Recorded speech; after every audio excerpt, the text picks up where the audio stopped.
One day the world was gripped by a catastrophe of a terrifying magnitude, leading it to its end.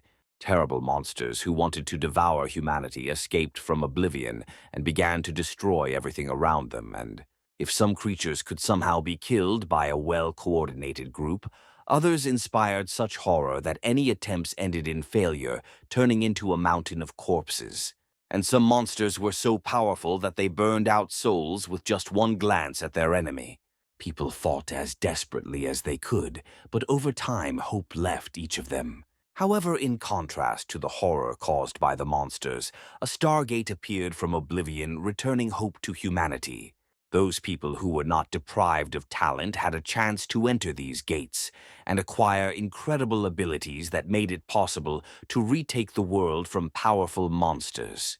The world has held firm for many years, and one of the strongest strongholds of humanity has become the City of Dawn, whose territory witnessed tragic events that day. Robert Guardian was kicked into the backyard of his own home. Rising to one knee, Robert swore at his adopted brother, reproaching him for his betrayal. Darren stood in the doorway with the Guardian family's personal lawyer, grinning at Robert, who sat in the dust.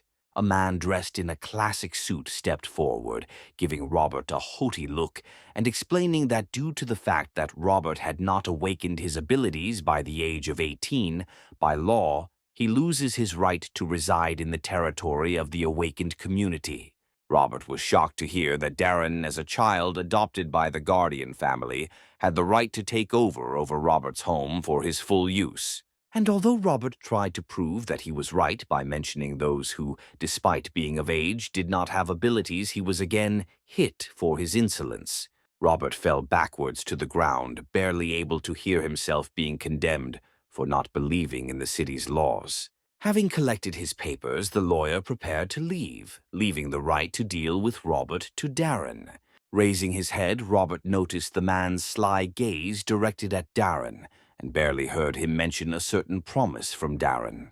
Smiling warmly at the lawyer, the guy said goodbye to him, guaranteeing the fulfillment of his promise. However, as soon as the man walked out of the gate at the same instant, a kick struck Robert to the ground again.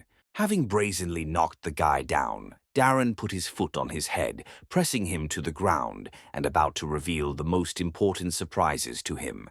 Smirking at his defeated brother, the fair-haired man admitted that he had been poisoning Robert since he was 10 years old, which is why he was unable to awaken it. Turned out that Darren planned to deal with Robert in order to completely take possession of all of his property, which would provide him with prosperity and security for the rest of his life. Furious at his brother, Robert tried to get up and deal with the scoundrel. However, Darren hit the guy with another terrible news, which he planned to completely unsettle him. It turned out that Darren lied to the guy's parents about their last expedition, saying that it was in it that they would find a way to help Robert awaken, however desperately wanting to complete it. The parents died. Realizing that it was his brother who was responsible for the death of his parents, Robert fell into despair, kneeling right in front of Darren, grinning maliciously. Deciding to finally put an end to this matter, the fair-haired one again sent the guy to the ground with a kick and ordered him to get out. Without looking up from sadness, Robert stood up and walked out the gate. When the guy took a few steps from the house, he turned around and looked at Darren with a withering look, threatening in a broken voice that he would return, would definitely take revenge for himself and his family. However, as soon as he turned away, his brother created a poisonous dart in his hands and quietly threw it at Robert's neck. Looking at the latter with contempt, Darren was sure that he would never see his loser brother again. After leaving home, Robert wandered around the city for several hours without any plans, but with every step the strength left his body. The poison spread throughout the guy's body, poisoning the body and killing the mind at one point, causing the guy to stumble. Breathing heavily and trying to crawl on the ground, Robert swore in a hoarse whisper that he would definitely take revenge. But in the end he closed his eyes and lost consciousness, sadly realizing that he would never wake up. At that moment, the clouds above the head of the guy lying on the ground thickened and a light lit up in the very center of them. A second later, a column of flame shot through the skies at incredible speed, rushing towards the ground. And having reached the ground, the flame hit the head of the lying Robert. Surprisingly, the flame did not burn the body, but enveloped it like a blanket, shimmering on the skin and clothes until it went out. At the same moment, the guy opened his eyes, returning to life. When he rose to his knee, the first thing that came out of his mouth was the statement of the fact that the reincarnation technique had worked. It turns out that at the same time that Robert was learning about Darren's betrayal, somewhere in heaven, the warrior god, Adrien himself, became a victim of betrayal. The thief goddess Lilia struck him in the back with a mighty sword, forcing the mighty warrior to fall to his knee in confusion as to why his comrades were doing this to him. Amazed by his ignorance, his former comrades condemned God for wanting to oppose the demon god, considering the latter to be so powerful that it was impossible to imagine. In anger at the disbelief of his comrades, shouting that they had forgotten their own oath to protect humanity, Adrien grabbed the blade sticking out of his chest with his hand. The power of his anger was so great that with one sharp movement, Adrien broke the blade into pieces amid his own cries about the greed and selfishness of the other gods. In shock, they all froze, looking at the unshakable will of the one who had just been accused of ignorance. Turning around, Adrien scorched his former friends with a burning gaze full of rage and condemnation. If they had not been stunned, they might have been able to finish off the god warrior, but Adrien, taking advantage of their confusion, created a rune circle on the ground beneath him, embodying the legendary reincarnation technique. Adrien's soul, having left the body of the great god, turned out to be that same pillar of flame that pierced the heavens and struck the body of poor Robert. Standing on both legs, Adrien analyzed the situation and realized one very unpleasant fact about the new body. Taking advantage of the god warrior's experience, Adrien quickly realized that his new body was poisoned to the point that every organ was irreversibly damaged. Stunned that his mighty spirit had been transferred into such a weak body, Adrien began to study Robert's memories to understand what to do next. Images of all the tragic events that happened to Robert, and in particular the fact of betrayal by his own brother, surfaced in his head. Adrien realized that his soul chose this particular body precisely because of the similarity of the tragic circumstances of death. Realizing that Robert's will before his death was incredibly strong, Adrien, feeling respect, vowed to fulfill this will at all cost. And as soon as he said this, Robert's soul appeared before his eyes in a golden flame, which, having learned that his last wish was in good hands, melted into thin air. And although Adrien made such a strong promise, he understood that due to the poison, Robert's body was too weak. But the great Adrien would not have been a great god warrior in his past life if he had been afraid to take risks when there were almost no chances. Having climbed into his own memories, Adrien began to look for what could help him cleanse his body and restore its former divine power. The answer was found almost instantly in the form of a secret technique that continues the path of the reincarnation technique, the 6 paths of reincarnation. Adrien understood that this technique would allow him to regain all the power he needed for his purposes, but he also knew that before that, he needed to enter the Stargate in order to awaken. Gathering his strength, Adrien went straight to the Stargate, wanting to become stronger as soon as possible. It did not take him long to reach his goal and reach the gate, since the view to it opened from any street in the city. Approaching the territory where the gate stood, Adrien thought about where he was and exhaled calmly, deciding that his former comrades would never find him in a new body. Before visiting the gate, the former god had to register, and therefore he went straight to the counter expressing his desire to undergo the awakening to the man standing behind it. The man, however, addressing Adrien by the name Roberta, made a dissatisfied face and scornfully indignant, saying that he had already tried to awaken twice this month. However, having heard everything that was said, Adrien looked at the man with an angry look and demanded to repeat it, only looking into his eyes. The man was clearly discouraged by such changes in Robert's character, and therefore was even speechless.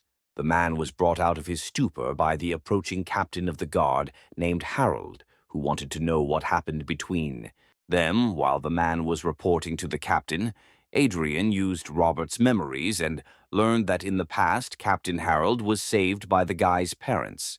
Apparently, the captain was a man of honor because upon hearing the report of the man behind the counter, he immediately began to scold him, reminding him of how much the Guardian family had done for the city. Having heard no answer from his subordinate, who lowered his head in shame, Harold demanded a star map of awakening for Adrien. When he turned to the guy, Adrien saw not an angry grimace, but a warm smile which caused quite pleasant emotions in the former god. But as soon as he took the card, Harold put his hand on the guy's shoulder and whispered that he should be more careful if he failed the awakening this time. And although the words were quite threatening, Adrien realized that they were spoken with concern for the son of the family that had once saved him. For this reason, Adrien saw off the departing captain with a grateful smile. Not one to hesitate, Adrien turned away from the reception desk and headed straight towards the Stargate. Approaching, he pulled out the map given by Harold and raised it above his head, after which it flew up and was immediately absorbed by the gate. Adrien, sighing before taking the important step, immediately followed. The guy's eyes were immediately covered with a golden haze which melted away after a couple of seconds, revealing to him a view of a huge open square full of others trying to awaken. Adrien tried to take a step, but immediately trembled all over, because it was terribly difficult for the poison body to withstand even the pressure of the place of awakening. The guy realized that it would be incredibly difficult for him to achieve awakening under such conditions. He looked to the side and saw one of the test subjects fall under a bright pillar of light, the source of which was the star with which this person entered into resonance, and remembered that the more light of the star a person attracted, the greater the transformation his body would undergo. Turning his head in the other direction, Adrien saw with regret a man who had fallen to his knees in despair because he could not resonate with any star, and because of this he would remain an ordinary person. Raising his head, Adrien used the god warrior's senses and noticed a star that his body could resonate with, but it was too weak to do so. The situation was deplorable because even if the guy received the light of a star and could be reborn, the transformation would not be complete. However, Adrien would not have been a god warrior in his past life if he had not been willing to take risks, and so he began to embody the 6 paths of reincarnation technique, summoning as much spiritual flame as his past divine soul could. He used all the experiences from his past life to make the flame bright and strong enough to purify his new body. The fiery silhouette flared up more and more, every moment dousing Adrien with a heat that he did not notice. When the silhouette flared up so that the flame could blind, the fire swirled around the guy's body, transforming him. At first, the movement of the flame was calm and measured, but in an instant it accelerated to the state of a fiery tornado. When the tornado began to dissipate, a rune circle was lined up underneath it, corresponding to the technique that Adrien, standing in the very center, was going to use. As if noticing the light of the flame below the largest star, like the sun lit up even brighter right above Adrien. And a moment later, a pillar of her light pierced the heavens and rushed towards Adrien, who readily accepted. Yet his body seemed to melt in this light, transported to where his transformation was to continue. The light from the star with which Adrien's body resonated turned out to be so strong and bright that the other test subjects turned surprised glances at it, seriously believing that it was the light of the sun, not a star. At that moment, Adrien found himself in open space alone with the star that had chosen him. Its flame immediately engulfed the body of Adrien, who was ready for this, and tensed, intending to curb it. The flame burned the guy's body painfully, ready to burn him if he lacked fortitude. However, in a violent outburst of emotion, Adrien endured the pain of the flames. His angry grin said more clearly than any words that he would endure any pain just to achieve his goals. In the end, the star's flame went out on Adrien's body, making it clear that the guy had harnessed its power, which made him feel truly powerful. However, it turned out that the power of the technique he used summoned the light of more than one star, and another darker one appeared in front of Adrien. Her flame also engulfed the guy's body, but he readily accepted it and curbed it without much difficulty, after which he felt agile and fast. Having dealt with two, he saw the third and immediately set about obtaining her powers as well. The yellow flame gave way faster, and from it, Adrien felt that his will and determination became even stronger. Next was the flame of a blue star, the harnessing of which seemed to open up a different perspective for his mind. The flame of the green star seemed to remove the veil from his eyes, and Adrien felt that nothing even the most microscopic could be hidden from his gaze. And finally, the last star, whose flame was bright purple, was also subordinated to the will of Adrien, which is why his perception, according to his own feelings, became more specific. In the end, the technique of the 6 paths of reincarnation led to the flames of all 6 stars surrounding the guy's body in a bizarre and bright whirlwind. The speed of this vortex was so great that from the outside its shape looked like a sphere. In this realm, Adrien fell into a meditative state, synchronizing his own mind with the power of the stars and allowing it to have its full effect on his body. When Adrien felt that the job was done, the sphere burst into 1,000 pieces. Renewed, powerful, and absolutely healthy, Adrien climbed out, feeling his own omnipotence with every fiber of his body. The flame of one of the stars pliantly touched the guy's outstretched hand, which only confirmed his guess that the body was completely healed. At the same instant, a new unusual rune circle lined up behind Adriena's back, the symbols of which, however, Adrien was familiar with. Adrien knew that after awakening, the body changes in accordance with the acquired class, but at this moment he felt not only how the strength of a warrior permeates his body, causing a feeling of incredible strength in his muscles. He also noticed that his movements became smoother and his speed clearly increased, which was consistent with the class of a thief. In addition, he was aware of everything around him and himself much more clearly and distinctly, which is why he concluded that the magician's insight was now open to him. In addition, his vision became so piercing that he could notice even the smallest vibrations in the air near him, which made him realize that his vision began to correspond to the vision of an experienced archer. And although the will of the former god warrior was already unshakable, he clearly felt that it had only become sharper, which is why he was ready to immediately rush into battle, which usually characterizes the knight class. Having finally decided that this was all, Adrien was quite surprised that his perception had changed greatly, and therefore realized that even the qualities of the last summoner class were now available to him.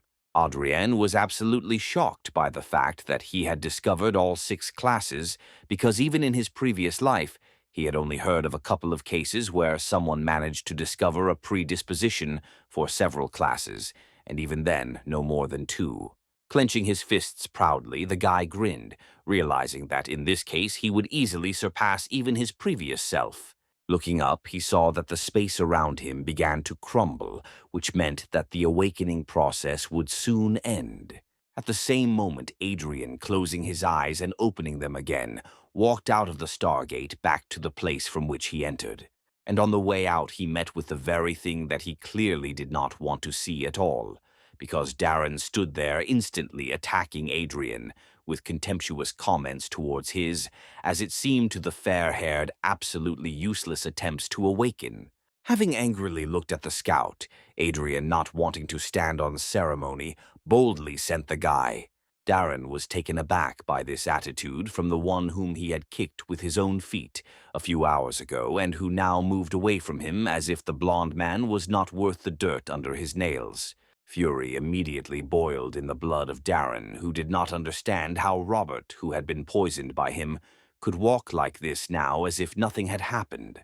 Outraged by this outcome, the fair-haired man pulled out his daggers and shouted at his brother, intending to finish off the insolent man that very second. Captain Harold's cry was heard from the direction of the gate, warning Darren not to do anything rash, and Adrien, hearing this, turned towards the attacker just in time. Using his thief-class skills, Darren quickly found himself right in front of Adrien, ready to plunge his blades into him. However, he could not oppose anything to the former god warrior with his vast combat experience, who in the blink of an eye saw a bunch of holes in the enemy's attack. Dodging the inept attack, Adrien rushed forward, thrusting his fist straight towards his opponent. As soon as he got close enough to Darren, his fist instantly hit the latter right in the jaw. Adrien's blow was so strong that Darren was thrown several meters away. As Darren approached the wall, those around him watched in shock as the two awakened fought, amazed that Adrien was able to knock his brother down. Flipping in the air, Darren twisted and landed on his feet, not understanding how it was possible that his poisoned brother could send him flying with one blow. And although he was ready to immediately rush at Adrien again, his appearance as a warrior ready for battle put the guy into a stupor. At that very second, Captain Harold appeared between the fighters, shouting at Darren. Glancing at the blonde with an angry look, Harold heard him complain that the captain of the guard was too indulgent to the son of the guardian family, and regretted that he had not yet been fired. An indignant Harold, looking contemptuously at Darren, pointed out that anyone with two eyes could clearly see that Adrien had awakened, which meant Darren had no right to attack him. And although Darren wanted to say something in response, he was distracted by the surprised exclamations of onlookers, who were amazed at how beautifully the guy was besieged by the newly awakened one with just one blow. Outraged to the extreme, Darren looked at Adrien with an angry look, but could not do anything about it, and therefore, without saying a word, he turned around and left. Grinning as he left, Harold walked up to Adrien and used his portable analyzer to find out what class the guy received. Looking at the screen, Harold saw the symbol of a warrior and hastened to congratulate Adrien on this with all his heart. He noticed that it now became clearer how Adrien managed to send Darren flying with one blow. People who had previously seen Adrien as a loser who could not awaken suddenly began to smile in front of him, admiring how hard he had hit his stupid brother, who decided to launch a frontal attack on the warrior. Adrien smiled at them, but in his head, he was glad that he was able to hide the fact that he had unlocked more than one class, showing only the warrior class, because he was afraid that this feature might cause him difficulties. Harold put his hand on the guy's shoulder and, smiling warmly again, congratulated Adrien with all his heart. Taking the card out of the analyzer, Harold handed it to the guy, recommending that he quickly go to the Warrior Academy for training. Taking the card, Adrien examined it and sighed relaxedly, promising to try his best. However, to Harold's surprise, after removing the card, Adrien asked the captain when the monthly talent assessment would take place, in response to which the man replied that it would be today. And although Harold answered, he threw his shoulders up in surprise, asking the guy if he was going to go to the assessment having just woken up. Having received an affirmative answer, Harold again put his hand on the guy's shoulder and looked seriously into his eyes, speaking with the desire to keep him from rash actions. He said that immediately after awakening, people read the status of a student and must go to the academy to participate in a talent assessment after 1 or 3 years. Usually only after training, an awakened person can get the only chance in their entire life to receive a talent that accompanies the class. Harold cautioned that such a chance is truly the only one, and if you make a mistake during the test, the talent may turn out to be bad and ruin the person's entire subsequent life. Adrien, to the captain's surprise, only smiled relaxedly, convincing the man that everything would be fine, and he was absolutely confident in his plan. Turning to the side, Adrien said goodbye to the captain and headed straight to the trucks that would take him to the test site. And although he thought that Darren had left, he, looking from the shadows, looked at the guy with a frown, thinking that his decision to go to the assessment immediately after waking up seemed incredibly arrogant to him. Turning his head, Adrien noticed the scoundrel and therefore thought that he should keep an eye on him because Darren probably would not give up trying to kill his brother. Outside the city, there are a really large number of monsters, and although individually they are afraid of the light of the Stargate, gathering in huge hordes, the monsters cast aside. their fear rushing to attack a peaceful human settlement. And although the awakened ones oppose the monsters in large detachments, not a single foray is complete without losses. The soul of everyone who fought for humanity against monsters gains immortality under the light of the stars, and their tombstones emit huge amounts of stellar energy, distorting space and forming a special dimension known as the Land of Gifts of Starlight. It is there that each newly awakened one takes part in the talent assessment to continue the glory of the ancestors and to receive the accompanying talent from the predecessors. While on his way to the territory where the talent assessment was being organized, Adrien used the magician insight to easily read a fairly thick book telling about the upcoming test for Adrien. He read that around the city there are mainly undead, which means it is these monsters that need to be targeted when preparing. Adrien recalled that in his past life, without any support from his elders, he was able to obtain the accompanying talent of the gold rank only through his own work. He read that 1 in 10,000 people receives the gold rank, and the majority in turn receives the lowest rank of white. An interesting piece of information for Adrien was the fact that only 1 in a million can achieve an epic ranked talent, which is what he was aiming for. Adrien had to look away from the book when the trucks finally reached their destination, and the guy was able to go straight to the hero's cemetery. Opening the book again, Adrien walked to his seat, trying not to be distracted by the whispers of the young men around him, surprised at his presence. Throwing a not cheerful glance at the pile of graves, Adrien was surprised that the guys who studied at the academy were so ignorant of the test. The guy's attention was suddenly attracted by a girl armed with a bow, about whom everyone around him instantly began to whisper. Hearing that her name was Rebecca and that she awakened at only 11 years old, Adrien looked at her appraisingly and was not at all surprised to see that her aura was no stronger than usual, although the concentration of her soul was quite dense. At this time, a group of 6 tomb guardians of the lands of Gifts of Starlight lined up in front of the crowd of awakened disciples. Especially notable among them were the stocky warrior and the long-haired archer.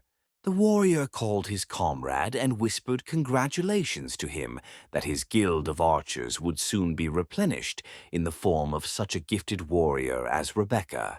And although the archer waved away these congratulations, his appearance literally screamed about how happy he was. Seeing this, the warrior didn't miss the chance to joke about how disappointing it would be if she suddenly got no higher than iron rank. The comrades immediately began to argue, but the other guardians tried to calm them down and suggested finally starting the test. The guardian knight came forward with a speech in which he called on everyone present to pay tribute to their ancestors before the test. All those who came for the test did not hesitate to kneel in front of the tombstones. When they stood up again, the knight continued his speech, saying that these lands were truly dangerous and they had to be careful not to die.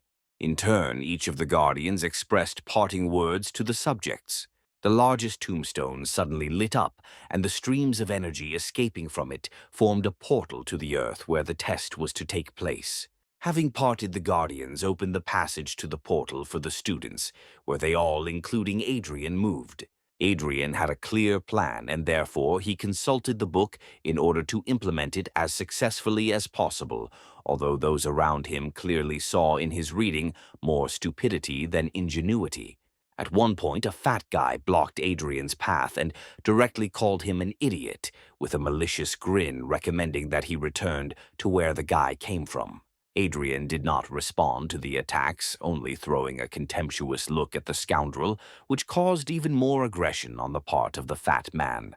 Finally, taking a step to the side, Adrien walked around the guy, advising him to take better care of himself. At the same instant, the silhouette of the ancestor spirit shone above the fat man's head, forcing him to turn around. It turned out that the guy accidentally stepped right into the territory of one of the evaluator spirits, beginning his test of the spirit.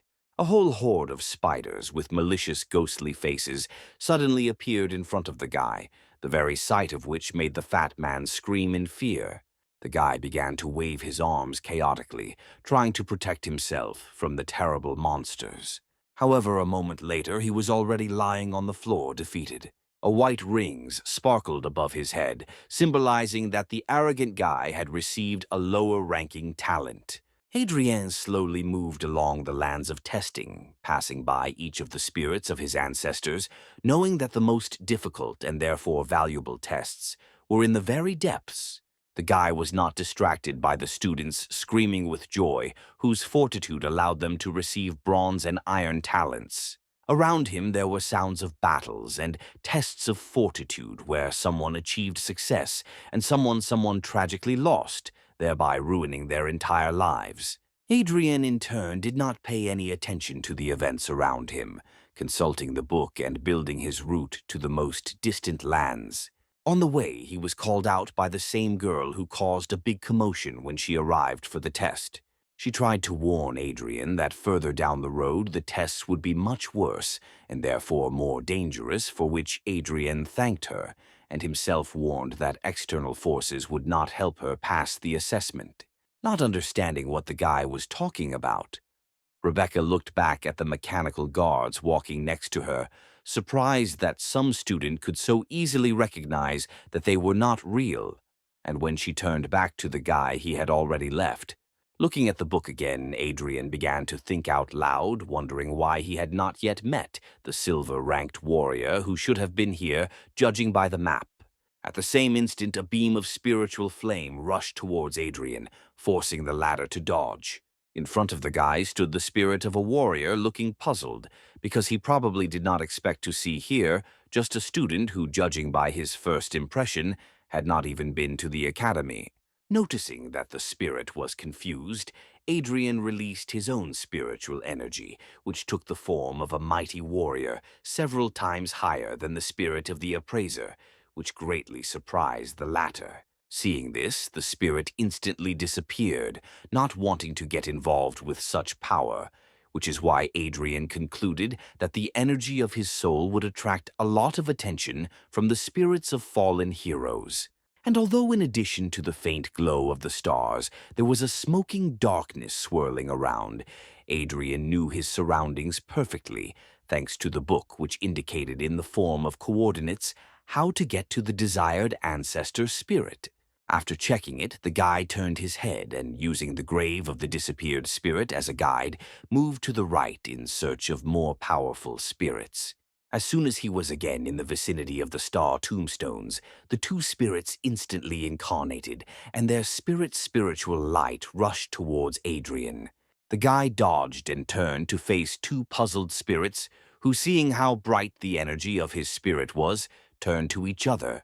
To Adrien's surprise, the spirits began to fight with each other, from which the guy concluded that his soul was so attractive to them that they were ready to fight each other for it. Smiling awkwardly, the guy ran away, finally apologizing for not being able to choose them for his test. Adrien moved deeper and deeper, meeting more and more spirits who wanted to test the guy and give him their talent. Passing by the mighty warrior, Adrien met the spirit of a dexterous and nimble girl who tried to stay in his field of vision as long as possible, but he rejected her too. Seeing the golden spirit of the curvy sorceress, Adrien even became embarrassed, and for a long second could not take his eyes off her attractive forms, but turning away he moved towards the designated goal.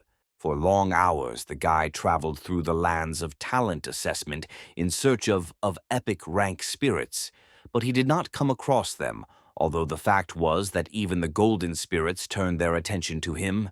Passing by one of the trees, Adrien heard the sound of battle, and deciding to briefly take a break from the monotonous search, went towards the sound to see what was making it. Coming out into an open clearing in the middle of the forest, the guy saw the golden light of the test, in which Rebecca, whom he knew, fought trying to find her talent. And although Adrien warned her, the picture that opened to him made it clear to him the girl did not listen to the warnings, because even she did not understand why the spirit of her ancestor was attacking her so fiercely. In anger, the golden archer attacked the girl with a hail of arrows, not wanting to give her his talent.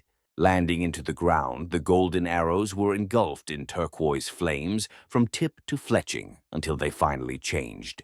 The arrows turned into monsters which immediately rushed at the girl, covered by Dolu guards.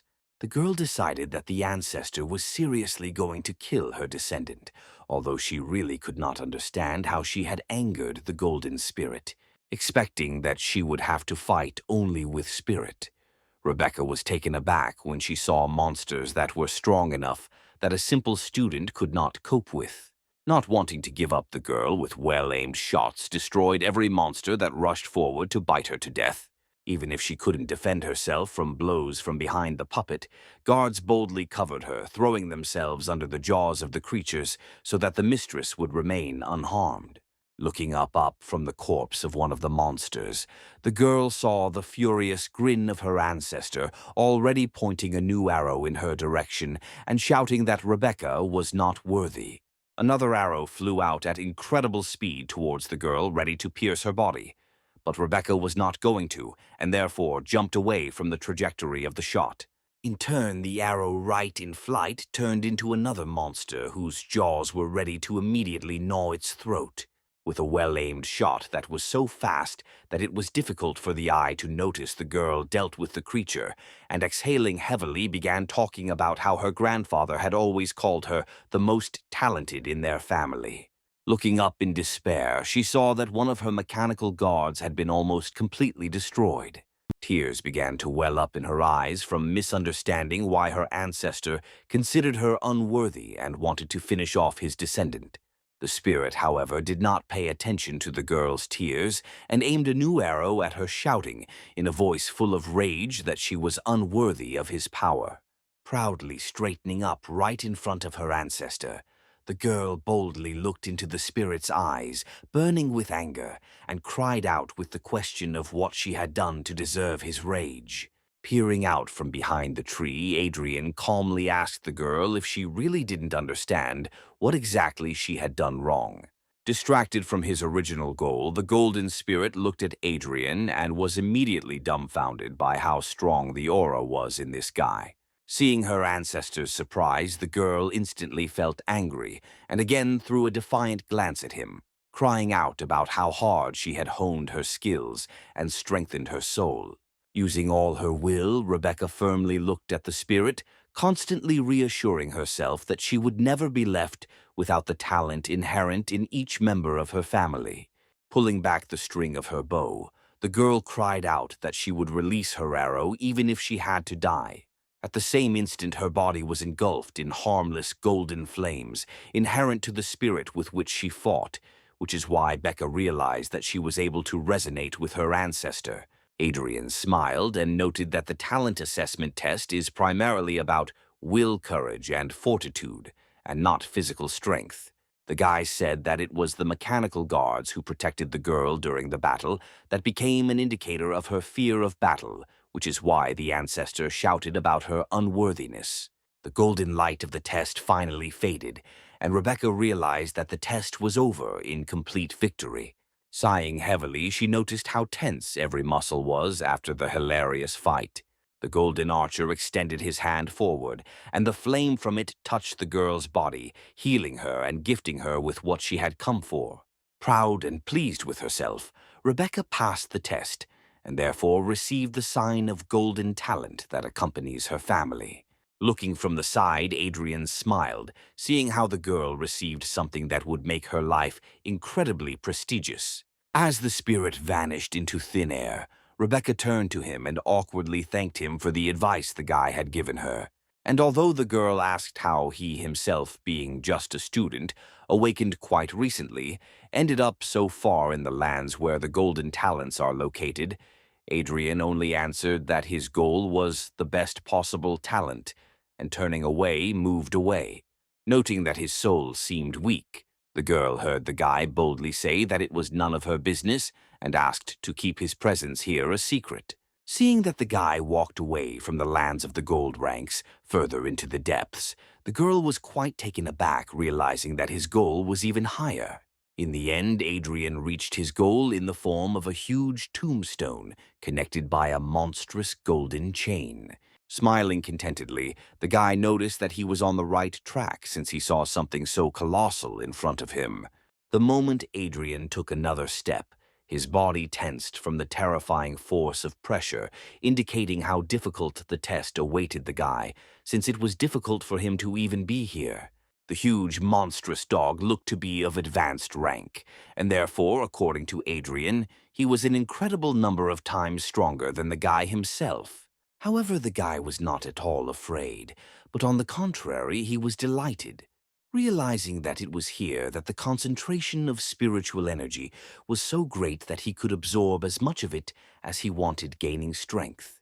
Crouching in the lotus position, the guy began to free his spirit to interact with the infinite and powerful energy surrounding him.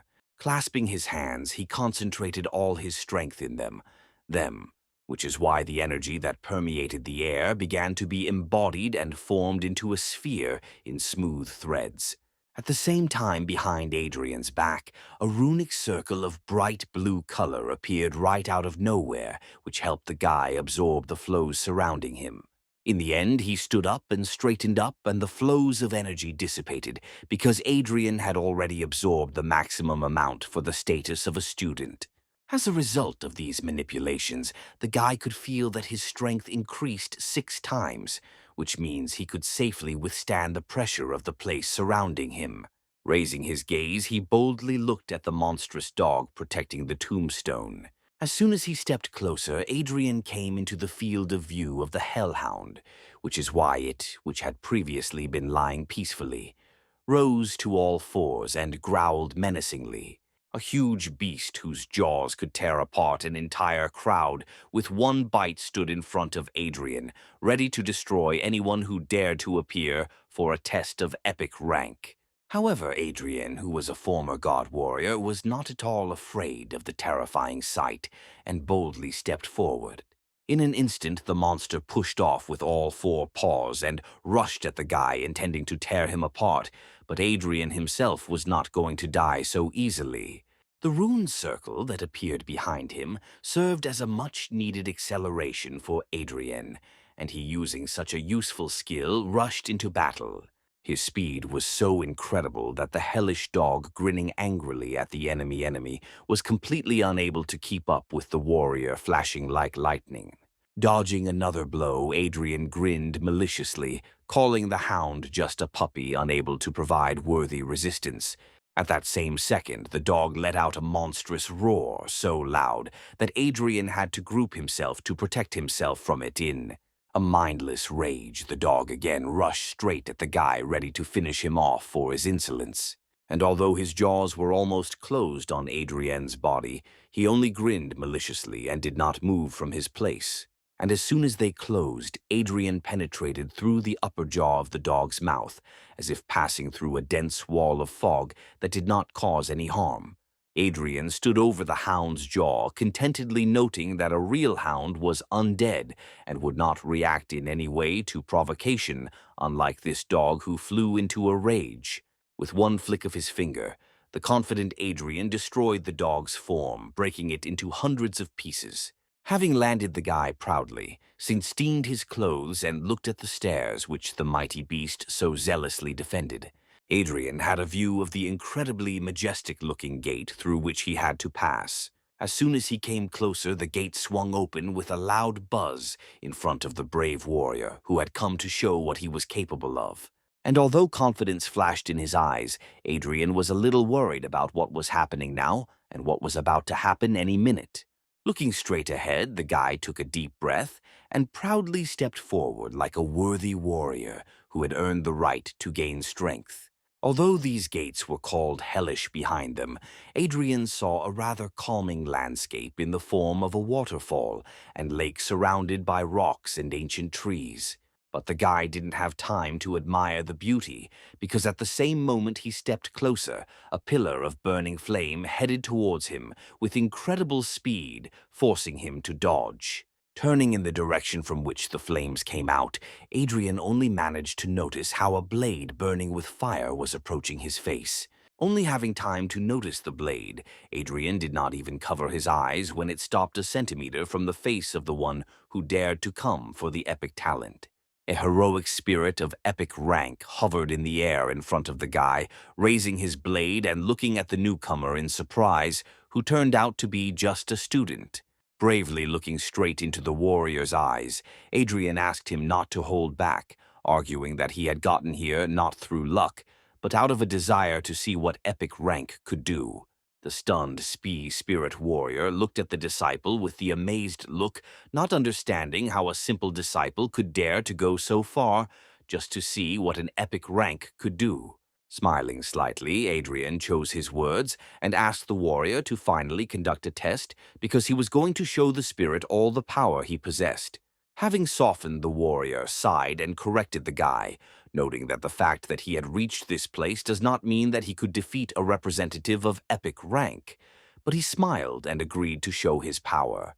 At the same instant, with one click of the warrior's fingers, the guy found himself in the arena looking around in surprise. After analyzing the situation, he realized that his spiritual energy had quadrupled, surpassing the limitations imposed on being a disciple.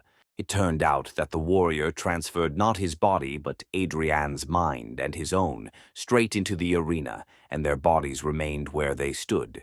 At this time, the bodies of Adrien and the warrior's spirit were observed by 5 more spirits whose energy shone with a bright light of epic rank.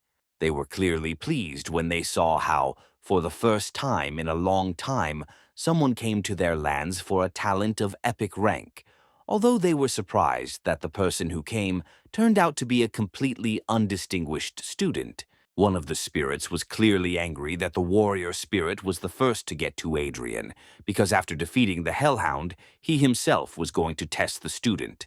At this time, Adrien, already armed with a sword, was warming up, wondering out loud that the epic rank turned out to be so strong that just by desire he transported the guys straight to the world of dreams. The warrior, standing in front of Adrien, swung his blade and threw it to the side so that it got stuck in the stone. Straightening his arms, he invited Adrien to attack, ready to fight on equal terms because the spirit itself compared its strength with the strength of the guy. Smirking, Adrien noted that his opponent was acting somewhat arrogantly, thinking that he could defeat a guy without a sword on equal terms. A moment later, the guy rushed into battle using all his fighting skills and past life experience to leave his opponent no chance. And although the spirit fought desperately, he understood that even with a sword in his hands, it would be incredibly difficult for him to defend himself, let alone unarmed resistance. The man tried his best, but Adrien was incredibly fast and attacked as actively as he could. In the end, the spirit warrior was unable to dodge the final attack, and the guy put the blade to his neck. The warrior was sincerely amazed at how strong this disciple turned out to be, so boldly performing in front of a spirit of epic rank, despite the fact that he had become awakened only recently. Smiling kindly at the amazed spirit, the guy invited him to give it his all and show him what the epic rank is really capable of. Concentrating on the upcoming fair fight, the man extended his hand and pulled his blade into it, which burst out of the stone. Smiling at the upcoming battle, both warriors rushed at each other, wanting to cross swords and find out which of the two was stronger. The swords of both warriors clashed, striking sparks in a stunning dance of battle. And although the spirit warrior fought desperately, one mistake was enough for the former god warrior to make one precise attack with his blade. And this one blow was enough to knock out the blade and hands of the stunned enemy.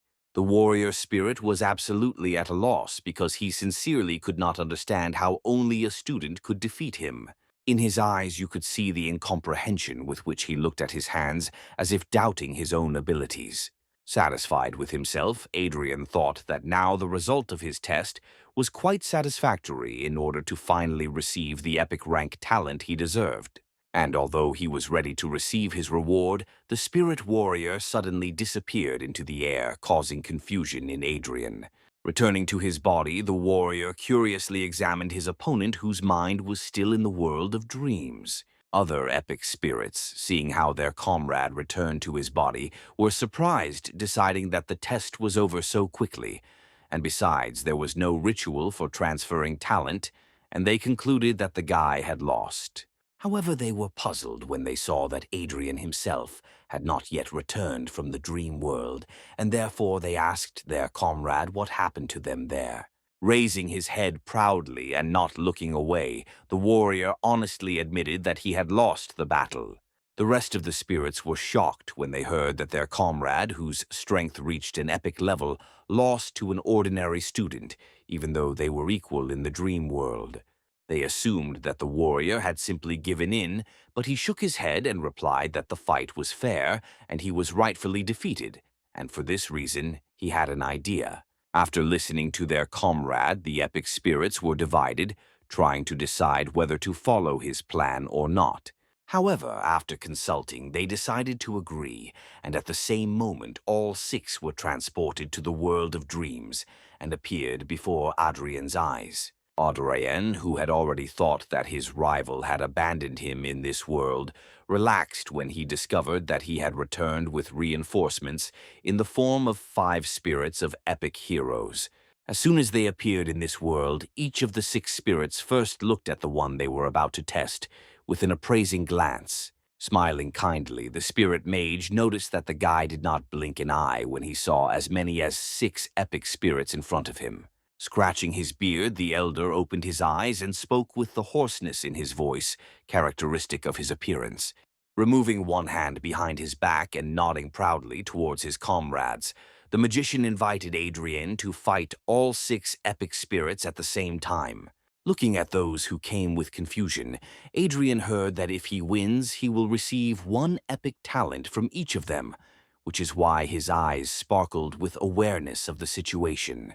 Behind the spirits of men stood the archer and the summoner, who, having sarcastically examined the guy, suggested that he leave with the talent of a warrior, because judging by his appearance he would not have enough strength. In response, the former god warrior laughed like a madman, receiving sincere pleasure from the whole situation. Proudly looking up and raising his sword, the guy expressed his desire to accept the challenge and his unwavering readiness to fight. The magician frowned, calling the guy self-confident, and the knight called him arrogant, although he seemed to only like it more. Taking a stance, Adrien did not take his eyes off his opponents, ready for any attack from them. The spirits had already pulled out their weapons and also prepared for battle, warning the guy that the following events could be damn dangerous for him. At the same moment as the magician finished speaking, the thief spirit disappeared from sight, rushing into an attack with amazing speed. In a second, the thief was right behind Adrien, ready to inflict a mortal wound on him with a blade in the back. However, he did not expect that, using the archer's reflexes, he instantly turned around and swung his sword towards his opponent. One strong blow to the defending enemy was enough to send the thief spirit flying. And although he defended himself, the force of the blow was so great that, having crashed into the wall, the spirit immediately lost consciousness, leaving the battle. Realizing that they could not win alone, the epic heroes rushed into battle all together in order to remove the smug smile from the opponent's face. The mage's fireballs were clearly of extraordinary power, but using the thief's speed and the archer's reaction, the guy easily dodged each of them. Thanks to the magician's insight, he could calculate every swing of the blade in order to protect himself from the archer's shots. The spirit mage tried to use a paralyzing discharge to stop the guy and allow his fellow knight to strike, but Adrien, for some reason, ignored the effect of the spell, rushing straight to the old man. Finding himself close to the spirit mage, the guy swung his hand to strike, noting with pleasure that the knight's physique and willpower perfectly protected against magic. Again, with one blow, Adrien was able to knock out the mage, ensuring that now magic would not prevent him from fighting. Turning around, the guy used all his reactions to deflect the arrows of the archer's spirit, flying at him and send them all back to the attacker. And although the girl dodged the arrows, Adrien, who immediately approached her, swung his blade, thereby knocking out the archer, leaving only 3 opponents in front of him. Cursing the spirit, Knight complained to the spirit summoner that he could not keep track of her, and she in turn asked him to delay the enemy so that she could call on a huge bear to help. A simple ritual was enough for her to make a huge monstrous bear rise to its full mighty height in the arena. The spirit knight did not disappoint and, raising his morning star, used his ability to immobilize Adrien. At the same instant, the bear rushed to attack the guy, wanting to tear him apart with its claws. And although the bear was a beast created by the spirit of the summoner, Adrien's summoning abilities were stronger, and he seized control of the bear, forcing it to attack the knight, knocking him out of the fight with one blow. Adrien, who instantly found himself next to the girl, smiled slightly at the girl before striking. Like the others, Adrien dealt with the girl with one blow, knocking her out. Turning to the last epic rank spirit, Adrien asked if he would fight, but the warrior smiled, answering that he had already lost before, and therefore there was no point in fighting. Turning around, Adrien saw that all the epic rank spirits had already stood up and cheered for his victory. Having congratulated him, they returned to the real world and stood over the guy's body in a circle, intending to perform a ritual, after which Adrien would receive his talent. As promised, the spirits gave him not one talent, but one talent from each, although no one knew whether they could exist in one body. The energy released by each of the spirits flowed into Adrien's body and began to mix with the 5 others. The aura emanating from the mixing of talents turned out to be so bright that even the mighty epic spirits were amazed at the power of its light. The amazed spirit mage whispered tremulously that the resulting rank would be much higher than epic. Concentrating the energy of the spirits within himself, Adrien strained greatly, trying to keep it inside himself and realizing that the last stage of merging was much more difficult. Unleashing the full power of his fighting spirit, Adrien used it to cope with such a difficult task. The guy's spirit was eventually able to contain all this powerful energy that permeated the body, and it transformed into a crystal heart in the guy's hands. In receiving this new power, Adrien sensibly assessed it, thinking about the scale of talent level so well known to everyone. Knowing that getting a gold rank was incredibly difficult and an epic rank was almost impossible, no one would have thought that there could be a talent level higher than epic. The heart transformed back into streams of energy of incredible power, which were instantly absorbed into the body of Adrien, who instantly realized that his new talent turned out to be mythical. In the guy's mind, an understanding of the new talent arose, and in particular why the energy of the spirits took on the shape of a heart, because this new talent was called the Heart of the Brave and could increase the hero's power 10 times. Opening his eyes, Adrien saw that the epic spirits were enveloped in a warm light, and their faces expressed satisfaction and pride because they not only saw a talent whose power is higher than the epic, but they themselves endowed them with a worthy warrior. Smiling at the heroes disappearing in this light, Adrien relaxed, peacefully proud that he was able not only to fulfill his goal, but to achieve something even better. Turning to the exit from the lands of epic rank, the guy stopped for the last time to leave an offering to the disappeared spirits in the form of the book that helped him get here, as well as a bottle of delicious sake stored in advance, promising them that he would definitely protect the city of Dawn from any misfortunes. At this time, a proud Rebecca returned from the lands of testing, illuminated by the symbol and light of the gold rank, which greatly pleased the guardian archer, who instantly called her a true genius. Turning her head away, the girl embarrassedly babbled that she received her talent only thanks to the help of her dear mentor, and she was not a genius at all. The archer guardian, proud of the girl, did not agree with her saying that the gold rank appears once every 10 years, and at the same time looking sarcastically at the warrior guardian, none of whose students received a rank higher than silver. Outraged by this gesture, the guardian warrior protested that the guardian archer's students could only rely on luck without deserving the high talents they received. And although the guardian warrior claimed that among the warriors there would be such a strong awakened one that he could receive a gold rank, he only met a malicious grin from his comrade. Distracted from the squabble between the two guardians, Rebecca looked around, trying to spot Adrien, and finally find out what rank the one who so calmly walked past the lands of the gold rank received.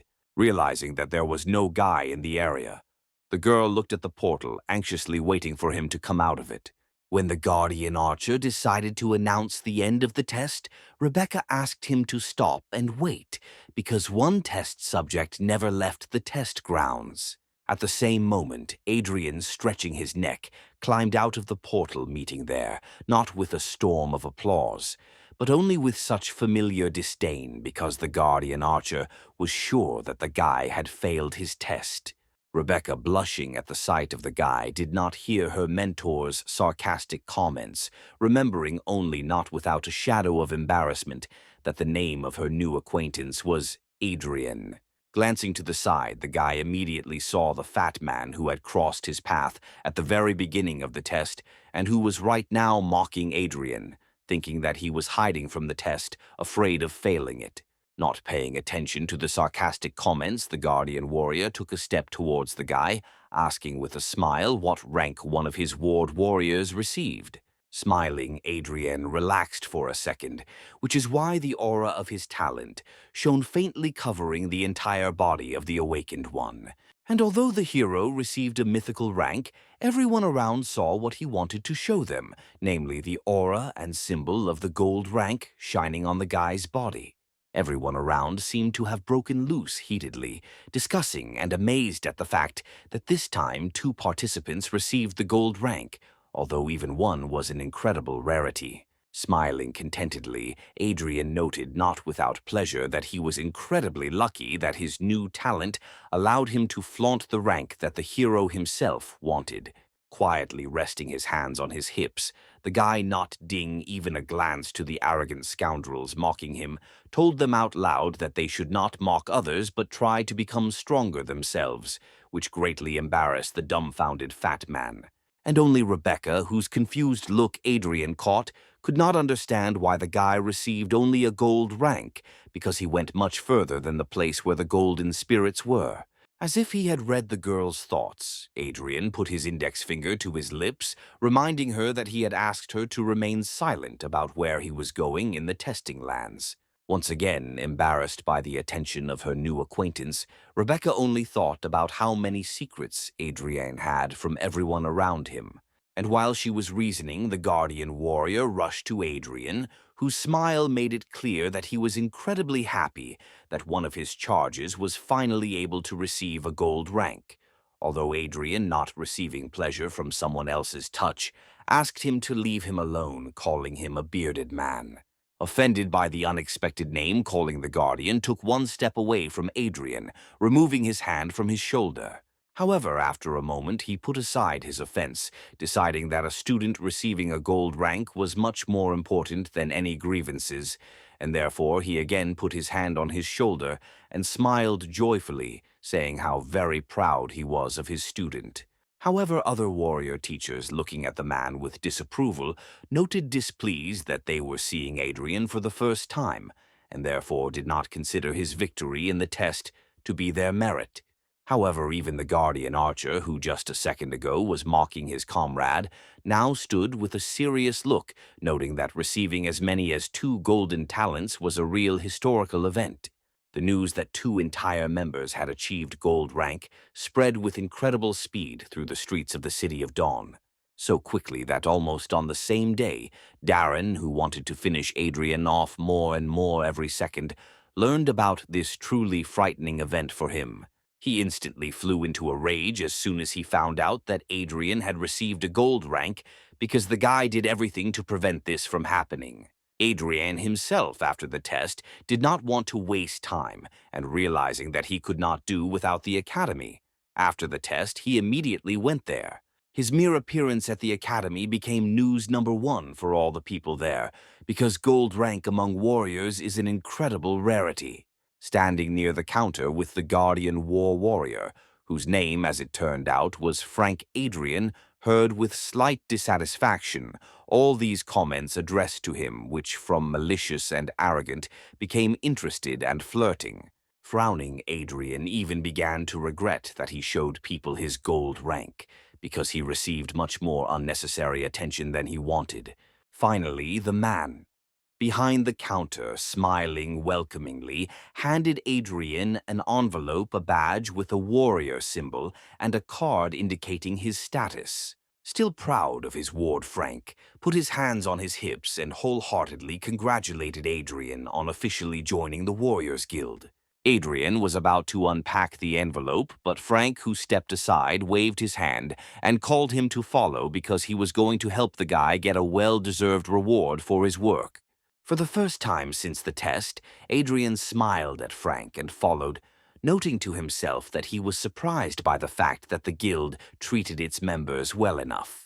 Walking through the long corridors of the academy, the men arrived at a training room filled with mannequins and exercise equipment, in the middle of which stood a stocky man whose hair, with its bright green color, resembled a fresh apple.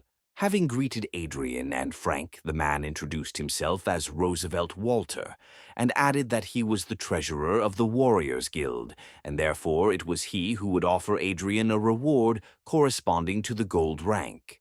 Looking into the box that Roosevelt bowed his head and handed to the guy, Adrien saw a book there, the inscription on the cover of which read about the name of a special skill of the warrior class. Taking the box from Adrien's hands, Frank himself looked inside and smiled, looking up at Roosevelt and noting that the treasurer is very generous because this skill is really powerful, to which Roosevelt, not without pleasure, said that they are obliged to invest all their efforts in the development of a gold rank hero. In addition to the skill, Adrien also received as many as 10 star stones of the initial rank, which is a significant reward since Frank himself received only one at one time. Opening the book, Adrien read a couple of lines but almost immediately became perplexed by their content. Roosevelt smiled again when he saw the guy's reaction and said that learning skills is an incredibly important activity for every awakened person, and therefore Adrien is recommended to start learning as soon as possible. Smiling joyfully, the guy agreed with the treasurer, promising to start training as soon as possible, and thought to himself that things were turning out very, very interesting. As soon as Adrien and Frank left, Roosevelt removed the smile from his face and headed to his office where Darren was already waiting for him, who immediately began asking the treasurer whether he had completed his task. Calmly closing the door behind him, Roosevelt looked at Darren slightly dissatisfied and just as calmly noted that he could cope with any task much better than Darren. It turned out that Roosevelt specially altered Adrien's skill book, and because of it, the guy could soon become insane. Enjoying the thought of how sinisterly ingenious his plan was, Roosevelt finished the thought by telling Darren that he would have to send a request for a duel as soon as Adrien went crazy, thanks to which the guy would be able to get rid of his rival without unnecessary problems. Exhaling in a relaxed manner, Darren smiled at Roosevelt, noting with pleasure that he always completes tasks 100%, and therefore, as gratitude for his work, he will definitely thank his comrade when Adrien dies. Looking away, Roosevelt said that he was only following orders from above, and therefore did not count on a reward, but of course he would be happy with it. He chose to turn away when Darren, with a distraught look and a cruel smile on his face, promised that he would kill his sworn brother no matter the cost. And although the plan was really good and would have worked on someone else, Adrien's real mythic rank told him perfectly well that the skill was actually altered, which bodis, well, for him. Adrien thought deeply, comparing all the facts with each other and seriously suspecting that this trouble with the skill was directly related to Darren. Having instantly seen through Roosevelt's plan, Adrien put the book aside and decided that he would gladly play along with him, pretending that he had really fallen under the influence of such a weak illness that the book was supposed to create on him. Adrien sarcastically imagined what Roosevelt would look like when he saw that his plan did not work, especially if Frank was nearby and the 10 star stones that he received for his gold rank would help the guy in this matter. Having opened the box, Adrien remembered that star stones are actually the energy of real star stones, concentrated into crystal form, using which the awakened can very quickly increase power and become stronger. Realizing that thanks to his experience as a god warrior, the guy understands all skills even at the divine level. But if he wants to gain power, he needs to start all over again. Sitting in the lotus position in the room allocated to him personally, Adrien closed his eyes and used his spirit to begin to absorb energy, while simultaneously discussing how the skill of an unpredictable fist blade is a rare skill, and it is necessary to learn it. Using his experience, the guy read all the necessary techniques for developing this skill and found out exactly which nuances of this technique were spoiled and corrected them without any problems. In persistent meditation, the boy concentrated on studying, hoping only that 10 star stones would be enough to help him master the skill. As soon as Adrien concentrated and closed his eyes, his spirit burst out of his body and caught the stone in a weak whirlwind of blue flame. And as soon as he started, his hand burned with pain, which almost brought the guy out of concentration. The flame enveloped the fist, changing color and forming a blade, but Adrien felt it as if someone was scraping his bones. The guy tried his best to restrain himself and not unclench his fist, so that the skill would finally take hold. But alas, he could not resist, and his palm unclenched, and the flame began to gradually go out. Despite the fact that the guy received the power of all 6 skills, and his talent was more powerful than even epic, he realized that he had underestimated such a powerful skill, and therefore would not be able to master it in one attempt, because during this one time the skin of his hand turned red and shriveled from fire. Realizing that it would take at least 1 year for an ordinary person, Adrien grinned, knowing that with his strength there was no way he would allow himself to hesitate, and therefore would definitely master the skill as soon as possible. Concentrating again, Adrien used the power of his SPIR to once again cause his hand to become covered in bright pink flames, which now took on a much more distinct blade shape. Exhaling in satisfaction with his own work, the guy stood up and with one movement made the sword fly from the wall straight into his own hand, forcing his energy to again form the shape of a blade around his hand. The guy hit the wall with such force with one swing of his sword that a rather wide crack appeared along it. Looking at this crack and easily moving the blade, the guy noted not without pleasure that the skill was indeed very strong, and therefore the time and stones spent on studying it were clearly worth it. Relaxing his hand, the guy withdrew the energy and remembered that even when he moves to the next rank, his skill level will increase in the same way. As soon as he left the training room, Darren immediately appeared in full growth before his eyes, whose predatory gaze said more clearly than any words that he would not leave without blood today. Looking slightly at his brother, Darren took out a special document and without much fear walked towards Adrien, challenging him to a duel to find out who would become the heir to the Guardian family. Pulling out the document about the duel in front of Adrien, Darren publicly asked Adrien if he would accept the challenge, which is why everyone around them turned their attention to the guys. Proudly placing his hands on his hips, Adrien looked at Darren with interest, clearly pleased that he had predicted all the upcoming events and noting how much attention they attracted. With a smile, the guy noted that now he himself had become awakened, which means his entire inheritance goes to him and only him.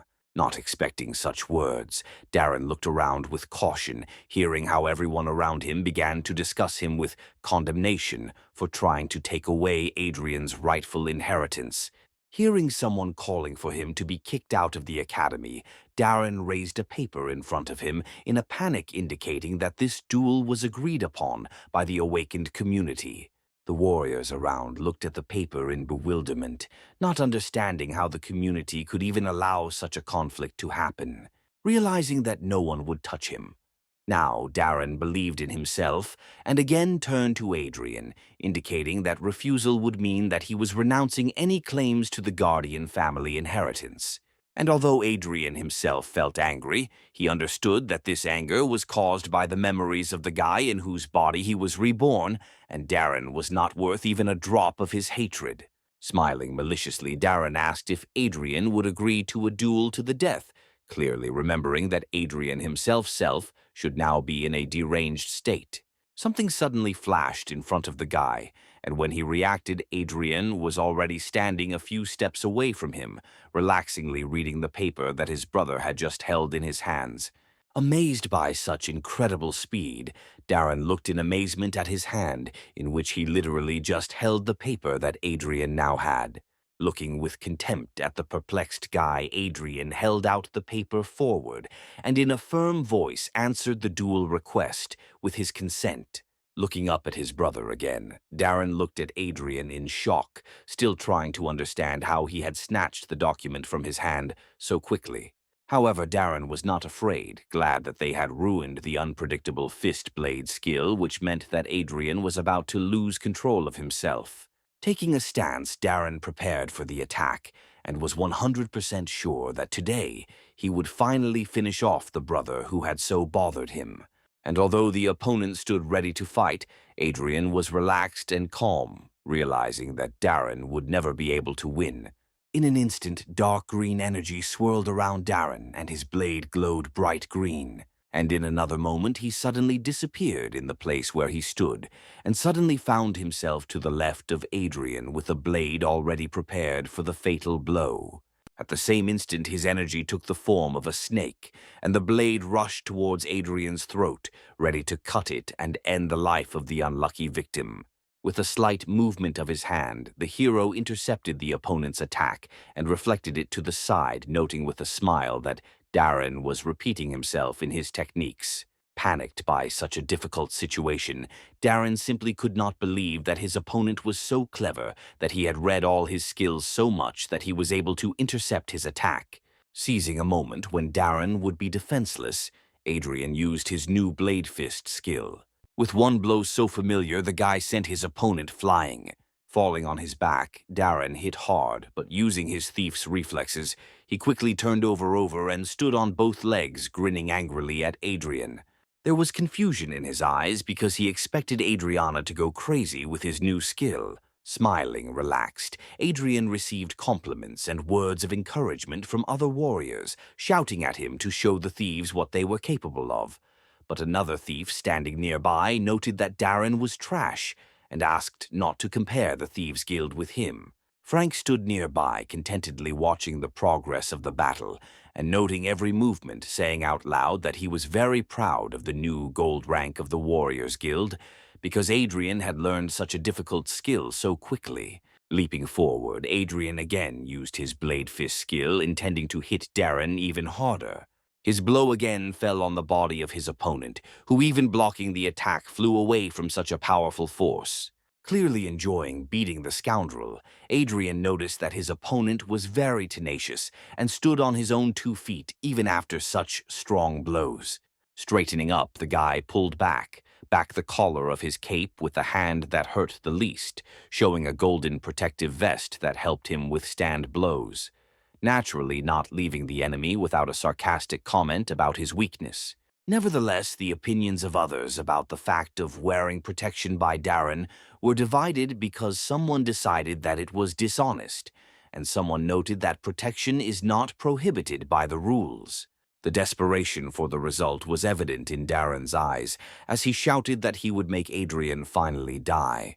Rushing forward again, he prepared his blade for another attack. His energy now took the form of 2 snakes ready to bite the enemy's throat, and Darren himself, using his skills to the fullest, was approaching the enemy.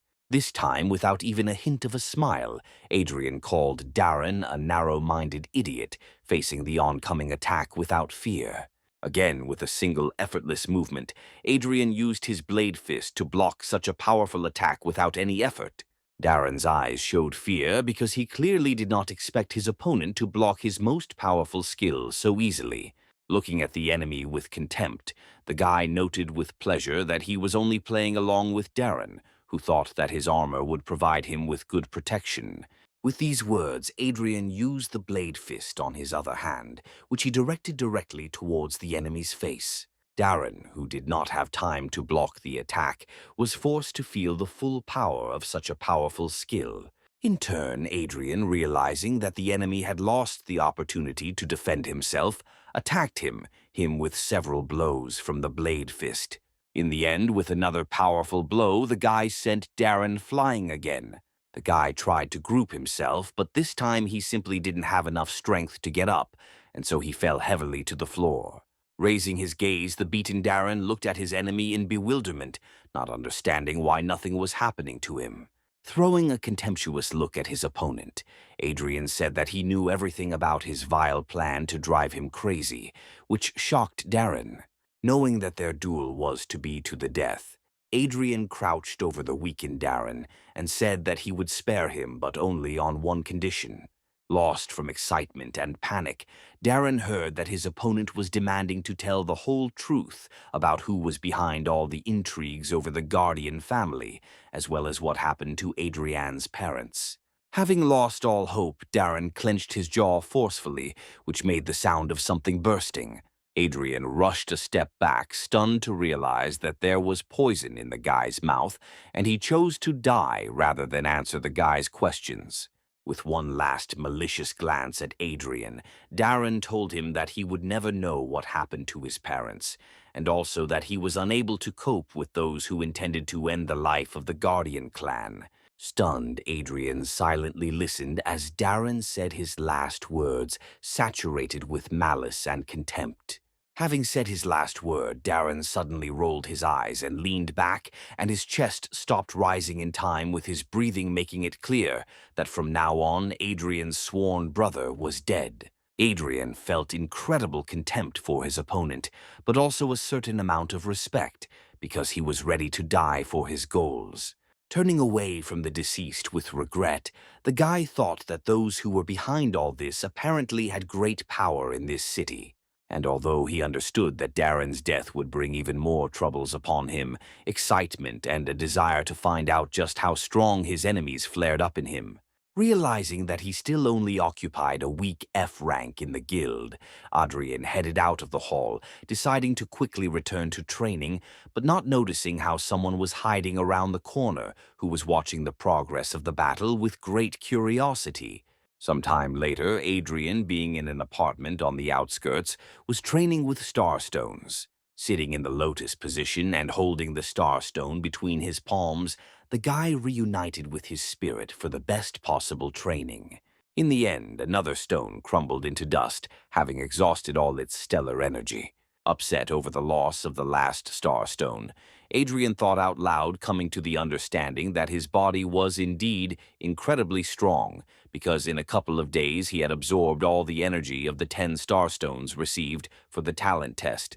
Clenching and unclenching his fist, the guy noted with pleasure that in just a couple of days he increased his energy level from 105 to 246 units, which is a truly outstanding result.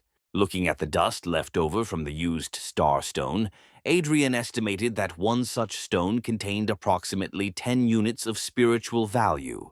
However, in fact, this was only a theory and extremely erroneous, because the average awakened person can absorb only a smaller part of the energy that is stored in the stone. For such an awakened person, a result of 10% of the total energy of the stone is quite good. If a gifted person can use 30% or more of energy, then he can be safely considered gifted. However, without expecting it, Adrien managed to absorb as much as 70% of the stone's energy, which was a truly impressive result. Absolutely pleased with himself, the guy remembered that in his previous life, he achieved only 40% of the results, which means his current body is indeed several times more powerful. Having warmed up after a long process of absorption, Adrien noted with regret that on the outskirts of the city, he received much less energy from the stars than he could have, being at the very gates. His gaze became aggressive as he remembered how he tried to reclaim the Guardian family estate, which was rightfully his. Immediately after the battle, Adrien went to the residence of the awakened community to gain access to his estate. But as it turned out, after passing into Darren's possession, the estate no longer belonged to the Guardian family. Smiling boldly and intertwining his fingers in a business-like manner, the man noted that after Darren's death, the estate passed into the possession of the awakened society, and Adrien was given only a small apartment on the outskirts. Adrien had to admit that it would be very difficult to return his property, because apparently this estate was of great value to the one who was plotting against. The guy hanging his head sadly, Adrien also admitted that unfortunately he could not in any way resist someone significant, because his rank in the guild was only initial. And another sad thought visited the guy's mind when he realized that he had miscalculated again. He learned that although he does not have the right to the estate, he will still get the inheritance, although it turned out to be much less than what the guy expected, and it will only be enough for 20 stones of Saint energy.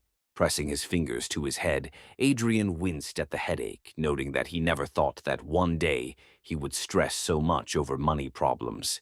After searching his pockets thoroughly, the guy pulled out a warrior token given to him by the guild.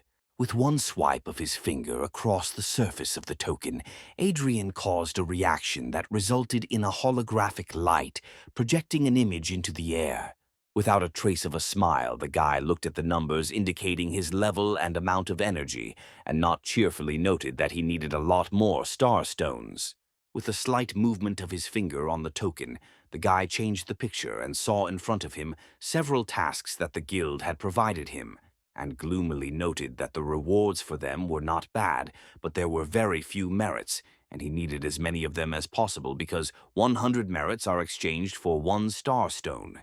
Looking at the result of his research, Adrien doubted whether he should try tasks that were more difficult for his rank. And although he himself understood that he could easily cope with a task at a higher level, he doubted it only because its successful completion immediately after waking up would attract too much unnecessary attention. While he was under the wing of the warrior guild, no one could even lay a finger on him. But if he went too far, ill wishers would come from everywhere and still be able to get him. While flipping through various tasks, Adrien suddenly came across something that caught his attention. Touching the hologram, the guy read about a task that was 2 whole ranks more difficult, but it only required exploring the surrounding of the forest nearby, and the reward promised as many as 20 merits. Taking a closer look at the picture that came with the task, Adrien noticed something interesting, deciding that the task seemed very interesting to him. After some time, Adrien arrived in the suburbs, where some of the awakened ones lived and worked. After wandering around the territory for a long time, the guy finally noticed a fork and realized in which direction the moss forest was located, which became his new goal. At that moment, when he was about to leave, the guy heard a clear voice from behind calling him by name. Turning around, he saw Rebecca in full battle dress, who, clearly delighted to meet a new acquaintance, asked him if he had accepted the same task with the moss forest, as she had. At first, Adrien didn't even immediately remember the girl, but remembering how he helped her during the test, he awkwardly confirmed her guess. Rebecca, clearly overjoyed, even more immediately approached the guy almost closely, asking if he would then like to join her squad, since they had come on the same mission, quite embarrassing Adrien himself. A silhouette of a man suddenly appeared behind her, immediately bringing the girl down to earth, with the assertion that she should have first asked the squad leader before calling anyone into the squad. Coming out into the light, the stocky man noted that for a squad of rank, a hero of rank EF would be a burden. But despite the unflattering comment, he still introduced himself as Mark Hoffman. Turning around, Rebecca immediately began to protest, insisting that she did not consider Adrien a burden. The man who came up hearing Adrien's name called Mark, a real ignorant, because Adrien was the one who, along with Rebecca, received a gold rank talent in the recent test. Stretching out his hand for a handshake, the man introduced himself as Howard and noted that he was the squad's archer. Pleased by the polite attitude, Adrien shook Howard's hand with a smile and heard from him an invitation to join the squad. Dissatisfied with such a positive attitude of the commander towards the guy, Mark said that he did not see anything outstanding in the gold rank and only looked at the level, and for their squad, Adrien's level made him a burden. With one sharp shout, Howard silenced Mark, pointing out that the knight was talking complete nonsense. Embarrassed by such a pleasant attitude, Adrien accepted the invitation to join the squad, and trying not to pay attention to Mark, followed Howard, who led the squad straight to the moss forest. When the team finally entered the forest, the sky was covered with the crowns of mighty trees, whose trunks were intricately intertwined. As soon as they climbed deep enough, tree creatures began to emerge from the bushes at them, forcing the heroes to fight. Wanting to cover the combatants, Rebecca pulled the bowstring and aimed a burning arrow towards the snarling monsters. With one well-aimed shot, she hit one of the monsters, causing the flames to immediately flare up, engulfing its woody body. And although the shot was accurate and the flame clearly wounded the monster, it suddenly extinguished it with a growl, turning to the one that had so suddenly carried out such a strong attack. The monster was about to rush straight at Rebecca, but Mark suddenly appeared between them, taking the monster's attack on his strong shield. Before Rebecca had time to prepare a new arrow, she noticed that Commander Howard was already preparing to fire, calmly taking aim at his enemy. The commander's equally well-aimed shot surprisingly caused much more damage because upon impact, the arrow suddenly exploded, dousing not just one, but a group of tree monsters at once with a bright flame. Deciding that the monsters were dead, Mark allowed himself to be distracted and turned to the commander in order to note how easily he dealt with the enemies. Thinking that it was time for another impudent comment, Mark turned to Adrien and once again noted that this task was too difficult for some F rank, which greatly offended Rebecca, who was standing nearby. The angry girl was indignant because the first arrow was shot from her bow, and she herself is only F rank, which means Mark believes that she is not suitable for this task, but the guy protested, justifying that he was only talking about Adrien. Dissatisfied with this attitude towards her comrade, Rebecca boldly put the knight in his place, noting that if he decides to continue to belittle Adrien, then next time he should think twice before speaking. At this time, the commander, who had not previously intervened in the skirmish, suddenly turned around at a rustling in the bushes. Instantly assessing the situation, he shouted to his comrades, alerting them to a sudden ambush attack. Without having time to dodge, Rebecca barely noticed how a sharp projectile was flying towards her face and closed her eyes in panic. Without straining at all, Adrien intercepted the arrow in one deft movement and, clenching his fist, broke it into pieces, which made Rebecca quite surprised. Throwing away the fragments of the arrow, the guy pointed towards the bushes, from which the projectile flew out, and shouted that that was where the attacker was. The team thief, named Gerald, instantly jumped onto the tree and rushed in the indicated direction, straight along the branches, promising to deal with the monster. In a couple of jumps, he caught up with the already fleeing tree monster with a bow in his hands and raised his blades to attack. It only took him a moment to cut the monster's entire body into pieces in a few attacks. The guy had already returned, landing springly in the clearing where the team was, and Rebecca at that time looked embarrassed at Adrien, who was following the thief's movements. The blushing girl looked away in embarrassment, thanking the guy for saving her, to which he smiled warmly, noting that they were one team. Clearly angry, Mark, in a fit of jealousy towards the lovely archer, thought to himself that Adrien was surprisingly successful in finding opportunities to woo the girl. Having quietly glanced at the knight, Adrien looked away with a sigh, deciding not to pay attention to him and thinking about everything that was happening to the forest. But there was clearly something wrong with him, and the guy felt it too clearly. Adrien knew very well that the Stargate was by no means the only powerful spiritual force in this world, and that it was balanced by powerful dark energy. He knew that the stronger the starlight, the greater the vibrations of darkness, which awaken in living beings all the most terrible and terrible things, turning them into monsters. And although the guy understood that because of this, there were more and more monsters in this forest, he was not interested in this at all, but in the fact that for this reason, among other things, more treasures were appearing in the forest. Distracted from his reasoning, the guy turned his head and saw the command take out a certain device with an antenna, clearly checking something. After checking all the data, the man took out another device and installed it at the root of one of the trees, proudly telling the team that the last beacon had been installed, which means their task of exploring the forest had been completed perfectly. Realizing that they would now go back to the camp, Adrien even smiled, deciding to secretly return here later alone in order to fulfill his goals. However, Mark spoke up, surprising the others by noting that he considered it inappropriate to return to camp now. The guy reasonably noted that for a regular E-rank task, they would receive too little to divide the reward among everyone, and therefore he suggested moving a little deeper into the forest to find something more worthwhile. And although the commander was clearly not too pleased with such an initiative on the part of the daring knight, he was forced to agree, realizing that his argument was very weighty.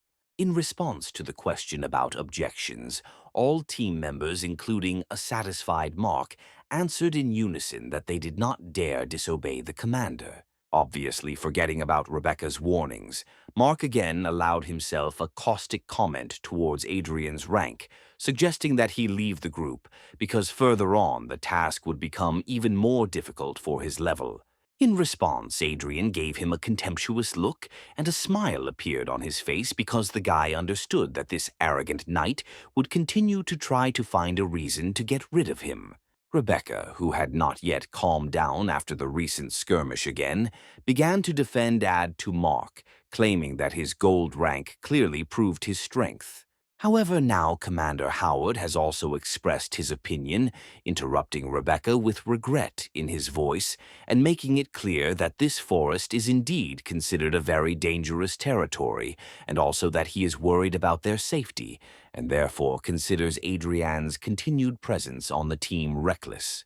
Not expecting this from the commander, Rebecca was clearly at a loss, trying to find at least some argument in defense of her comrade. But in her eyes there was only confusion. And although she still didn't want to let Adrien leave the team, the guy himself suddenly said that he agreed with Howard and therefore wanted to leave the squad, although in fact, he just wanted to fulfill his own goals as quickly as possible. Feeling guilty for his decision, the commander approached Adrien and put his hand on his shoulder, asking for forgiveness for the fact that they were forced to part and promising to share the reward for the task already completed for the guy. At this time, Mark, who was observing the situation, smiled contentedly because he had achieved his goal, and now no one would stop him from winning the heart of the beautiful archer. As the team moved forward, Adrien frowned, feeling the dark aura getting stronger, and therefore worried that nothing would happen to his new comrades. There were two more members on the team whose strength Adrien determined for sure, realizing that they were even stronger than Commander Howard, and therefore concluded that these were secret bodyguards whose main task was to protect Rebecca. And although he was abandoned, Adrien smiled contentedly, glad that he was finally left alone, which meant he could finally begin to complete his own tasks. With one deft leap, the guy jumped over the tree root that was blocking his path further into the forest. Having landed and looked around, he noticed that he felt a strong concentration of a dark aura, which was felt much more clearly here than on the outskirts. Thinking to himself that monsters are drawn to an aura that echoes their nature, Adrien suddenly caught movement above his head and turned around to see how a huge tree monster was falling towards him in order to finish him off. Using the archer's reflexes, Adrien easily noticed the attack and therefore was ready to parry it. With a slight movement of his hand, he used his blade fist skill to block the monster's attack. And a moment later, rushing forward, he hit the monster, aiming for the body and wanting to cut it in two. However, although the blow was strong, it only left a large wound on the living tree, which greatly surprised Adrien himself. The monster swung again, wanting to finish off the intruder, and Adrien sadly thought that using as much as 70% of his strength, he could only wound the monster. With a quick jerk, the guy dodged a barrage of attacks intended to kill him, and agreed with the idea that this would also be enough if you knew well the one you were fighting. Standing firmly on both legs, Adrien snapped his fingers and used his magician abilities to immediately cause a small clot of flame to fall on them. In one smooth movement, the guy pierced a bunch of flame right through with his blade fist, causing it to engulf his entire hand. And although the monster, having caught its breath, immediately rushed at the guy, he was ready to accept the attack and show something interesting. Rushing towards him, the guy slipped under the enemy's blow and slashed him across the body with a blade, causing the monster to immediately burst into flames. Looking at the smoldering body of the already dead monster, Adrien allowed himself to relax a little and smiled at his own understanding that using his own ingenuity and knowing the weaknesses of the enemy, you can cope with any monster. And although he won this battle, the joy quickly faded because Adrien realized that he had spent much more spiritual energy on this battle than he would have liked. Frowning, the guy sadly summarized that he should learn new skills as soon as possible, otherwise he won't go far. Suddenly, a sphere of his soul flew out of his smoldering body, full of energy, which Adrien immediately noticed. At the same instant, this sphere flew up to his mouth, and Adrien, opening it, swallowed it, feeling how his whole body was saturated with energy from it. Adrien straightened up again and smiled, glad that he had acquired such a useful talent, which allowed him to absorb the souls of defeated enemies, not only restoring the strength spent in battle, but also becoming even stronger. Approaching the ashes of the defeated enemy, Adrien noticed something unusual and knelt down next to the curious object. Having picked up a stone full of dark energy from the ground, Adrien noted not without interest that the further he moves into the forest, the more often he finds similar stones in the corpses of defeated monsters. Having examined the next stone from all sides, the guy remembered that he had read that such stones contain the energy of stars, although 10 times less than in starstones, and in addition to this energy, they are filled with a dark aura which makes them dangerous for ordinary people. Smiling at the unexpected discovery, the guy thought that for any awakened person the stones would be absolutely useless, but for him this is far from the case. Sitting in the lotus position, Adrien concentrated on the stone, and it soared in the air right above his palm, sparkling with the energy that overwhelmed him. Just in time, Adrien knew a special technique that made it possible to get rid of the dark aura inside the stone and cleanse the energy of the stars, which the guy himself could absorb, and therefore he, clenching his fist, broke the stone into small fragments. While he was busy purifying and absorbing energy, several more tree monsters lurked in the bushes, not far from him. Naturally, the archer's reflexes helped the guy spot them, and therefore, having quickly finished his ritual, he even smiled, realizing that he would now receive even more stones he needed. Straightening up to his full height, he once again combined the blade fist technique and the magic flame, preparing to take on even multiple enemies at once.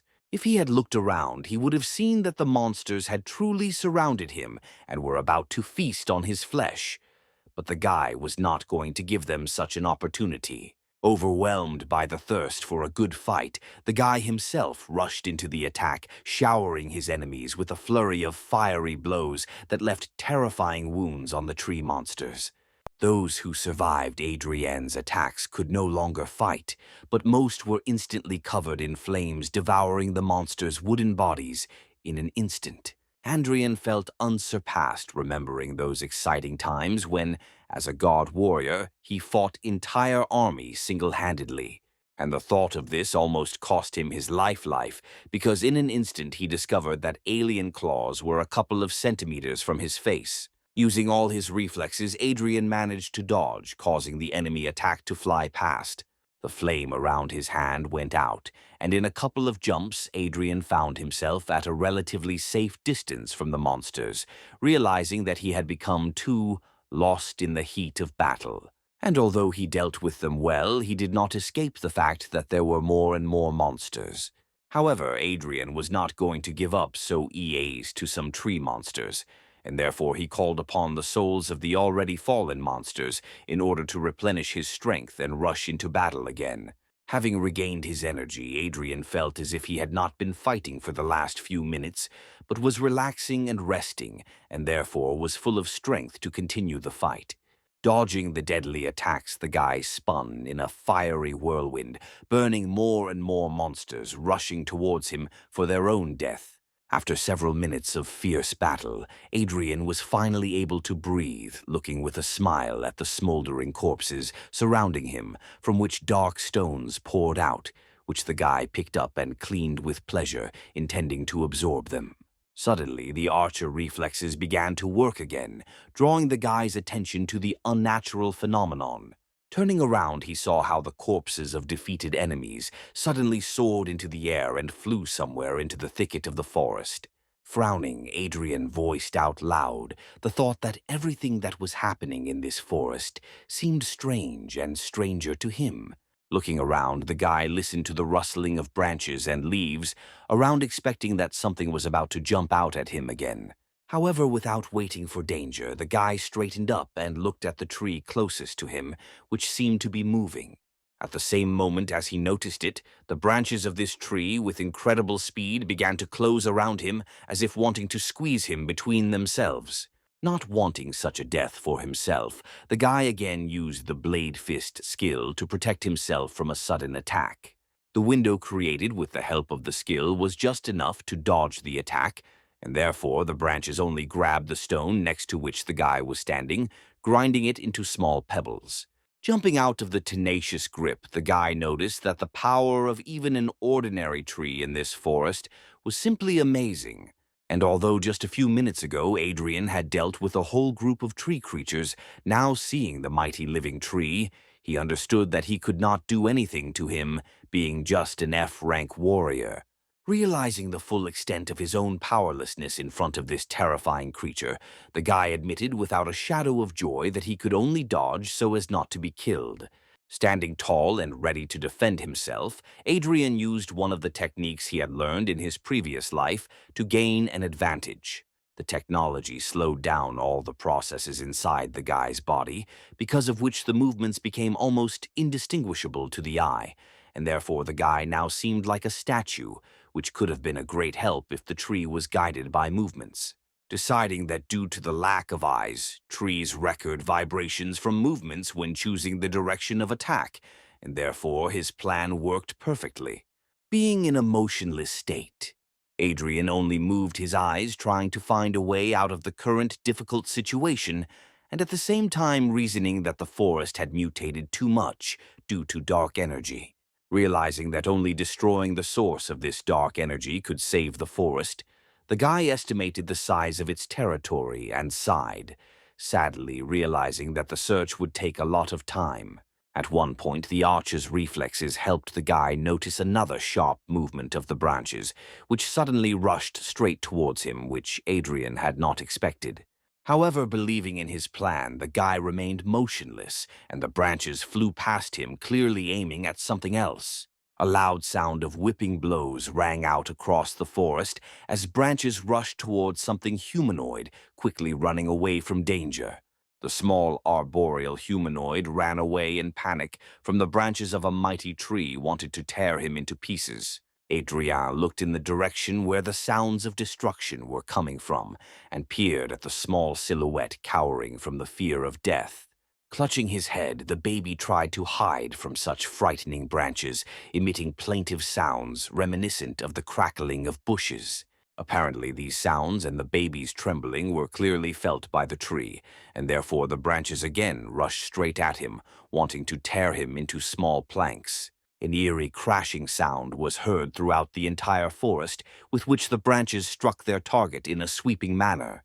However, there was no small tree creature at the point of impact, because Adrien, having taken off from his place, reached him in one jump, and picking him up, carried him away from the terrible tree. The branches scoured the site of the impact, wanting to find the baby's body and devour it, but there was nothing there except ruined soil and stones. Opening his eyes, the tree baby looked up pitifully and terribly at the one who saved him. Using the technique again, Adrien slowed down his movements so as not to suddenly find himself again under attack from the branches, and the baby in his arms again crackled something in his tree language. Slowly lowering his gaze and making sure that the branches did not react to this, Adrien spoke quietly, noting that a large amount of stellar energy was felt in the baby, untouched by the dark aura, and then asked if he understood his savior. Smiling rather sweetly, the baby rattled affirmatively and nodded his head, making it clear that he understood everything perfectly. Smiling, Adrien noticed that the rescued creature was quite smart, because it not only understood his speech, but even thanked him for saving him. Deciding to take a risk, the guy directly asked if the kid knew where the source of the dark aura was in this forest, to which the creature actively nodded. Turning around, the baby pointed somewhere further into the thicket of the forest, clearly wanting to help his savior. Rejoicing at his unexpected ally, the guy was honestly surprised that this kid not only knew where the source of the aura was, but was also urging him on. Having looked around and realizing that the branches of the living tree were quite far away, the guy gathered his strength and rushed forward to where the tree crumb was pointing him. Somewhere in another part of the forest, several tree creatures were eagerly attacking a bulky shield protected by an unusual aura. Holding back the enemy's onslaught, Mark shouted to the commander about his readiness to maneuver. At the same instant, an arrow enveloped in the magician's flame flew towards him, which, flying past his shoulder, pierced one of the creatures and instantly exploded, without, however, touching the knight covered with a shield. However, one of the creatures suddenly jumped out of the column of flame without being wounded by it and rushed at the magician. And at the same instant he was shot down right in flight by a well-aimed shot with a fiery arrow fired from the bow of Commander Gordon. Turning to the team, Mark noticed the commander's face tense from the sudden danger, having just saved the life of an ally. Having relaxed, the knight approached Rebecca, who had been closely following the progress of the battle all this time, and told her to remember how to properly deal with such monsters, not forgetting to note that without the burden of Adrien, they were moving much faster. Frowning with displeasure and still angry that Adrien was kicked out on his initiative, Rebecca gave the guy a dissatisfied look, wondering how he could behave so arrogantly. And although she honestly tried to think about the enemies and the task, her thoughts returned to Adrien, and the girl confusedly thought that his powers were clearly much more powerful than he had shown in teamwork. Suddenly, Gerald, looking somewhere toward the trees, called the commander, claiming that he felt that something was wrong. Turning to Howard, the thief pointed to the battlefield where there were absolutely no bodies of killed monsters left. With a slight but obvious trembling in his voice, the guy alert pointed out this fact to the commander. Noticing some movement out of the corner of his eye, Gerald suggested that the forest was absorbing the bodies of monsters, and when he looked up, he saw that the branches of the huge trees surrounding them seemed to come to life. Raising his head in surprise, the stunned Mark saw how some branches rushed towards him with extraordinary speed.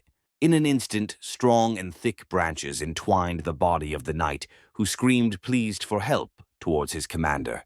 However, before anyone had time to react, the branches sharply compressed, squeezing the body of the daring knight, causing blood to splash out of his mouth, and Mark himself let out an inhuman cry full of pain.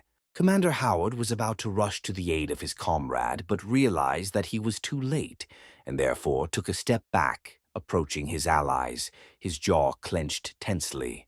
Clutching his bow tightly, he tried to understand what was happening around him as his team formed a protective circle. Casting a sad glance at the murdered Mark, Howard suddenly noticed how smaller branches entwined his body from head to toe. The knight's body changed. His skin turned gray and his eyeballs turned black, and the corpse spoke in Aor voice, turning towards his former comrades, threatening them with death for invading the territory of dark forces. With pain in his eyes, Howard looked at what his comrade had become, regretting that he could not save him, and summing up that the demonic tree had devoured Mark's soul and taken his body. Rebecca asked in a panic how it was possible for a rank A-tray to be able to kill and awaken one of the same level so easily, but the demonic knight had already rushed to attack his former comrades. Realizing that it was no longer Mark in front of him, Commander Howard pulled his bow and aimed a burning arrow at the monster, intending to end his life this time forever. The arrow flew straight at the monster with incredible speed, ready to burn it to the ground. However, the monster, taking advantage of the wooden branches intertwined with him into one hole, managed to intercept the arrow, and with a demonic smile laughed at the commander's pathetic attempt to finish off his former comrade. The amazed Howard froze in place, not understanding how his most powerful attack, which so easily dealt with the wooden monsters, now did no damage.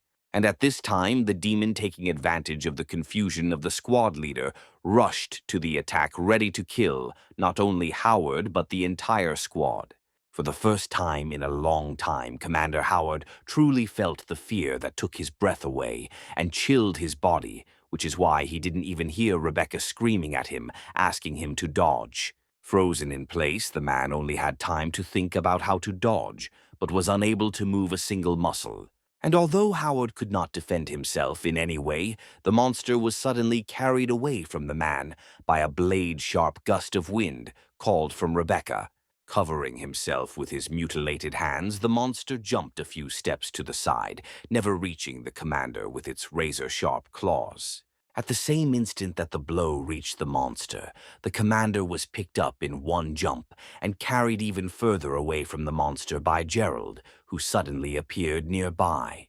Lo, the commander in safety.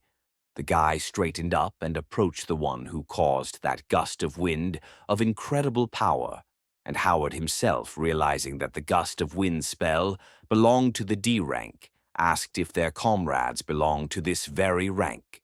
All this time, a magician named Matthew, who had been helping only with low-rank spells, threw back his hood and admitted with a sigh that he did not want him and Gerald to be discovered so easily. Rebecca, who began to guess what was happening, looked at the thief and the magician, wanting to ask a question that suddenly appeared in her head. But Matthew interrupted her. Glancing briefly at the girl with his golden eyes, the man confirmed her unspoken guess, saying that they were sent by the Rebecca family to protect her. The archer's gaze clearly showed the pain that arose from the realization that even her own family did not believe in her strength. Realizing that now was not the time for conversation, Gerald rushed into battle, assuring his ward that everything would be fine and entrusting cover to his faithful fellow magician, who was already casting a new spell. At the same instant as the thief's blades clashed with the monster's incredibly powerful hands, the magician finished casting the spell, and another windy attack hit the enemy, causing the sound of an explosion to be heard throughout the forest. Even despite the teamwork of the powerful tandem of a mage and a D-rank thief, who were covered by as many as 2 archers, the monster skillfully fought 1 against 4, which caused great bewilderment for Gerald, who was beginning to run out of steam. The exhausted archers were breathing heavily. Matthew was holding his wounded side, and Gerald was clutching his blades with already very sore hands, not intending to give up. It turned out that the tree that killed Mark and merged with his body was changing his body worse and worse every second, making him not just a monster, but a real tree demon whose bloodlust was visible in every movement and even glance. Even the unwounded monster suddenly roared, and the already powerful body looked many times stronger than it was. Realizing that the battle was going completely against the team, Matthew made a difficult decision, intending to protect Rebecca at all costs, and therefore folding his hand into an unusual symbol, the man began to use a new spell and asked Rebecca to run when it was ready. Looking around at her exhausted team and the rather tired Rebecca herself, she tried to disagree, realizing that without her, the squad's remaining chances of survival would be completely lost. At the same moment when she tried to voice the reason for her refusal, Matthew used a spell, immediately causing 2 gusts of wind of incredible strength, cutting through huge roots in its path and rushing towards the girl. And as soon as the magical wind reached the archer, it suddenly began to spin gently, picking her up and lifting her into the air, dragging her somewhere deep into the forest, away from the battle. The girl, who had fallen to her knees far from the battlefield, raised her head, shocked that they had done this to her. And although she wanted to return as quickly as possible, a sudden crunch of branches from the side made her turn her head toward the bushes from which other monsters were running towards her. Realizing that she couldn't cope alone, Rebecca took one last sad look at the battlefield and, turning sharply, rushed to run as far as possible from the monsters attacking her. But even though she was far from the most terrifying monster, her strength began to leave her, which is why the archer began to panic, realizing that she was about to fall. Realizing that there was no way she could escape, The girl turned around to make a last desperate attempt to defend herself, but before her eyes another monster had already rushed at her, revealing sharp claws and about to tear the fragile archer apart. From the fear that gripped her mind, tears flowed down the girl's cheeks, and she herself muttered in a trembling voice, apologizing to those who gave their last strength to save her, trying to shield herself from the attacking monster. With her hands, the girl closed her eyes, realizing that she was about to die. But at the same moment, something suddenly attacked the monsters, dousing each of them with an uncontrollable flame, causing the creatures to scream loudly. Hearing the screams, the girl opened her eyes and looked at what had happened. But when she saw the one who protected her, she opened her eyes in shock. Adrien, standing at his full height, turned his head to Rebecca, wanting to assess whether she was injured, although the girl herself looked him with much greater curiosity, because his hand was blazing with both flame and unusual pink energy. Turning his head back towards the enemies, Adrien, concentrating, asked the girl what happened to them, since she found herself alone against 3 monsters. The girl, amazed by the spectacle, looked at Adrien without looking away, and instead of answering in a trembling voice, she only asked how he could so easily deal with 3 E-rank monsters alone. Sighing, the guy glanced at the new creatures that came closer, growling towards the couple and wanting to kill both. Realizing that it would be much more difficult for him to fight and protect Rebecca. At the same time, Adrien decided that it would be much better to use a different strategy, and therefore, with a smooth movement, he put his hand on the archer's waist, pulling her towards him, which caused incredible embarrassment on the part of the girl. The girl tried to object to such an unexpected close contact, but Adrien interrupted her, giving her a hard look and threatening that if she did not shut up, he would throw her to be eaten.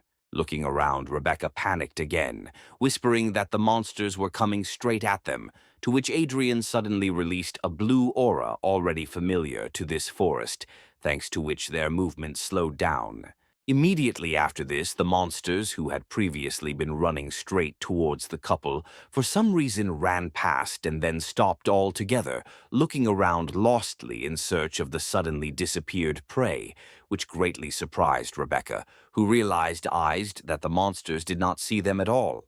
Confused again, Rebecca looked at the guy again, thinking that this was the skill he received for passing the gold rank test. And although Adrien tried to concentrate on the enemies, he could not help but notice that for some reason the girl pressed herself even closer to him, which greatly embarrassed the guy. In the end, when the monsters dispersed, Adrien led Rebecca somewhere deep into the forest where they found a safe enough place for them to rest. Crouching under the roots of a large but lifeless tree, Adrien sighed, leaned back on the roots, and again asked what had happened to the detachment. Having scorched the girl with a stern look, he asked directly how she could get lost alone in the forest if their team included as many as 2 awakened D ranks. Rebecca, who had been embarrassed until this time, opened her eyes in surprise because she did not expect that Adrien was so strong that he could easily understand the level of power of those about whom she herself knew nothing. Shaking her head and throwing out the embarrassment of the guy who saved her, the girl indignantly asked how he knew that their comrades were of higher rank. The guy, who did not give in to pressure, directly said that he had eyes, and he simply could not help but notice this fact.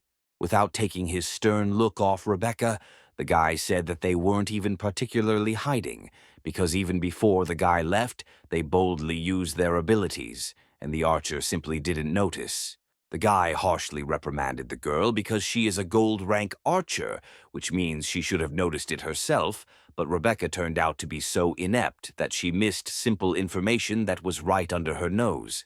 Hugging her knees and closing her eyes, the girl sobbed in a trembling voice, agreeing with the guy's words and confirming that she was weak, because if she were stronger, she would not be a burden to her comrades. Even seeing how upset the girl was, Adrien did not allow himself to show pity, and still looking sternly at her with his green eyes, the guy harshly noted that tears could not help the matter, but instead it would be better if she finally said what happened. For a couple more seconds, the archer could not control her tears, and when she finally came to her senses a little, she spoke, telling Adrien about everything that had happened to them. Having listened to her to the end without interrupting, the guy nodded, thinking about everything he had heard and collecting his thoughts. After wiping her tears, the girl told Adrien that his slowing down skills were incredibly useful against these monsters, and therefore they should quickly go to the camp, so that with his help, stronger comrades could save their squad.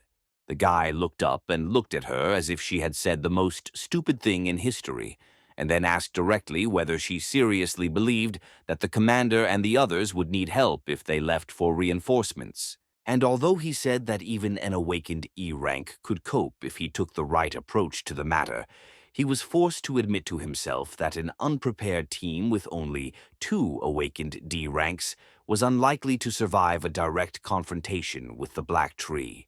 Rebecca sadly admitted that after the tree killed Mark and took over his body, even the well-coordinated tandem of 2 awakened D ranks was useless. In the end, having received all the necessary information, the guy put his hands on the ground and stood up, finally getting ready to get down to business. Turning to Rebecca, who was still sitting on the ground, Adrien called her behind him, asking her to take him to where the battle was so that they could provide support to the squad. At this time on the battlefield, gusts of wind swirling into a whirlwind cut through the air around them. Mark, who had become a demonic monster, showered the magical barrier with a flurry of attacks of incredible power, wanting to get to what it was covering.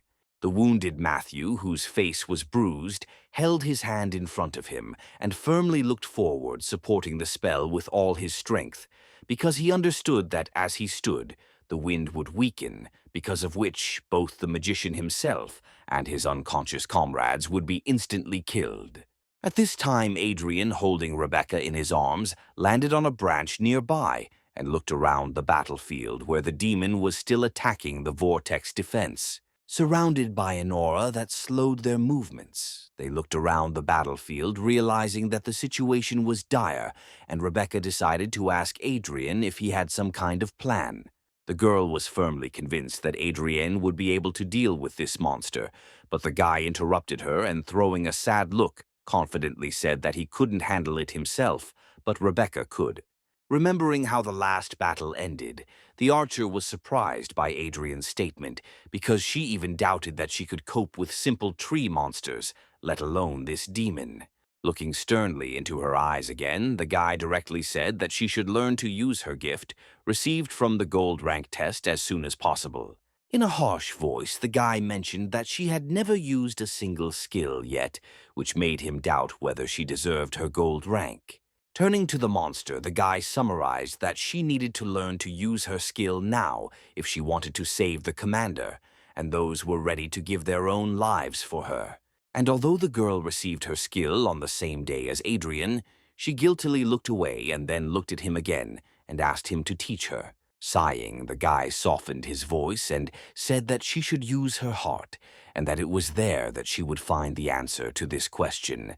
Closing her eyes, the girl tried to concentrate, and after a couple of seconds, her eyes, from which a golden glow emanated, opened and a golden mark lit up on her forehead. Looking into the archer's eyes, the guy immediately realized that she had acquired the Eagle Eye skill, which is considered very strong among all gold rank skills. Having examined the girl, in whom there was no trace of embarrassment and awkwardness, the guy even thought with some pride that she was strong enough to reach S rank under his mentorship faster than in 10 years. But just a second after thinking about the thought of mentoring, the guy looked away and frowned, not understanding why he was thinking about it again, because the student from his past life had betrayed him.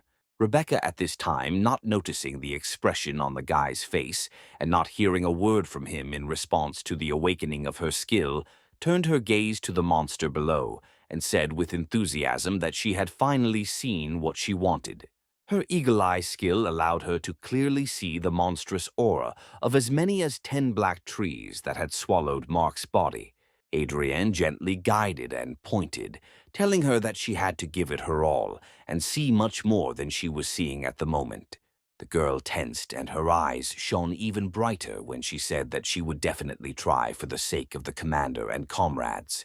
The mark also shone brighter, and the girl was able to catch all the streams of aura, not only emanating from the monster's body, but also flowing directly into it.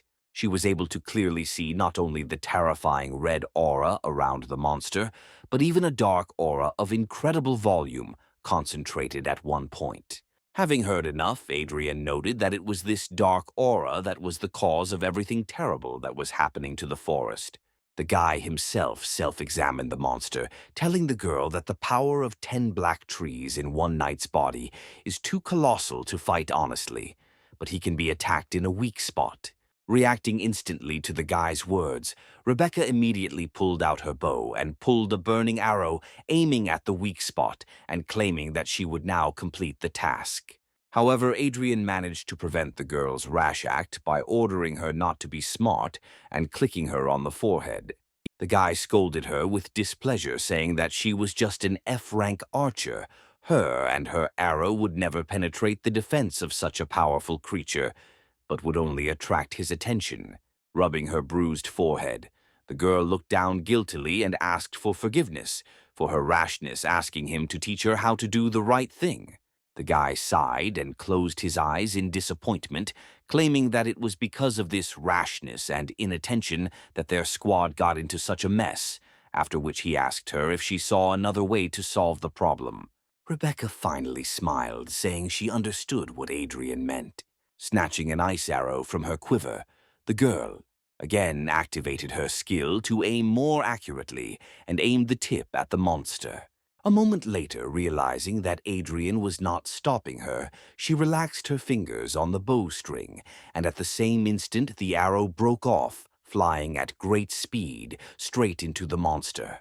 Before the monster had time to react, he let out a loud cry of pain when the ice arrow hit his weak spot, where the ice immediately covered his body, making the woody shell fragile. Following one arrow, a second one flew in, causing even more damage and not allowing the monster to recover. Finally, the last third arrow hit the target, causing almost the entire body of the demon to be covered with an ice crust. An incredible pain was clearly visible in his eyes.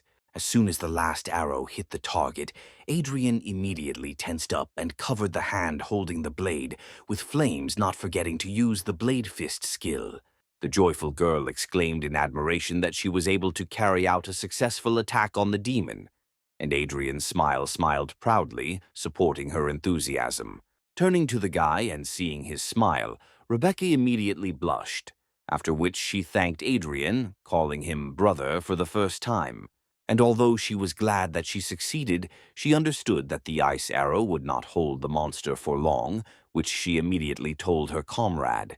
Having prepared for the attack, Adrien suddenly jumped from the branch and rushed straight at the monster, with the goal of destroying both it and all the dark aura that had accumulated in its body.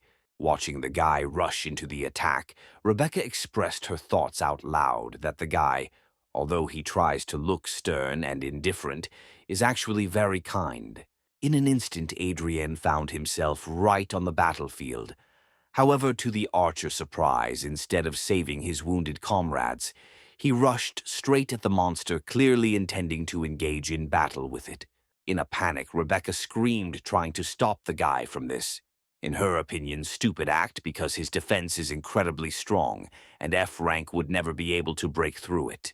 She knew that if he couldn't break through the monster's thick wooden armor, he himself would be under attack. But Adrien's gaze said more clearly than any words that he wouldn't stop. The guy understood perfectly well that the archer was right, and that Mark, who had become a monster, may not be very strong in himself, but his wood armor supported by a dark aura makes him almost invulnerable.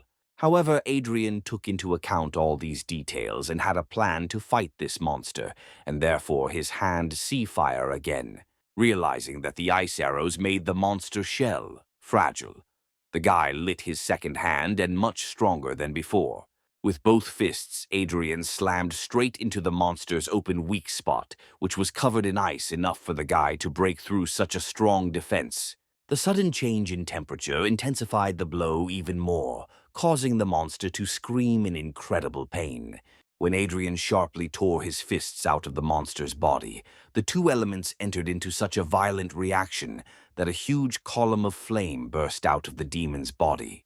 Despite the fact that Rebecca watched the entire process of the battle, although she admired Adrien, who managed to break through the monster's defense, she could not understand how he did it. Taking a better look at the monster with the help of her skill, Rebecca saw how a purple dark core suddenly appeared from the monster's stomach, which according to her guesses was the source of the dark aura. Without stopping his movements, Adrien took out his blade and surrounded it with flames, along with the energy of his blade fist, to unleash a final devastating attack. Rushing towards the enemy, the guy cut his body with several powerful blows, right in the place where the core affected by the dark aura was located. Looking at the place of impact, the guy noticed with satisfaction that the core had split into several parts. At the same instant, the wooden shell of the monster began to split and fall to the ground, freeing Mark's body to come out. It turned out that Mark did not die in that attack of the tree and was inside the tree shell all this time being alive, and now having climbed out, exhausted, he muttered something unintelligible. When his gaze focused, he saw Adrien in front of him and immediately shouted at him in rage, calling him a real bastard. Throwing a glance at the guy full of contempt, Adrien grinned and answered boldly, calling the knight a brat who could not resist the darkness. Not sparing the guy, Adrien sternly noted that the knight, because of his powerful will, has an advantage against the forces of evil, and should be the least prone to the influence of monsters, but the black trees were able to take advantage of Mark due to spiritual weakness. Pressing his hand to his aching head, Mark threw a tired but still angry look at the guy, as memories suddenly began to appear in his head, one after another, revealing to him the whole truth of what happened to him. Having assessed his guesses and real events, the guy decided that Adrien had set everything up in retaliation for being expelled from the group, and therefore, in a fit of anger, he rushed at the guy. Adrien sighed heavily and once again called Mark an idiot because his actions and thoughts strongly contradicted common sense. With one deft movement of his hands, Adrien, without much difficulty, knocked the useless knight off his feet and turned him over in the air, deciding to completely neutralize him. As soon as Mark lost consciousness, a dark crystal suddenly materialized in the air next to him. Sighing heavily, Adrien spat on the ground next to the unconscious knight, noting that his soul was terribly envious and ignorant, and therefore it was not surprising that darkness took his body. Looking down, the guy saw the crystal that appeared at the death of the monster who enslaved Mark, and raised it, glad at least 1+ in such an unpleasant situation. Holding it in his hand, Adrien assessed the stone and realized that it was much better than all the ones he got from killing ordinary tree monsters. Concentrating his aura, the guy noticed, not without irony, that a dark aura without a master was trying to subjugate him, and then he relaxed his fist, grinding the crystal and releasing its energy for subsequent purification and use. When Adrien absorbed the energy, he looked around and noticed that the branches and leaves of the black trees around him began to dry out, and the aura weakened. Rebecca, who had been at a safe distance all this time, realizing that she was now in no danger, jumped from the branch and rushed to her comrades as soon as the magical wind weakened and released 3 almost like lifeless bodies.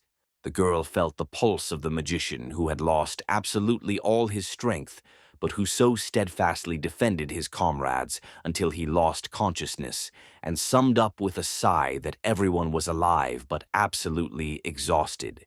Turning to Adrien, Rebecca thanked him from the bottom of her heart, admitting that without him and his help, they would all have died here.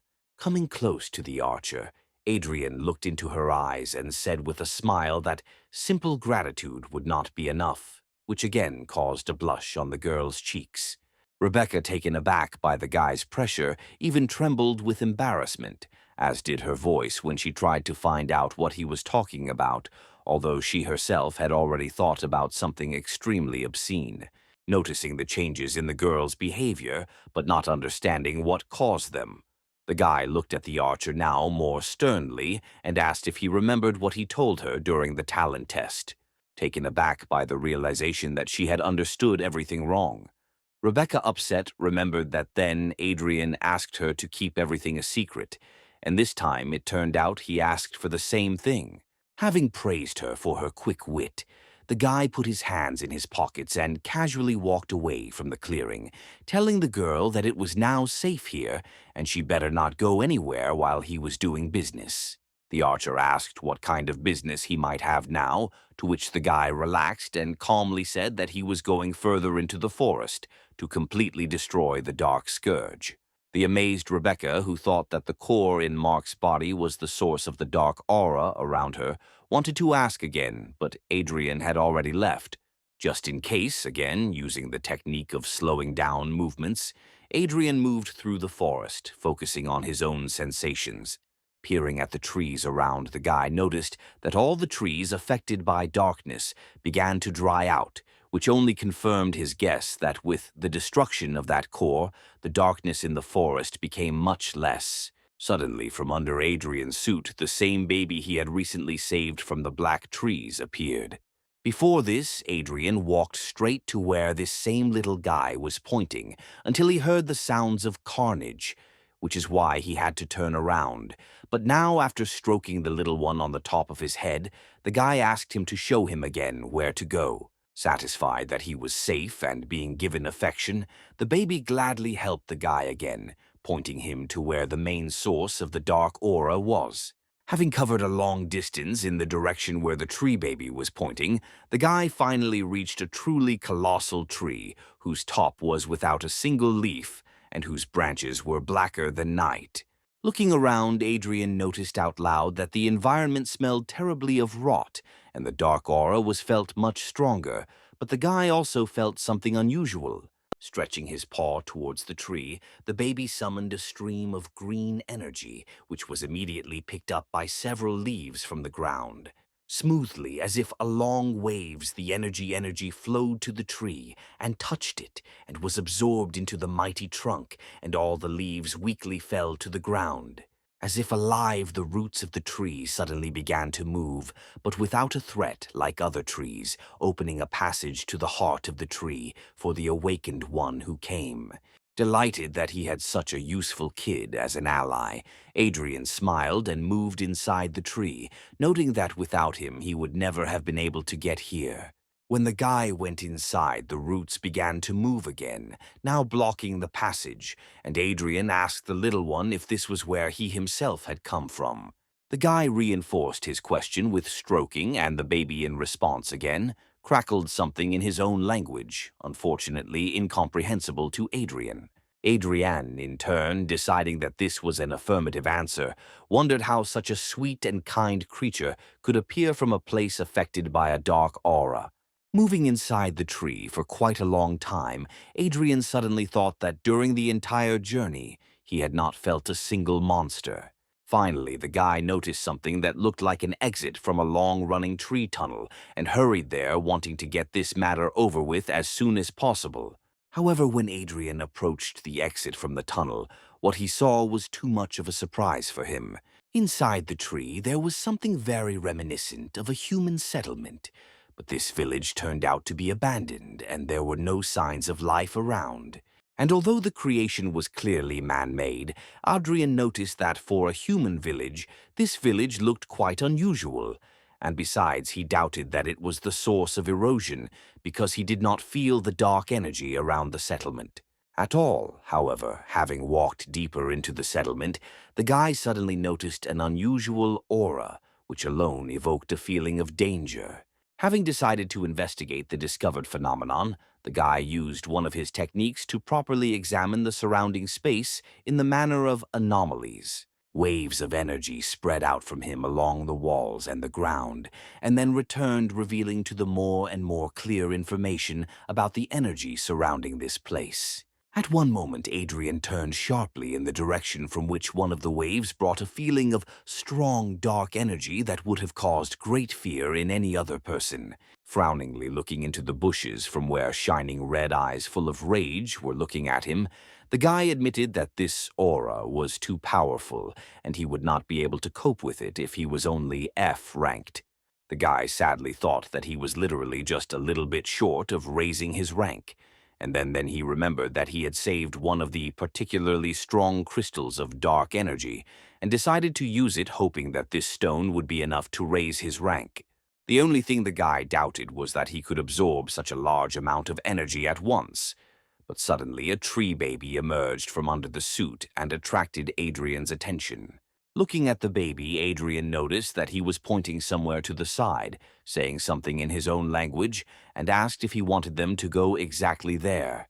The kid nodded actively, and the expression on his face expressed some anxiety, which made the guy wonder if his little comrade felt the terrifying aura that he himself felt. Dismissing these thoughts and not taking his eyes off the terrifying aura, Adrien agreed with the kid, deciding once again to go where he pointed. Having walked a little further into the village, bypassing the place from which a terrifying aura was felt, Adrien suddenly emerged from the cave in which the settlement began and saw a small tree standing close to a flimsy fence. Boldly jumping from the arms, the baby approached this small tree, looking at it with care and affection, and touched its trunk again, causing smooth flows of green energy that merged with the internal energy of the tree. Flowing inside the tree, the energy reached the branches and divided into several streams, which released outward were transformed into spheres, floating in the air, with images that turned out to be the memories of the ends. Peering into the spheres, the guy saw in them how, in the past, life in this village was in full swing. Adrien saw a peaceful colony of ants whose faces were framed by smiles, and realized that it was they who built this small settlement.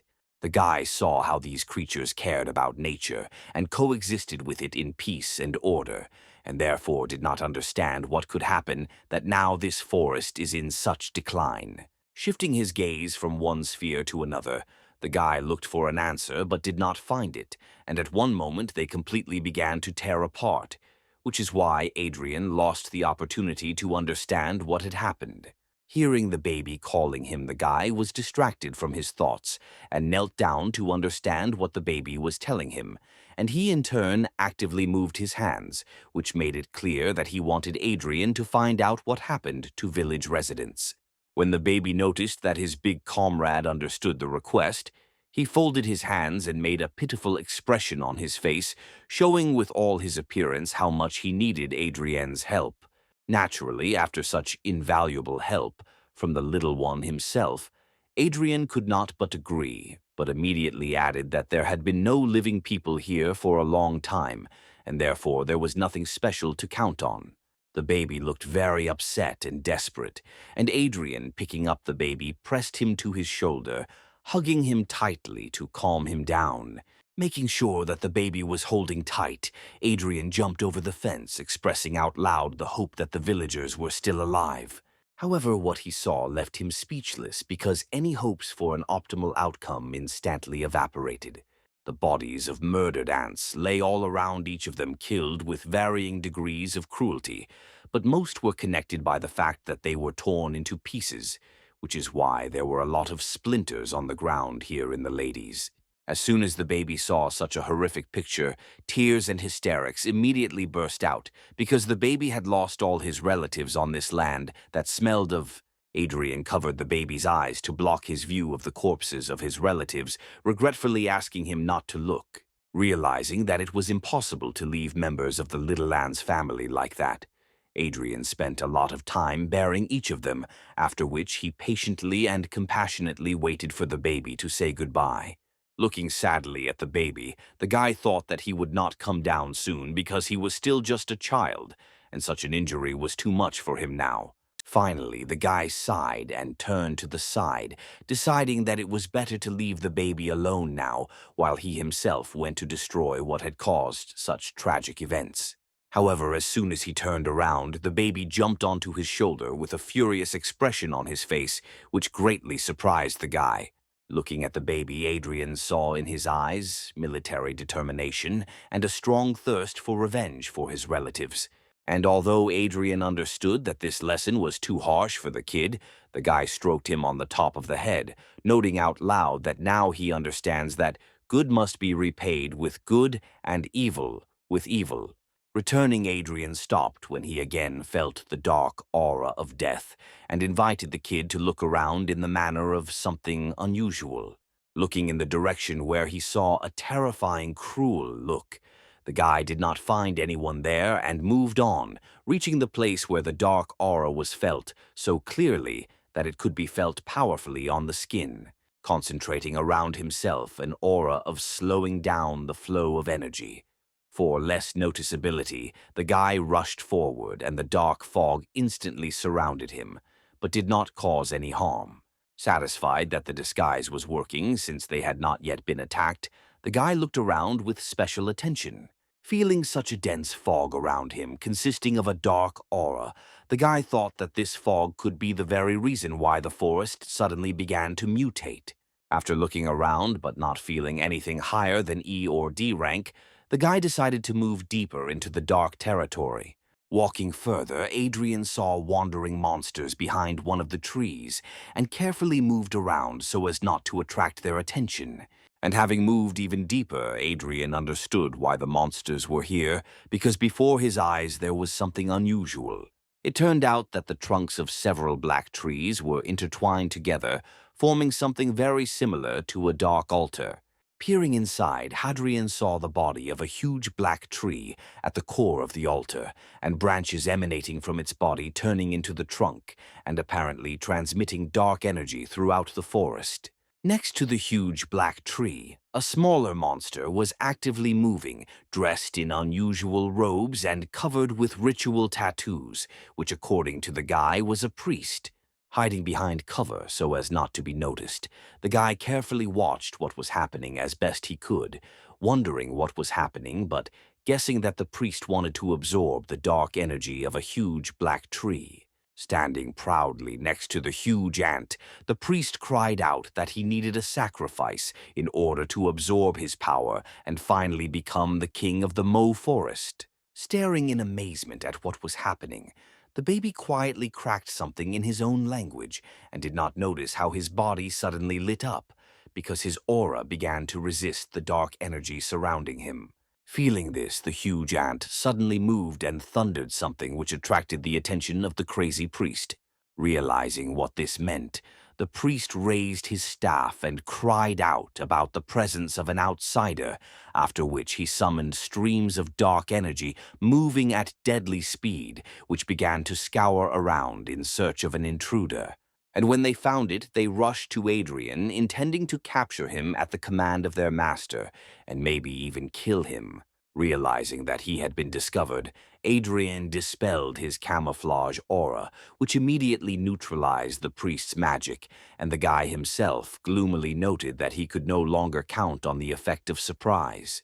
The demonic priest looked at the guy with hatred and shouted loudly that everyone who interferes with his ascension must be immediately destroyed, be it people or forest spirits. After one of his commands, a whole crowd of monsters rushed at Adrien with loud screams, wanting to please their master and deal with the intruder. Realizing that he could not hesitate, the guy took a fighting stance and used a fiery fist blade in order to quickly deal with the monsters that were interfering with him. Rushing into battle, the guy tried not to take his eyes off the priest, and at the same time not lose concentration from the battle, successfully destroying every monster that was stupid enough to come within striking distance. Despite the fact that there were indeed a lot of enemies, the guy successfully broke through the crowd, destroying the monsters one after another in incredible combat pirouettes. And although Adrien successfully fought against these monsters, he understood that very soon his strength would begin to leave him, and any confusion could cost him his life. It was for this reason that the guy focused again on the priest, who was shouting instructions to his demonic ears. Remembering the old saying that if you want to kill a monster, cut off its head, the guy rushed straight towards the priest with one powerful leap, intending to finish him off with one concentrated blow. Knowing very well the weaknesses of different classes of creatures, Adrien understood that it would not be difficult to deal with the magician in close combat, and therefore rushed towards the monster even faster. Trying to get even closer, the guy suddenly noticed that the priest was not casting spells, trying to defend himself, but was doing something that was not usually typical for magicians. Instead of using spells, the sorcerer swung his staff as if he was going to hit the guy on the head, which even confused him. Adrien was already so close that he didn't want to dodge and waste time just to reach it. But the magician's blow touched the ground, and in a powerful stream of energy, crushed the stone exactly in the place where Adrien had just been. Having landed irritably, the guy angrily noticed that the strength of this magician was equal to the strength of a mid-ranking warrior, and therefore Adrien was forced to dodge to save his own life from the blow.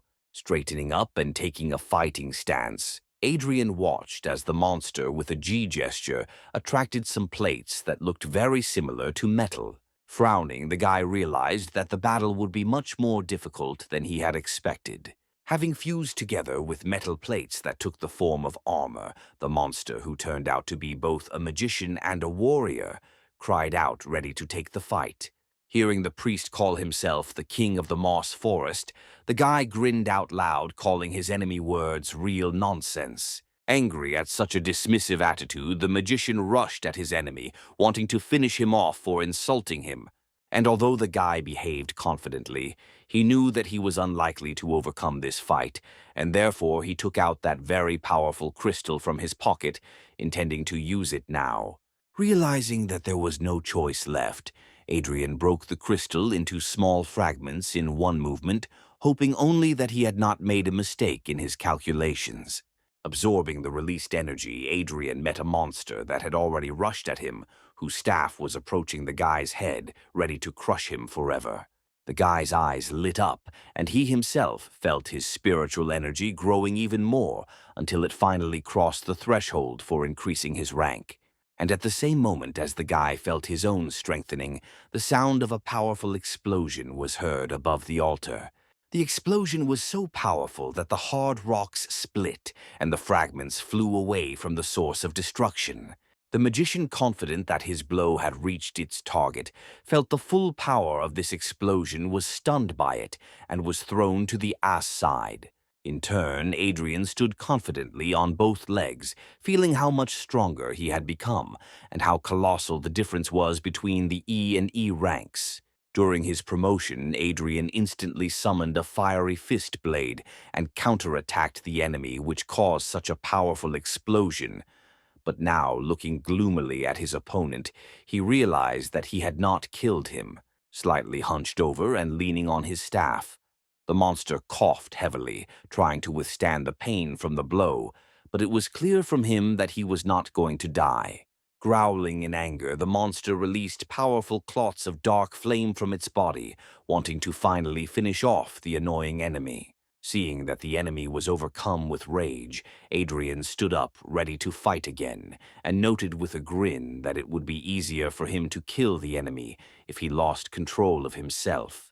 Before the self-confident hero had time to blink, the monster found itself in the air 1 meter in front of the guy, already swinging for another powerful blow. Surprised by the speed of the monster, Adrien slid out of the attack with a smooth movement, instantly destroying the stone surface at hit. Having landed and not taking his eyes off the enemy, Adrien noted out loud that his speed had become many times greater, which meant he needed to be even more careful. Before he could come to his senses, he was already in the air, successfully dodging another powerful blow from his staff.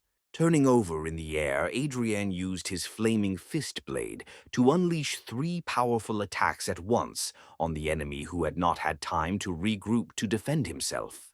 And although the blow clearly reached its target, Adrien was forced to dodge powerful attacks again, because his own blow could not penetrate the monster's strong defense.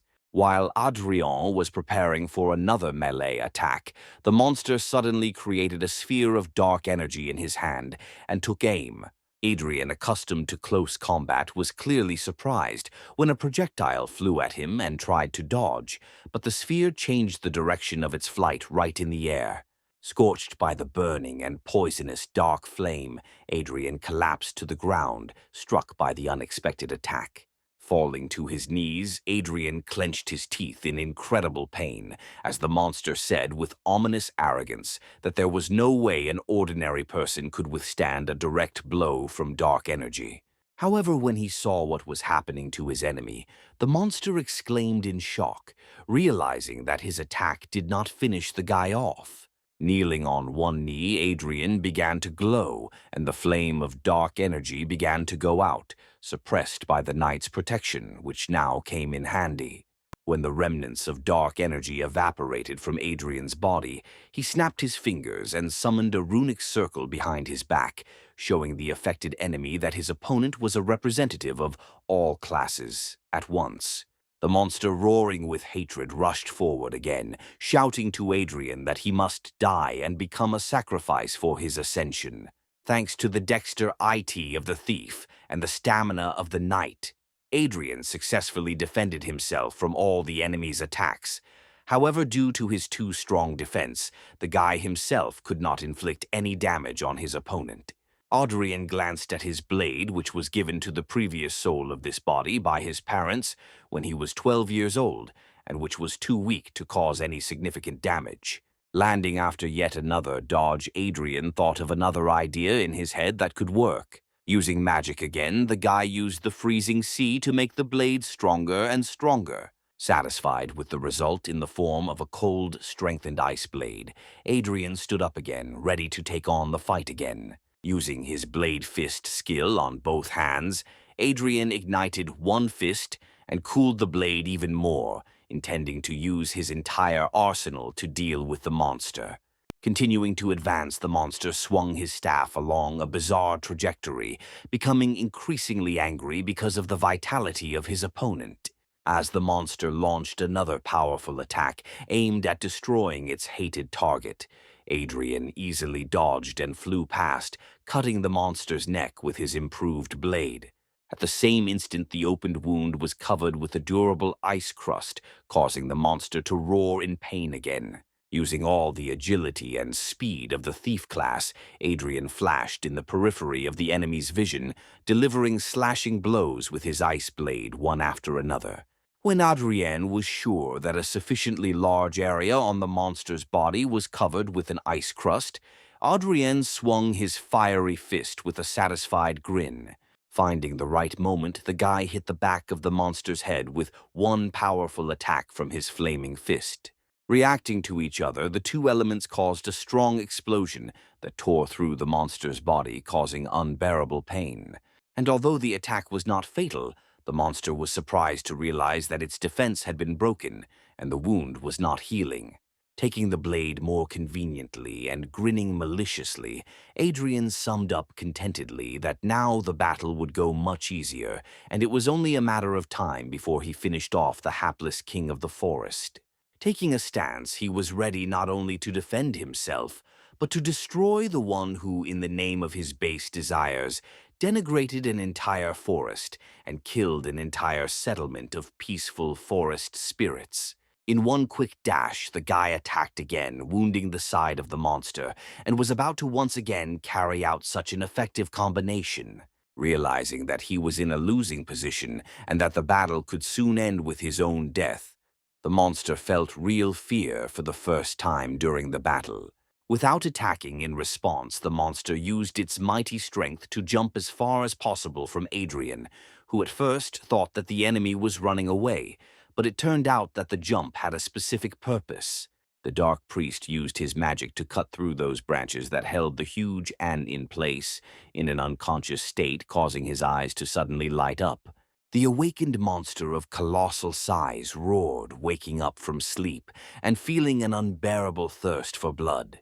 Realizing that the guy would not leave his enemy alive, the priest grinned as the huge monster tensed, freeing itself from its shackles, and said confidently that if he was destined to die, they would die together.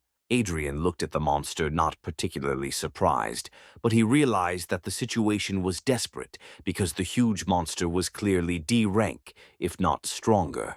Concentrating, Adrien felt how the entire dark aura of the forest was concentrated in this one terrifying giant, which left no chance for a successful battle. The enemy in a battle with which the guy had just had to sweat a lot now stood at the feet of a real colossus whose monstrous aura alone already inspired horror, not to mention his appearance, and Adrien felt that he was really in trouble. It was a desperate situation, and although the guy was still trying to figure out a way to get out of this truly tragic situation in his heart, he was ready to rush into a fair fight. It was at this moment that Adrien felt the previously undetected effect of his mythical skill, which made its owner 10 times stronger, but only on the condition that he was ready to boldly rush into battle, even in the most hopeless situation. At the same time, in another part of the forest, Rebecca was sitting near the bed built for her wounded comrades, looking around to barely notice the attack and protect them when she felt the vibration of her badge. Taking the token out of her pocket, the girl touched it with her finger and a voice was heard from the token, notifying that very soon the rescue squad would reach them. Relieved that help was on the way, but still worried, Rebecca asked them to move quickly because her comrades urgently needed medical attention. The voice from the token had already begun to answer something, but it was interrupted by interference, after which the sound completely died down. Rebecca was seriously surprised because she had never heard of communication through tokens working intermittently. Hearing a sound so loud and booming that it reminded her of thunder. The girl raised her head and saw a huge column of dark energy, so strong that it pierced the skies, coming from the depths of the forest. Amazed by what she saw, the girl thought, in fear, that Adrien had gone there, which means he could be in great danger. At that time, Adrien stood in a fighting stance in front of a real titan, whose body was literally glowing from incredible amounts of dark energy permeating his body. The guy tried to maintain the firmness of his stance, but powerful gusts of wind and fragments of stones forced him to move. Adrien tried to assess his strength and realized that the monster was still D-rank, but the entire dark aura of the forest flowed towards him endlessly, making him much more powerful than he was while he was inside the tree. And although Adrien understood that he was unlikely to survive a long battle of endurance, his spirit was captured by the anticipation of a great battle, and his heart, surrounded by a shell of mythical talent, beat faster. Adrien felt the flames of his powerful spirit engulf his body, causing no damage but enhancing all his senses tenfold. Finally, the giant moved and, spreading his legs, raised both fists for his most powerful blow. In turn, the flame of the spirit that scorched Adrien's body had already engulfed the guy entirely, leaving him with the last hope of victory. While the demonic priest laughed, standing aside and watching how the mighty titan attacked the awakened one, Adrien concentrated all the power of his spirit in his body, intending to finish off the monster with one blow. Adrien put everything on the line because if he fails this attack, he will never leave this forest. However, everything turned out completely differently than the guy expected, which is why his face showed surprise that was so unusual for him. The huge rout attacked the demonic priest with incredible speed, breaking bones with a powerful blow. The blow turned out to be so powerful that the monster flew into the rock with great speed, causing rock fragments to fall around. From where the demonic priest fell, a faint groan was heard, full of pain and disbelief at what was happening. Because of his broken back, the priest could not stand up and was forced to lean on his hands, trembling in pain and trying to ask in a voice full of suffering how the giant could attack his relative. However, instead of answering, the priest, raising his gaze, saw several colossal roots falling on him at once at a speed that was not natural for such a size, which upon landing immediately showered the monster with a series of blows so powerful that no living creature could survive them.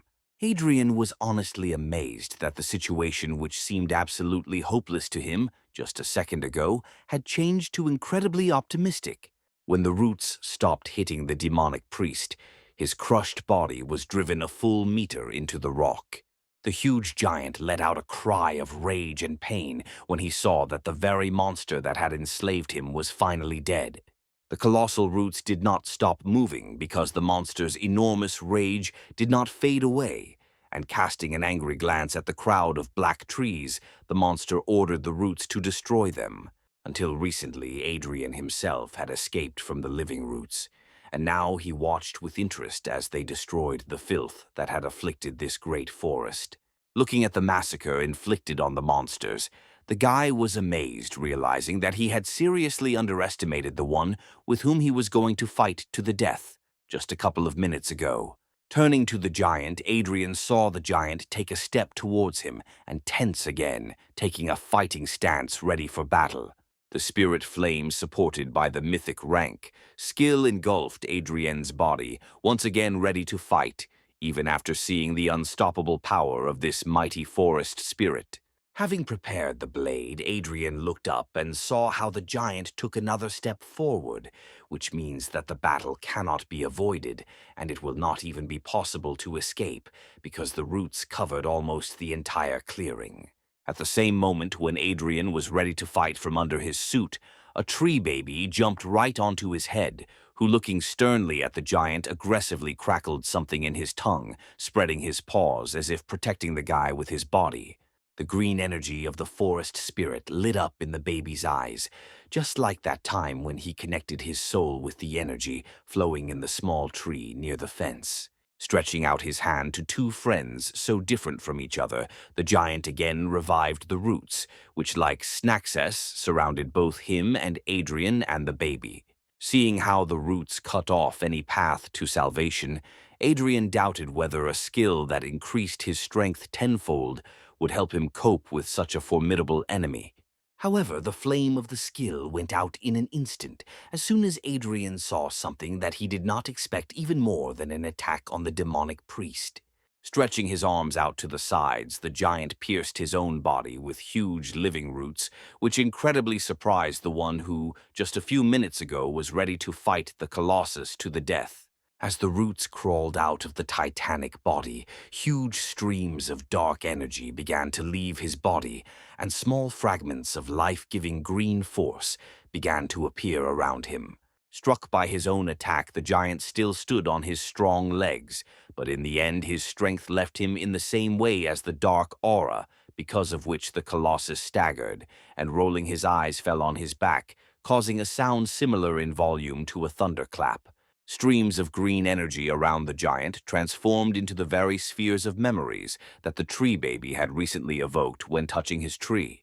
Looking into these spheres, Adrien finally learned how corruption conquered this mighty forest, namely under the influence of that same demonic priest who brought the dark spirits whose madness affected the nature around. Having appeared with them in the settlement of peaceful ants, the priest demanded that they give him their shrine around which the settlement was built.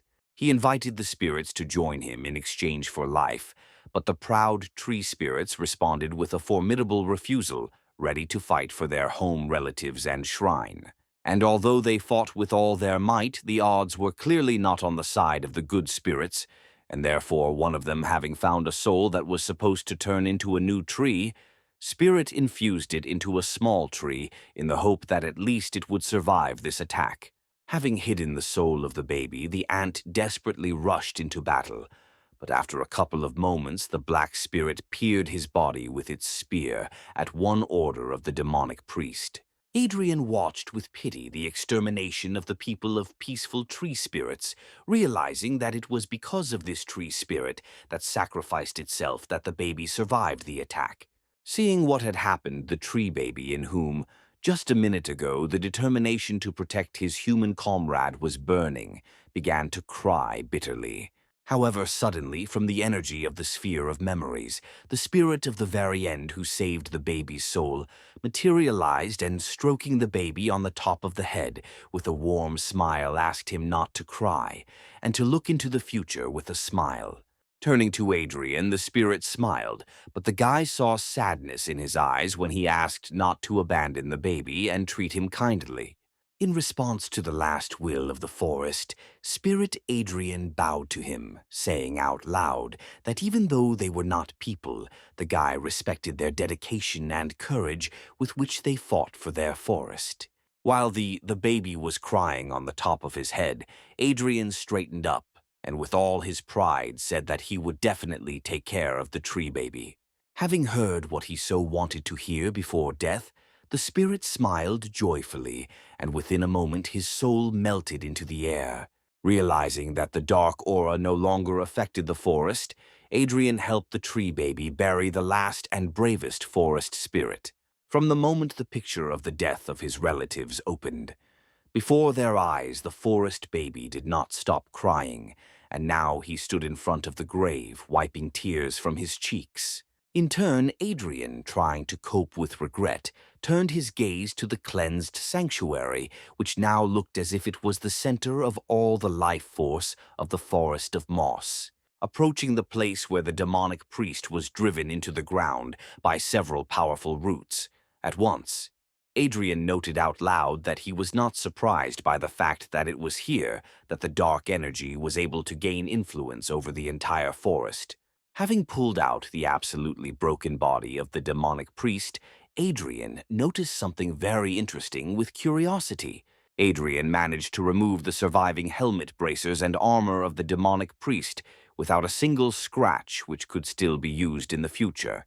Looking at the staff that the magician wielded so skillfully, Adrien thought that he himself did not need this staff, but it could be safely sold on the black market.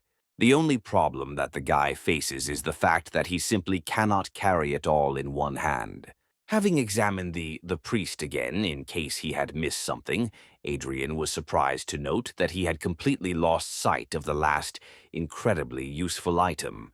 Noticing with satisfaction that this item would perfectly solve the problem that had arisen, Adrien picked up the priest's headband, which conveniently contained a spatial pocket. Smiling contentedly and remembering all the items that he had taken from the priest, Adrien placed them all inside the spatial pocket, thinking that the incredibly useful items he received were as many as 10 dark stones that would help him further increase his strength. However, the most useful, without a doubt, could be considered the spatial pocket itself, which you can keep for yourself and store a lot of useful items in it. The only thing that confused Adrien was that the spatial pocket was a rather rare artifact that even C-rank heroes could rarely afford, and therefore it was surprising that some demonic priest of only D rank had it. Throwing aside serious thoughts, the guy shook his head and allowed himself to relax, because just recently he thought that death awaited him, and therefore he could think about something less important, such as the fact that the bandage looked incredibly unreliable and she will definitely have to do it later, Lee. Finally, a tree kid approached Adrien, sadly hanging his head, and the guy asked him if he had said goodbye to his relatives. Nodding affirmatively, the forest baby jumped onto Adrien's shoulder, who smiled at the baby's readiness to move on. Patting the baby on the head, Adrien told him with affection in his voice that he would definitely take care of him and teach him everything that he himself knew.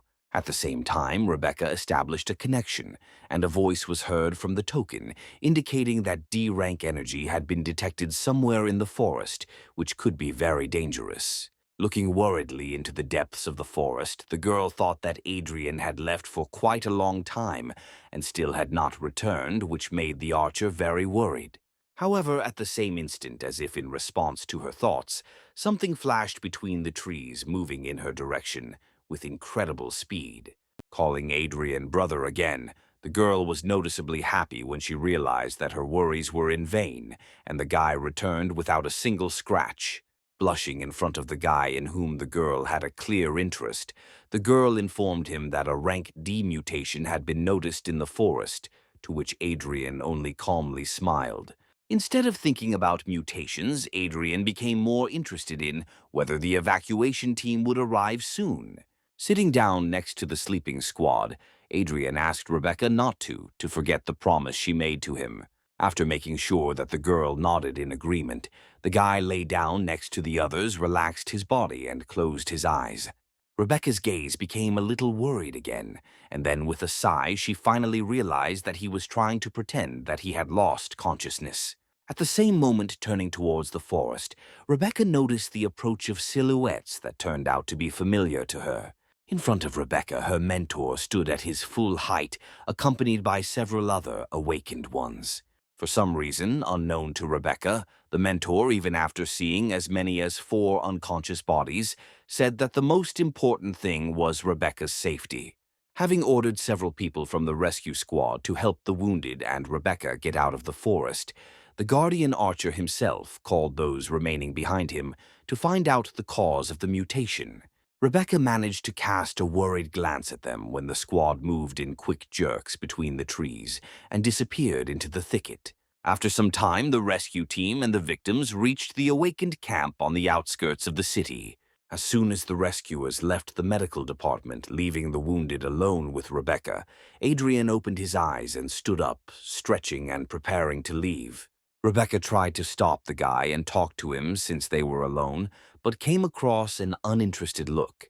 Turning gloomily, the guy interrupted her and told her commander to send the reward for exploring the forest to him personally.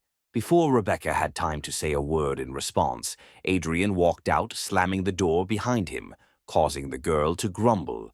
Displeased, Bedley crossed her arms over her chest, offended. At this time, her token suddenly vibrated, and then the mentor's voice was heard from it, asking if the archer had met other awakened ones in the forest. Embarrassed by the realization that she needed to keep the guy secret, the girl said bluntly that she had not seen anyone.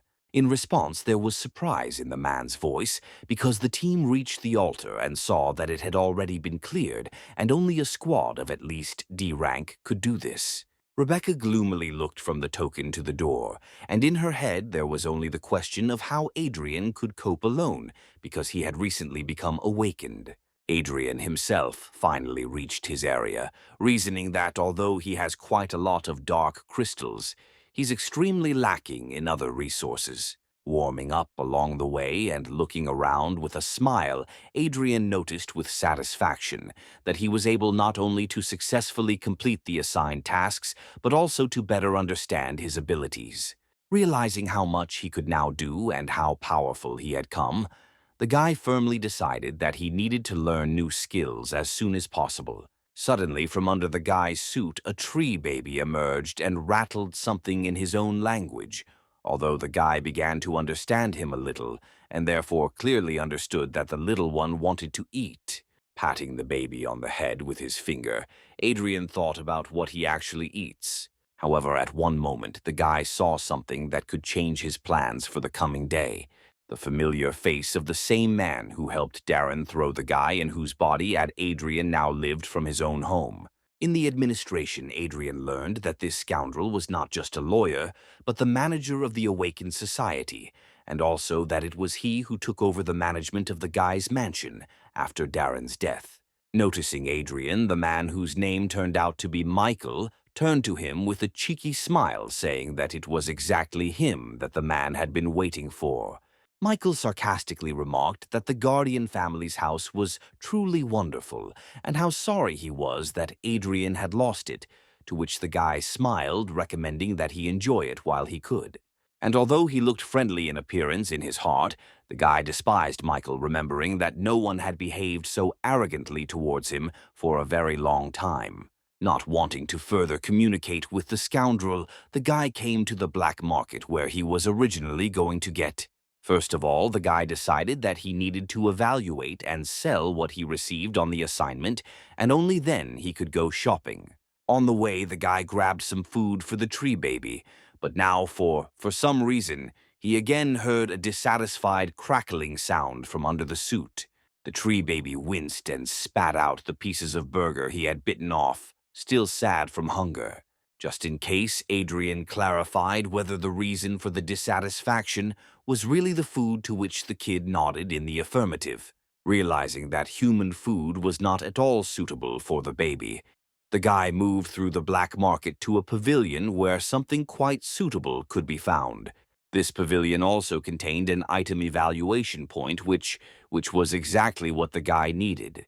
Adrien sighed a little sadly when he saw several long lines that he really didn't want to stand in, but there was no one near one of the doors. Surprised by this phenomenon, the guy shrugged his shoulders and, deciding that the methods of evaluating objects were still the same, moved there, which greatly surprised everyone around him.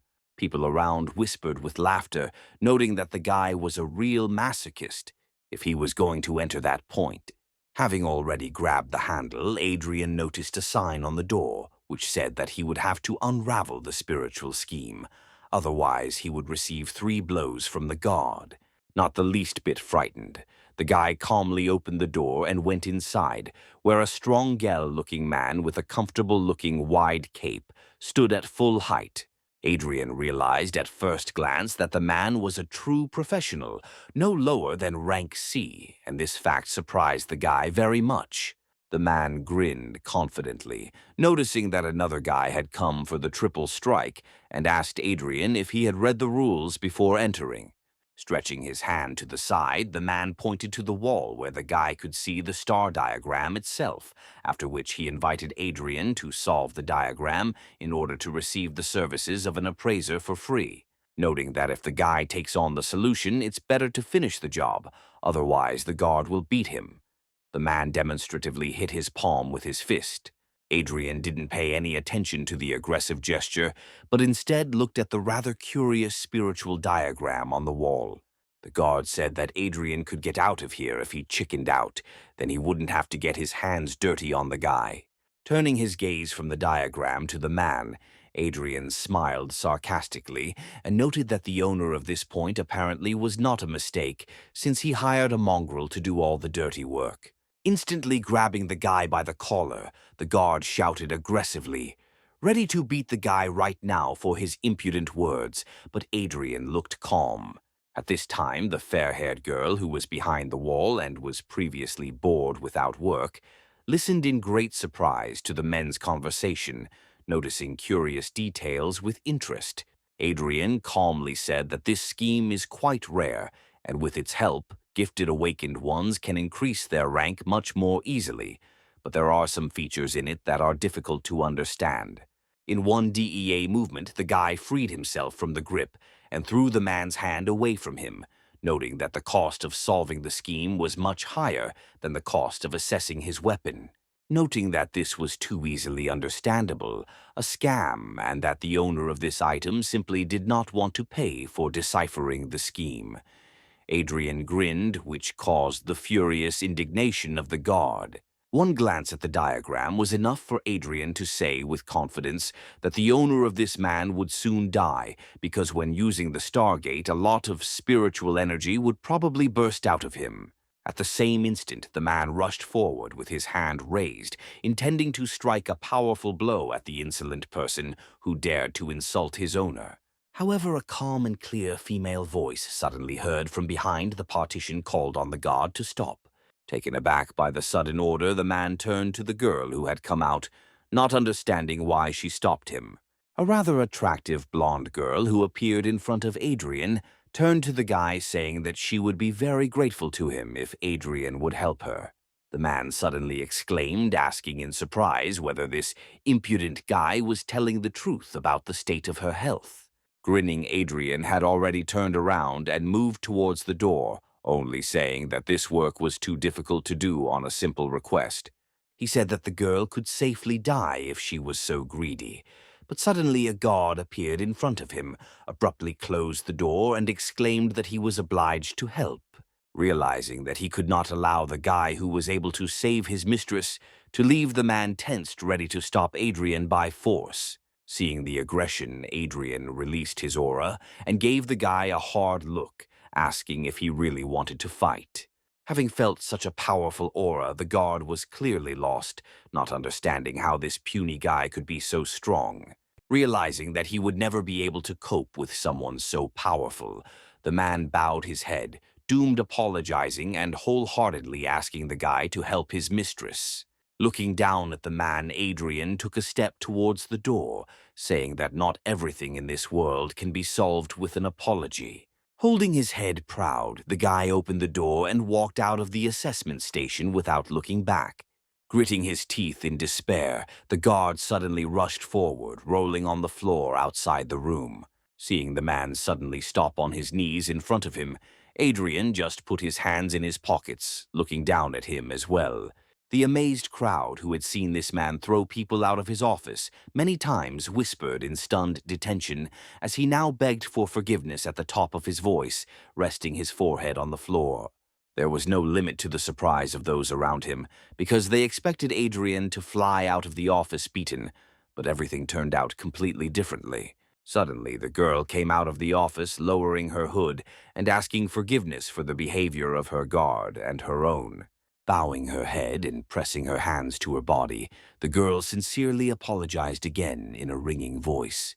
Turning to her, Adrien suddenly stopped smiling and examined her carefully, remembering that he had already seen this girl before. He remembered the day when back in his previous life he talked to a similar girl on the battlefield and heard her threaten him with a warm welcome if he showed up on her territory again. However, their relationship was very close because in a past life she was Adrien's ally, whose help he always valued very much. Thinking that this girl might be a descendant of his former girlfriend Adrien, asked what her name was. The girl bowed her head again, saying that her name was Lilia Breyer, and then again asked Adrien to cure and help with her problem. Hearing the name Breyer, Adrien was convinced that his guess was correct, and therefore looked at the girl in a completely different way. Going inside, Adrien threw the girl his items and a list of them, saying that he would help her, but would receive payment in the form of an assessment in advance. A few minutes later, when the girl was minding her business, her guard, whose name was Darius, whispered his suspicion towards Adrien because he was too young. Looking skeptically at the guard, the girl noted that only Lily herself knew the secret of her body, and Adrien, with one glance at the diagram, described it as if he himself had seen how it manifested itself. Rising from his chair, Darius tried to object, pointing out that the guy might be a spy. In turn, Lilia silenced him, saying that she could never allow her illness to become known outside this room, because it could undermine the authority of her family. Darius fell silent, looking down guiltily and trying to come up with at least something to say, but the girl ended the conversation, noting that she should take advantage of any opportunity for healing. Bowing his head sadly, the man went out into the corridor and stood at the door so as not to allow anyone to interfere with his mistress. At this time, Adrien, who did not want to hesitate too much, sat down on the floor opposite the girl, who was also sitting, and extended his hand to her, urging her to begin the process. Sighing, the girl pulled off the top of her cape, exposing her shoulders and collarbones. Confused, Lily looked away timidly, asking if he could see everything, when an unusual seal lit up on her chest, which Adrien immediately began to examine. His eyes also lit up, and the magician's insight worked at 100%, allowing him to study this seal in every detail. Adrien thought about what SEALs, like this, do for different purposes. In particular, for magicians whose bodies are quite weak, often use seals to stabilize their spiritual energy so that it does not escape. The seal on the girl's body looked special, and the guy, looking gloomily at Lilia for a long time, suddenly spoke. He asked if it seemed to him that the girl possessed a spiritual pattern inscription body, which greatly puzzled Lilia. Worried, the girl incomprehensibly asked the guy if this was something dangerous.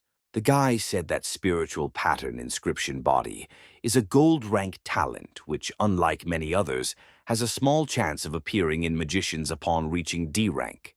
The amazed girl even put her hand to her mouth, realizing that her illness was not caused by illness or poison, but by a very powerful talent. Adrien noticed that this talent is quite rare and is most often inherited from ancestors, and therefore among her relatives there must be a very powerful magician. Narrowing his eyes with dissatisfaction, the guy wondered how the girl could not have heard about this skill, because although it is rare, it is really powerful. Lilia said that her grandmother and aunt were truly powerful magicians, but they died in battle with monsters and much was not made public. Hearing the girl's words, the guy suddenly became noticeably upset and looked away sadly, realizing that his good friend was dead. Squeezing his eyes in pain, the guy ordered himself not to think about those who had left, and opening his eyes, said that he would now teach Lilia one of his techniques, thanks to which she could be healed. In his head, the guy sadly noticed that her relative owned this technique, which means he can leave Lilia something very valuable that is connected with her. Bowing her head to the floor, the girl bowed again, thanking Adrien from the bottom of her heart for his generosity. Standing outside the door, Darius frowned with displeasure, trying not to listen to the women's sighs behind the wall. Sitting in the lotus position and trying her best to learn a new technique for her, Lilia had been tense for quite a long time, which is why she involuntarily sighed. About an hour after starting to study the technique, a small amount of energy suddenly flowed out of Lilia's chest, forming a sphere. The tense girl did not notice this, but the guy surprised. Recognized in this sphere the one the likes of which appear when he kills monsters. Having quickly absorbed this energy, the guy thought that her spiritual energy, due to studying the technique, began to overflow and therefore left her body. Taking advantage of this energy, the guy took out one of the dark stones that he had with him and broke it, intending to cleanse it. It usually takes Adrien about 5 minutes to clear the energy of the dark crystal, but the girl's absorbed power turned out to be so pure that it sped up this process tenfold. Adrien watched as the stone crumbled in his hand and thought that this activity could be useful not only for Lilia, but for him too. Taking all the crystals that he had with him, the guy decided to cleanse and absorb all the energy that was in them.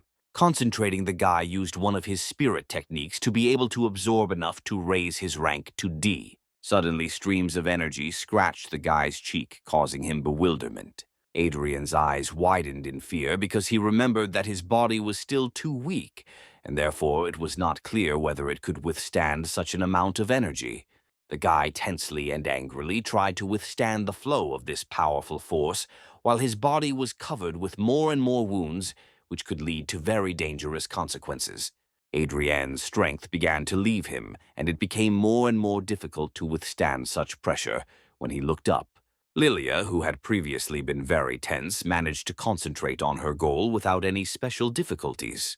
Blushing with tension, Adrien decided that there was no other way out, which meant he would have to take extreme measures. Bringing his hands together in a seal, the guy released his spirit to use the desire technique to the fullest. Adrien's face was already covered in small scratches, and his expression reflected his pain as he began to form his energy for subsequent manipulations. Realizing the difficulty of the entire upcoming operation, the guy used another technique to separate the energy flows into thin threads that could be transformed into new forms. From these threads of energy, the guy formed a new formation of an empty array, ready to absorb new properties. This array suddenly formed right in the air as Adrien used the last technique to store all the excess of this energy directly into the array. Finally, Adrien was able to breathed calmly as the array was absorbed into his body again, and the wounds began to heal because all the excess energy was ultimately stored in the array. Sighing, the guy sadly closed his eyes, reproaching himself for his indiscretion, and realizing that in battle he would not be able to help himself like that. In the end, Lily opened her eyes and exhaled, releasing all the tension from her body. Looking at her hands, the girl concentrated on her feelings and realized that she no longer felt the illness in him, which is why a joyful smile appeared on her face. Unable to contain her emotions, the girl rushed to Adrien and even accidentally knocked him down, squeezing him in a tight hug and shouting gratitude in a joyful, ringing voice. Darius, who ran in to hear the exclamations, first cried out, calling on the girl to get dressed. After some time, having heard from Lilia about everything that happened in the office, Darius threw himself on his knees in front of Adrien. In a fit of emotion, the man rested his forehead on the floor, shouting gratitude towards Adrien for healing his mistress and also apologizing for his own suspicion. Adrien was even a little surprised to notice that Darius was even too faithful to Lilia, although the guy respects this. Sitting at the table, the guy raised his hand and firmly said that the treatment was not free, and therefore Darius had better bring him payment. The joyful man picked up the box with all the items that Adrien had asked to be appraised and placed it on the table, also indicating that his dagger had also been appraised. The guy, not without surprise, noted with approval that Darius, as a thank you, even provided him with separate tools for repairing the armor. Looking at the blade, Adrien realized that it was a kind of black branch fang, which was a bronze rank weapon which was not very good, but in principle it suited him. Trying the blade on his hand, Adrien remembered with nostalgia how in his previous life he owned and wielded equipment of epic rank. Adrien collected everything else into his spatial bag with one slight movement of his hand. What they saw greatly surprised both Lilia and Darius, who was stunned to think that even the awakened ones of rank B did not have such treasures. Not seeing anything unusual in his actions, Adrien asked what exactly surprised them so much. Darius immediately threw up his hands, convincing the guy that they hadn't seen anything like that, but he thought to himself that Adrien was truly a great man. When the guy left his new acquaintances, both Lilia and Darius bowed to him gratefully, which greatly surprised the other visitor to the appraisal office.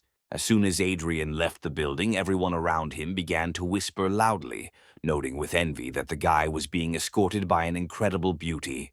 Walking through the black market, the guy smiled contentedly, realizing that he received even more for the service provided than he had planned. However, Adrien was haunted by the thought that he had forgotten something very important, and then he remembered that he wanted to look for food for the tree baby. At the same instant, he felt something moving in his spatial pocket. Looking inside, Adrien saw the tree baby and asked with confusion why he climbed inside. When the kid turned to the guy, Adrien saw that the very hungry kid had drunk all the spiritual energy potions that the guy had just acquired. If Adrien could fall into the ground from disappointment, he would definitely do it, although he understood that he himself forgot to feed the baby. Arriving at the Warriors Guild, Adrien, with a gloomy face, reasoned that potions of spiritual power were too expensive to buy constantly, and the baby still needed to be fed. And although the realization that the baby would ruin him in this way did not make the guy too happy, he was inspired to find a positive in the situation, thinking that the baby would certainly grow up to be very strong. The guy was going to look for more tasks, but a joyful Frank suddenly appeared in front of him, saying that he had signed Adrien up for a meeting between the guilds of warriors and knights. And although Frank was clearly very glad that he gave such a gift to the guy, Adrien turned away and said that he was not interested in this initiative. He simply understood that this event of exchange of experience between newcomers, warriors, and knights would bring him absolutely no benefit. The guy thought that the reward for this would be meager, but Frank silently handed him a piece of paper on which was written about a reward of 1,000,000, as well as 10 boxes of potions of spiritual power. Adrien paused for a couple of seconds, just wondering what a great reward this was. And when he finally realized the essence of this award, he tore the piece of paper from Frank's hand and proudly said that he would definitely live up to his mentor's expectations and take first place. And although Adrien insisted that he would easily get first place, Frank laughed good-naturedly, saying that the guy had only recently become awakened, and therefore there was no point in counting on anything. Frank noted that there would be a lot of elite there, and he invited Adrien to gain experience, although the guy himself had no doubt that he would win. As Adrien moved towards the exit, Michael and Roosevelt watched him telling the hooded man that it was Adrien who caused his brother Mark to die before being rescued from the forest.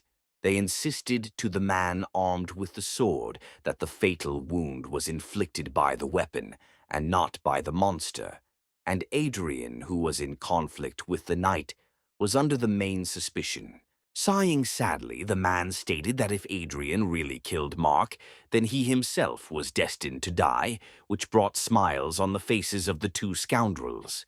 Having spent very little time walking around the City of Dawn, Adrien reached the arena of the Awakened, where the meeting between the warriors and knights was to take place. Adrien read that this event is organized specifically between gifted awakened ones, which means that all participants there will be at least silver rank.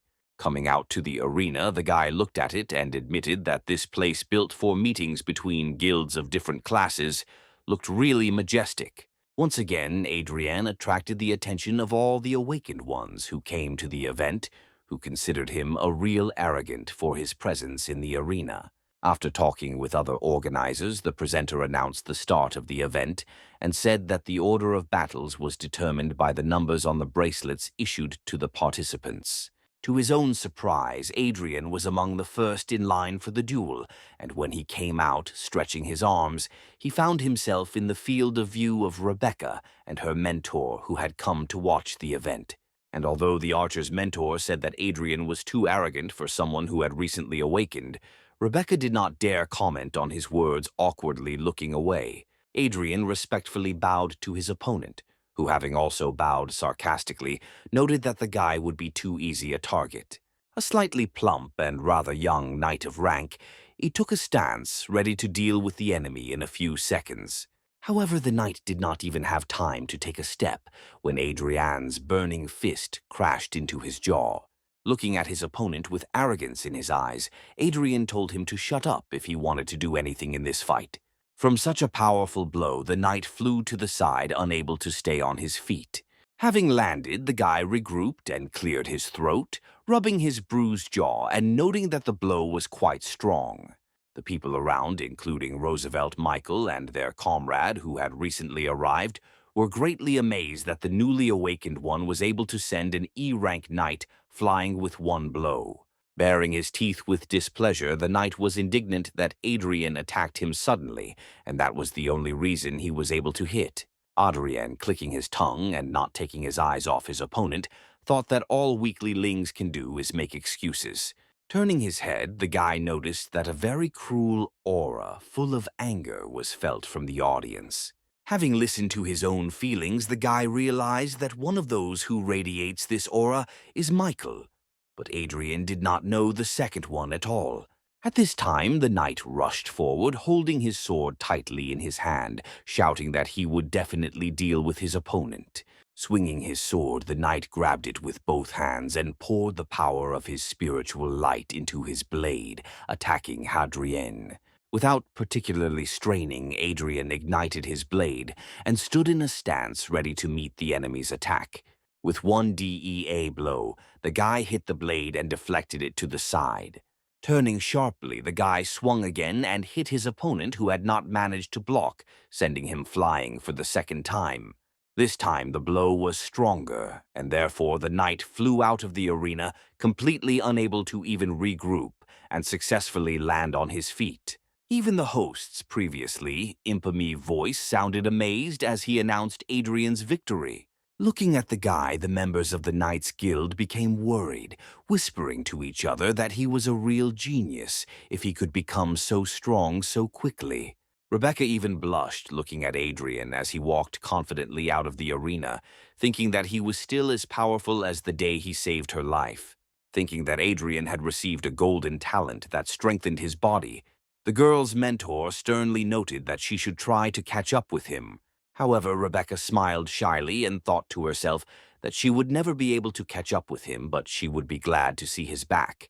Putting his glass down on the table, the man in the cape gloomily said that he was now sure that it was Adrien who killed his brother, but Roosevelt and Michael did not even smile. Adrien, in turn, won again and again, always ending each fight with one blow. One of the opponents allowed himself to rush into battle without a greeting, Bao clearly wanting to be the first to defeat the mighty Adrien. Taking a step to the side, the grinning Adrien allowed the impudent opponent who was expecting resistance to fly out of the arena himself.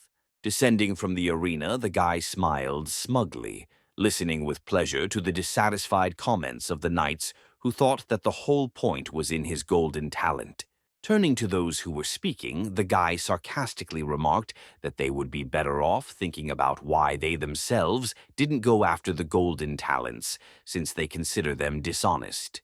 Turning away from the ashamed knights, Adrien noted with satisfaction that he was pleased with the fact that everyone around him thought that his talent lay in strengthening his body. The host once again announced the fight, inviting Adrien and a certain Joshua rear guard to the arena. Hearing the surname, the guy noticed that the rear guard's surname was familiar to him, but could not remember where it came from. The inspired whispers of knights were heard all around, discussing the person of Joshua and calling him a real genius. Throwing off his cloak, Joshua looked at his opponent with a hard but restrained gaze, while those around him remembered his brother Mark. Everyone around was clearly happy about the upcoming battle in which Adrien could finally be brought down from heaven to earth. Bowing grimly, Adrien heard someone shout a supportive comment in Joshua's direction, offering to count the warrior's teeth. Having heard who Adrien's opponent would be, Rebecca became worried, and her mentor not cheerfully noted that Adrien's streak of victories would end there. For the first time during the event, Adrien looked serious and focused because he understood perfectly well that it was Joshua who was emanating from this murderous aura that he felt. Joshua calmly spoke to his opponent, asking if he happened to know his older brother Mark, with whom he had recently been in the same squad. For a second, Adrien pretended to have absolutely no idea who his opponent was talking about. And then, smiling joyfully, he exclaimed that he remembered the idiot who allowed the monster to devour him and kill him. The guy's words caused real hatred. Physically felt by Adrien, and Joshua furiously said that he would destroy his opponent. The knight was so angry that he caused an incredibly bright nightly glow which made everyone around him understand that Joshua did not intend to joke. And although Rebecca was clearly worried, her mentor noted with a smile that Joshua was already at the peak of E rank and would very soon move to D rank. He said that Adrien didn't have a chance, but Rebecca was 100% sure that her brother would never allow himself to be defeated. Watching the start of the fight, Michael adjusted his glasses content, noting that he could be calm and Joshua could easily deal with the hidden threat in the form of Adrien. Taking off from his place, the guy rushed into battle, furiously shouting that he would riddle his enemy like a sieve for the death of his brother. The attacker's eyes glowed with spiritual energy, and his hands moved with incredible speed, wielding his spear as the knight used one of his skills. Everyone around looked in amazement at this incredibly powerful attack, because Joshua attacked with his spear at such a speed that it was difficult to follow him. And although the attack was truly impressive, Adrien was ready to accept it and show that he himself could show class. Following the very first thrust of the spear, Adrien raised his sword and attacked himself, aiming straight for the tip. With equally impressive speed, Adrien began to wield his sword in response to Joshua's attack, connecting the tip of the sword with the tip of the spear with each thrust. Standing firmly on his strong legs, Joshua rained down his opponent with a hail of lunges, and Adrien deftly moved from side to side, catching every blow of the spear.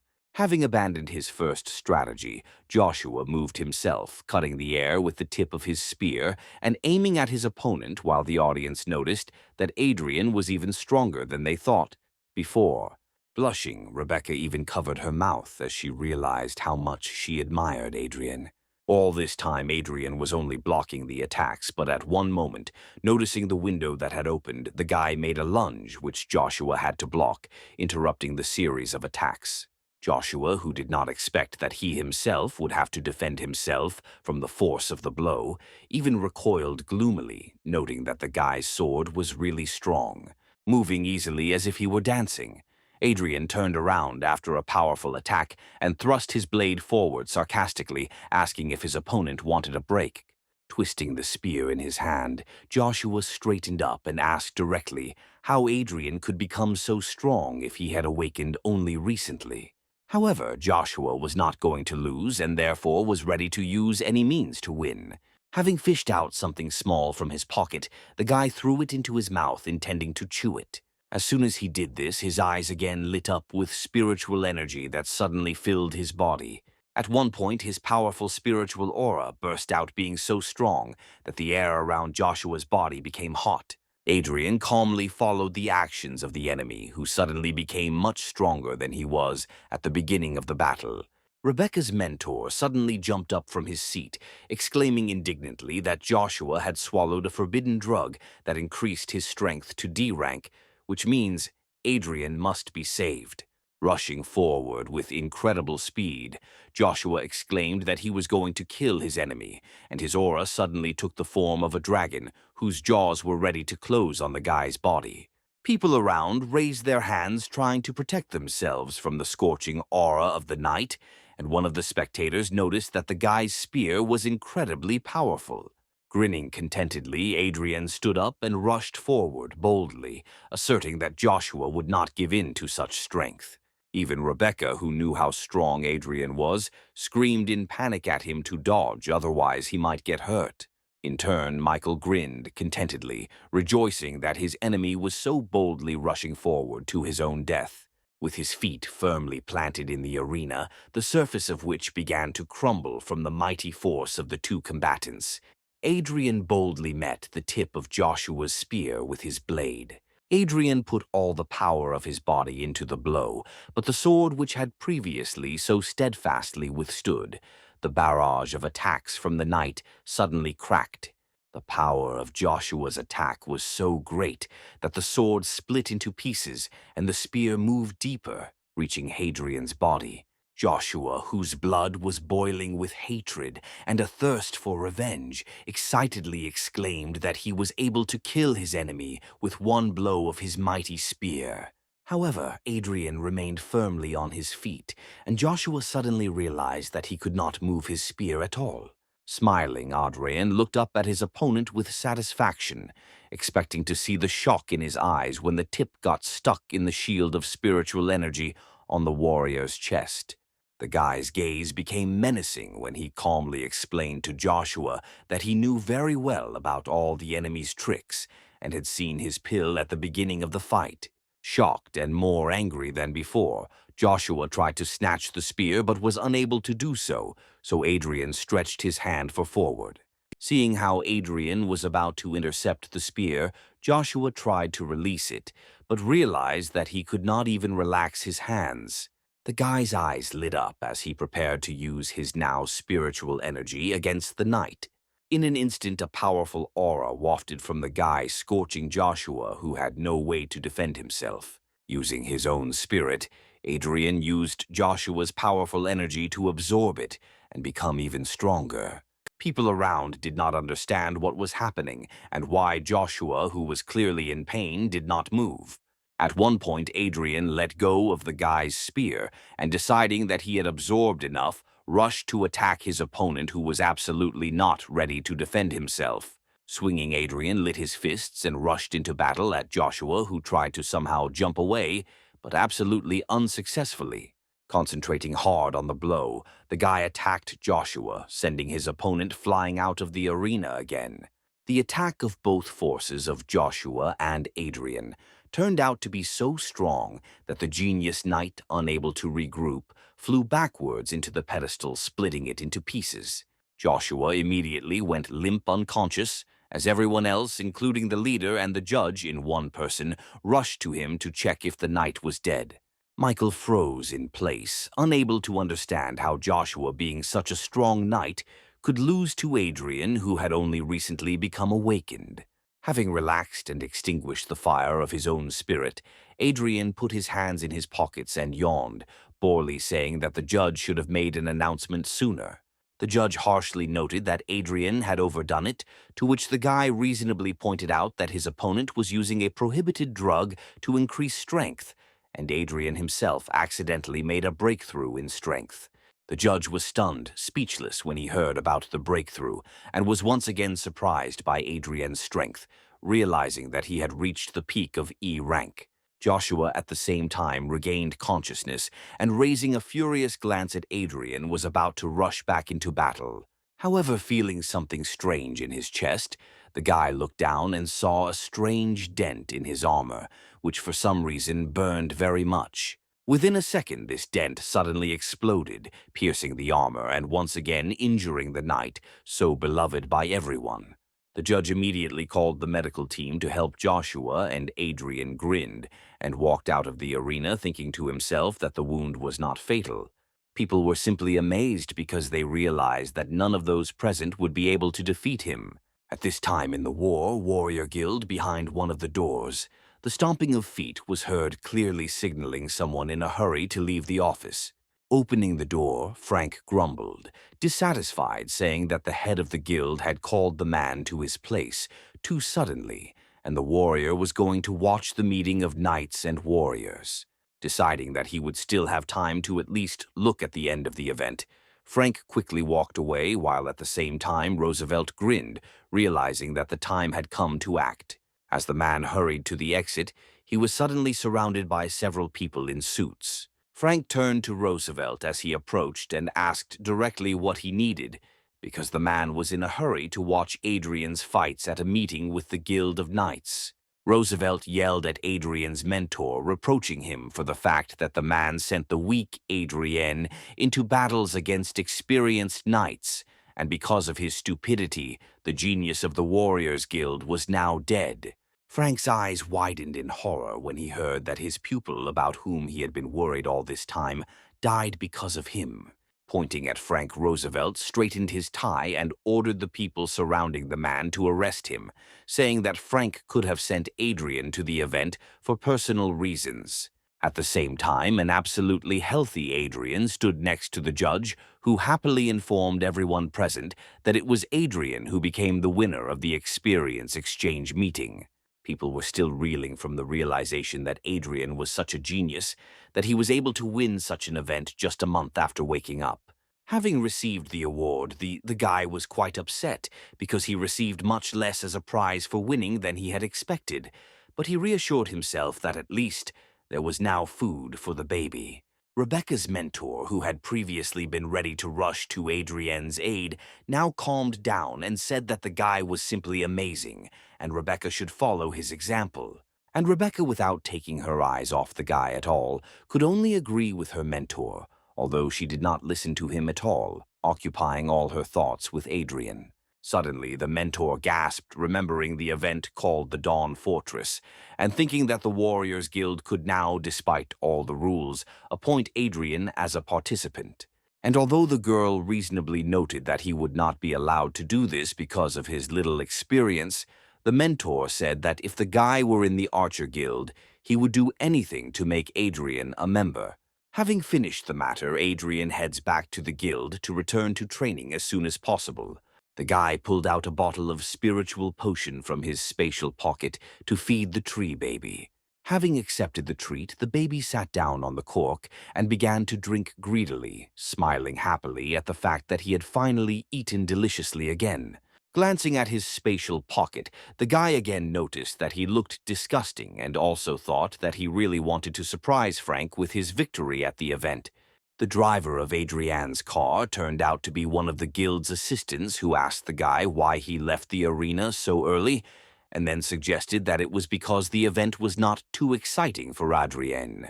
Adrien said that the meeting was over, that's why he left, to which the assistant was extremely surprised, exclaiming that earlier the event lasted until late at night, and then asked who the winner was. Without much enthusiasm, Adrien, resting his cheek on his hand, said that he was the winner of the event this time. Obviously not really believing the guy, the driver decided to support the joke and congratulated Adrien, thinking to himself that he should ask him to double his training. Finally, they reached the guild where there were surprisingly a lot of people near the entrance, which surprised Adrien a little. As Adrien got closer, he noticed that most of those present were from the Dawn City law enforcement team. Inside, Roosevelt shouted at the Warriors Guild students who were defending their mentor and preventing him from being taken into custody. One of the students shouted back indignantly, pointing out that Mentor Frank had always treated geniuses with kindness, and they were simply trying to set him up. A representative of law enforcement named Hans came forward and calmly said that Frank was only pretending to be a good ed person, but in fact he was destroying young animals to please others. Giving the student a calm but menacing look, the man said that they had received notification of Adrien's death and had found irrefutable evidence of Frank's involvement.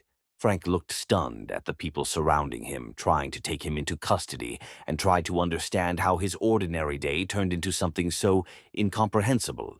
Turning towards his students, he told them to leave, noting that his conscience was clear and he was ready to surrender if he received a fair decision from law enforcement officials.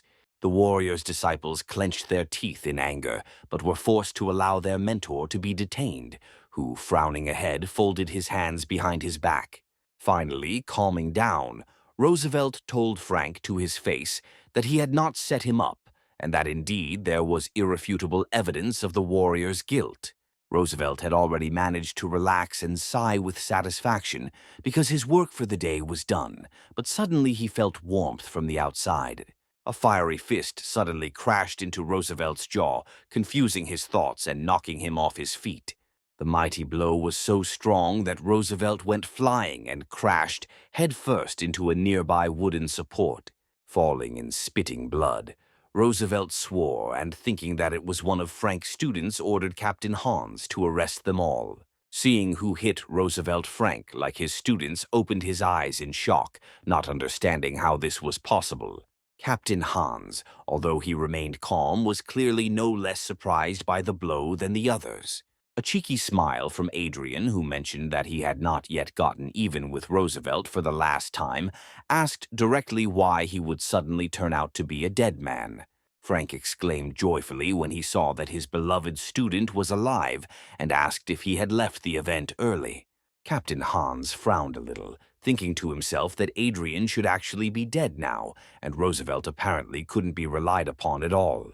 Trembling with emotion, Roosevelt stood up, asking Adrien in a trembling voice how he could be alive, and then faltered mid-sentence when he began to say that Joshua should have killed him. Realizing that he had spilled the beans, the man covered his mouth, looking into emptiness with a panicked gaze. Hearing Roosevelt's words, the enraged warrior disciples screamed, accusing the man of being the one. Everyone around began to accuse Roosevelt of being the one who tried to frame Frank's mentor. At the same time, Captain Hans, smiling, tried to cover up his unlucky comrade, noting that Frank sent Adrien to such a difficult event, which means he had ulterior motives. The man noted that Adrien was lucky that he decided to leave the event early and said that they would arrest both Frank and Roosevelt, but stopped short when the guy said that the meeting was, in fact, already over. The people around fell silent in shock, wondering how the meeting could end so early, because usually at such a time it was just really beginning. At this time, one of the warrior disciples who was present at the event entered the doors of the main entrance and joyfully exclaimed that Adrien had won the event in just half a day. However, when he saw representatives of law enforcement agencies, the boy became worried and fell silent, trying to ask what was going on here. Everyone around them screamed in amazement at the realization that Adrien not only survived this dangerous event, but also took first place. Adrien said that he and his mentor had been following Roosevelt's actions and therefore had a rough idea of what he was going to do, which meant now was the time to settle the score. Roosevelt trembled with the understanding that all his plans had collapsed, which just recently seemed simply impossible to him. Hammering his fist into his palm, Adrien said that Frank suspected the man long before he handed the guy the modified skill for the gold rank. And although Adrien was going to deal with the scoundrel himself, a man suddenly rushed in front of him from whom he himself did not expect action at all. Running forward, Captain Hans, looking sternly at Roosevelt, was about to arrest him seriously, saying that Adrien was right and the time had come to deal with the villain. In turn, Adrien, seeing what was happening, frowned, realizing that Captain Hans would never allow the matter to end so easily. After some time, Adrien was already standing on the top floor of the guild building, frowning at what was happening below. Down there, they were taking away the wounded Adrien Roosevelt after being hit, intending to provide him with first aid before his arrest. Frank, who stood next to him, urged the guy not to worry, and noted that the director of the guild would definitely investigate everything as soon as he came out of seclusion. Suddenly, he grabbed Adrien by the shoulder, which greatly surprised the guy who at any moment expected some kind of danger in his direction. Seeing the serious look of his mentor, Adrien already thought that the man was going to attack him, which the guy did not expect at all. However, Frank, subverting the guy's expectations, laughed out loud, amazed that Adrien not only took first place at the experience exchange event, but also did it in just half a day. However, the man rejoiced so much that his back suddenly began to hurt, causing Frank to cry out in pain, and Adrien noticed that the man shouldn't strain himself so much, and it was better for him to go rest. Hearing that Adrien was also asking for a reward, the man frowned, saying that he was too arrogant, and the reward would definitely be significant, but he should wait. Adrien honestly didn't understand what else he should expect, and why he still couldn't get his reward if everyone around him was happy that he was improving the reputation of the Warriors Guild. Suddenly, a rather attractive girl named Aura, who is Frank's assistant, entered the room and brought what the man asked to prepare. Thanking the girl, Frank told the guy that there was no doubt about his strength, but now he must test Adrien's spiritual strength and then tell him something very important. Opening the box, the man pointed to a blue glowing orb, which is used to evaluate the levels and talent of the awakened. Stepping aside, Frank allowed Adrien to approach and touch the ball to make an assessment. As soon as the guy put his hand, the ball threads of blue energy flew out of it, which immediately entwined the guy's hand. Suddenly, the light of the ball and the energy emanating from it turned golden, which made Frank notice with satisfaction that the guy really had golden talent, which couldn't help but rejoice. And then suddenly words flashed above the ball, saying that Adrien had raised his level to D rank, which was very impressive. Frank smiled in surprise, glad that his student had reached such a high milestone in such a short time, and the stun aura whispered that the guy was a real genius. Raising his head, Frank noticed with a smile that Adrien had a golden talent, and even received the D rank in just a month, and there had not been such excellent representatives of the Warriors Guild for a very long time. Absolutely not surprised. Adrien turned his gaze to Frank and asked him in a calm voice what was so important about what he wanted to talk to his student about. Throwing a sly look at the guy, the man chuckled and spoke with a smile and enthusiasm in his voice, asking if he knew about the test of the Fortress of Dawn. Adrien heard from Frank that he was now 100% sure that the guy would be able to stand up for himself, and he himself recalled that the previous owner of this body dreamed of distinguishing himself in this test.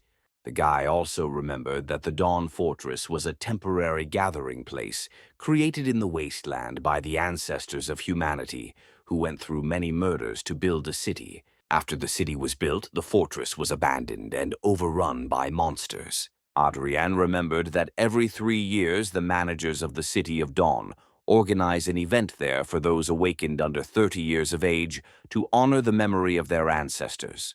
The man pointed out that under the fortress there is a source of spiritual water where you can practice and significantly improve your strength, but only if you win the test.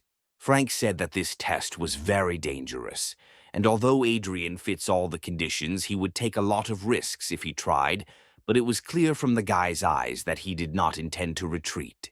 Putting his hand on the guy's shoulder again, Frank noted that he would be glad if Adrien achieved victory, but survival is still the most important thing.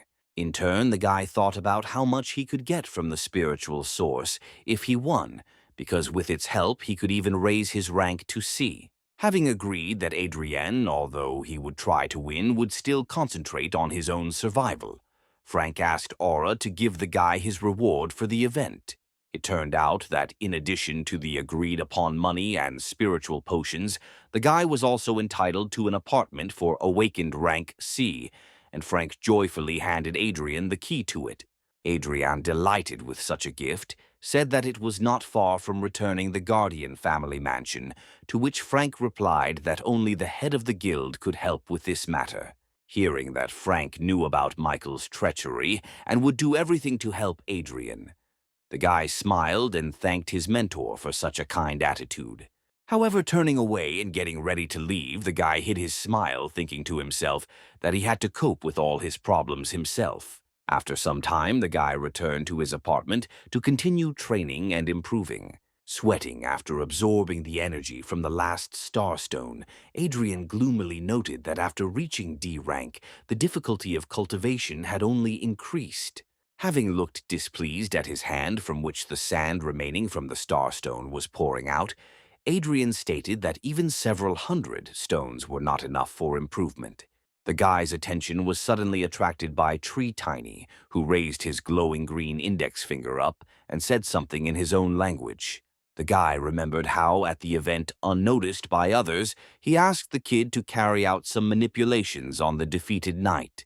Approaching the tree, little one, Adrien stroked him and praised him, once again surprised that the tree spirit had such a useful ability. Armed with a new blade, the guy changed into stylish black clothes and noted out loud that the skills of a thief and these new items could be very useful. Opening the window and concentrating on the thief's reflexes and dexterity, the guy jumped out of it, planning to get to his target as quickly as possible. Meanwhile, Joshua lay in a hospital bed, still unconscious after his crushing defeat in the battle with Adrien. Michael suddenly entered his room, accompanied by an unusually tall man and a surprisingly small guy. A man named Vincent was the deputy head of the law enforcement department, and having seen Joshua's wounds, he easily understood what exactly caused his injury. Michael said that Adrien, although strong, is still too inexperienced, which means he needs to be destroyed as soon as possible. The man noted that very soon he would take part in testing the Fortress of Dawn, and Vincent, agreeing, turned his gaze to the small guy and said that this was the job just for him. The guy in the blue jacket even grinned, saying that killing some E-rank brat would not be difficult for him. Satisfied with the answer, Vincent went to the exit, followed by the others, and the man noted that Joshua knew too much, and he was also disabled, which meant they needed to get rid of him. The guy in the jacket agreed and then slammed the door behind him, leaving Joshua alone. Suddenly, something hit his head, causing the guy, even while unconscious, to wince a little. At the same moment, his body suddenly exploded with incredible pain. His eyes flew open and his veins bulged, causing the knight to cry out. Blood began to flow from his mouth as he begged for help through the pain and clenched teeth, raising his hand. Extending his trembling hand towards the window where the silhouette was visible, Joshua begged again, trying to cope with the pain. Adrien, sitting on the window, smiled, looking at the suffering of his past enemy, and asked him directly if he wanted to live. Thinking that the silhouette had only appeared to him, Joshua raised his gaze full of pain to the ceiling and thought with incomprehension how he, being a brilliant knight, could die like this. However, the readiness to fight for his life shone in his soul, and therefore he was going to endure as long as he could. Turning his head, he saw that Adrien was standing next to his bed, directly asking the knight if he wanted to live, which greatly surprised the latter. Smiling maliciously, Adrien invited Joshua to tell him everything he knew, and only in this case would the guy feel sorry for him, although the knight himself thought that this was just a hallucination. Joshua thought that even if this was the real Adrien being a warrior, he would not be able to cope with the C-rank poison that was killing him, although Adrien himself noted that he could neutralize it without much effort. Turning his head to a tree baby who was greedily drinking another bottle of spiritual potion, Adrien brought a rag to him. The kid grumbled something when Adrien wiped his mouth with the rag, leaving a small stain on it. Turning his head back, the guy folded a rag on Joshua's forehead, which greatly surprised the latter, who fixed an incomprehensible look on Adrien. Adrien did not explain to him that the saliva of the tree spirits contains a large amount of life-giving energy that can neutralize poison, although Joshua did not believe in such a miracle. However, raising his hand and seeing that the trembling and pain in it had subsided slightly, the guy allowed the hope of his own salvation to flash in his mind. Adrien himself saw that the remedy worked even very quickly, which means that all those potions that he drank still paid off. Having more or less regained his strength, Joshua asked how Adrien knew how to get rid of such an effective poison. To be convincing, Adrien released his spirit and then threateningly told the guy that he could only temporarily rid him of the poison, and therefore he should start talking if he wants to live. Joshua thought that Adrien's aura was even more frightening than Deputy Chief of Law Enforcement Vincenti. Abandoning his pride, the guy promised to tell everything to Adrien, calling him master if only he would save the knight's life. Not particularly in a hurry to save the knight, Adrien calmly listened to everything that he told him, although Joshua was getting worse every second. After listening to all the details, Adrien chuckled and touched his chin with his fingers, taking in all the details of what happened and noting that it all sounded very interesting. Joshua told everything he knew and therefore asked Adrien for salvation again, to which the warrior himself noted with a smile that he would definitely keep his promise. Touching his fingers to the sick knight's forehead, Adrien sarcastically noted that Joshua would have to die before he was saved. After some time, the knight wrapped in a body bag was taken somewhere along the corridors of the institution by a nurse. Watching from the side where Joshua was being taken, Adrien thought about everything he had heard, and in particular about the Dark Star organization. Frowning, the guy noticed that these people, one of whose bosses is a certain Vincent, did everything to get rid of the parents of the previous owner of the guy's body.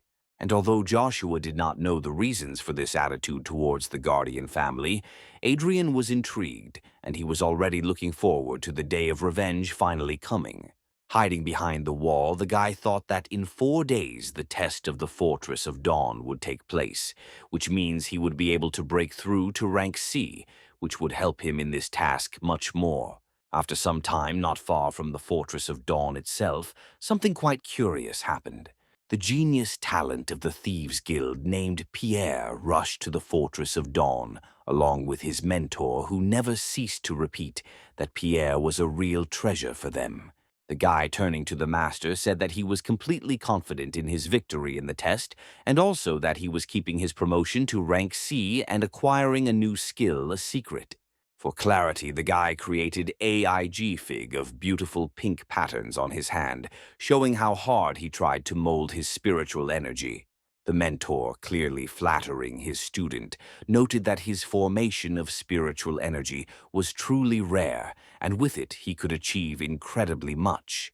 The man also noted that the last person to do such a molding was the head of the Warriors' Guild, to which Pierre replied that he would show how much stronger he was than the latter. Suddenly, in front of the two thieves, a little further into the forest, a powerful explosion was heard, the flash of which was so strong that it reached the sky. The mentor said that most likely someone is now fighting monsters there, and therefore Pierre should be more careful, because the monsters here are at least C rank.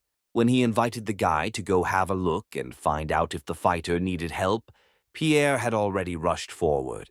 When the thieves came closer, they saw a whole pack of dead red fiery wolves, along with the leader, which was very strange because the leader was definitely of C rank. The guy suddenly saw a running silhouette to the side and called out to the master, attracting his attention.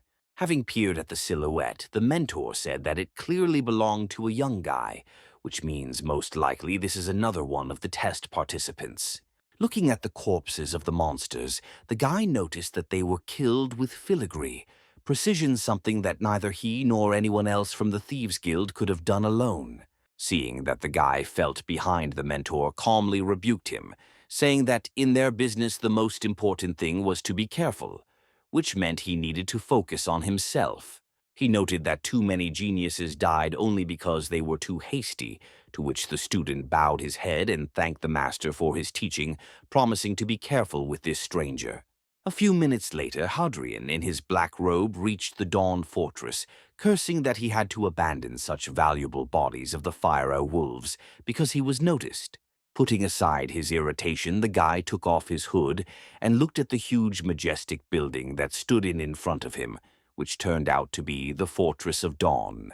His student was met by Frank, who came forward and asked if everything was okay, and also offered the guy to join their squad as an alternative to his solo adventures. It was clear that before the guy arrived, Frank was very worried, and when Adrien asked what it was about, Frank said with a smile that he was worried that the guy would miss the beginning of the test. Adrien kindly said that the mentor should not have worried, and that he was simply delayed on the road by several D-rank monsters. Having looked at the guy more closely, Frank said with interest that his strength had clearly increased during the week that they had not seen each other. Smiling embarrassedly and scratching the back of his head, the guy said that his mentor was clearly overpraising him, although inside he understood that he had been killing monsters all this time, and therefore it was not surprising that he seemed stronger. Having said that he had prepared well enough and there was no need to worry about him, Adrien asked how the master himself was feeling after that unpleasant event in the guild. Grinning, Frank said that such scratches would not get through him, and he was a tough enough nut to crack not to complain. Suddenly the man tensed up and spoke through his teeth about the pain, but quickly remembered that he was trying to save face and interrupted himself, noting that he was not in pain but just the wound was itching. Smiling at the man, Adrien noticed to himself that his mentor Frank was truly a stubborn warrior. Having coped with the pain, the man turned and walked towards the building, gesturing for the guy to follow. With surprise, the guy noticed that the entire Fortress of Dawn was surrounded by a protective star seal of incredible strength and such enormous size that had extended throughout the entire territory of the ruins. Adrien noticed that there were a surprising number of awakened people in the fortress, and then asked if they were all going to participate in the test, to which Frank shook his head. The man said that the trial of the Dawn Fortress was held every 3 years, and was therefore an important event that was broadcast on televisions for ordinary people to watch. The man tried to warn the guy one last time and told him that the monsters appearing under the Fortress of Dawn were all at least C rank, and therefore he should be very careful. Smiling, the guy said that Frank had already told him about this 10 times, although inside Adrien really liked that someone treated him so kindly. Adrien, sarcastically, noted that it was precisely because of his habit of talking a lot that Mentor Frank never found a wife, to which the man was indignant and shouted that he actually cares about the guy.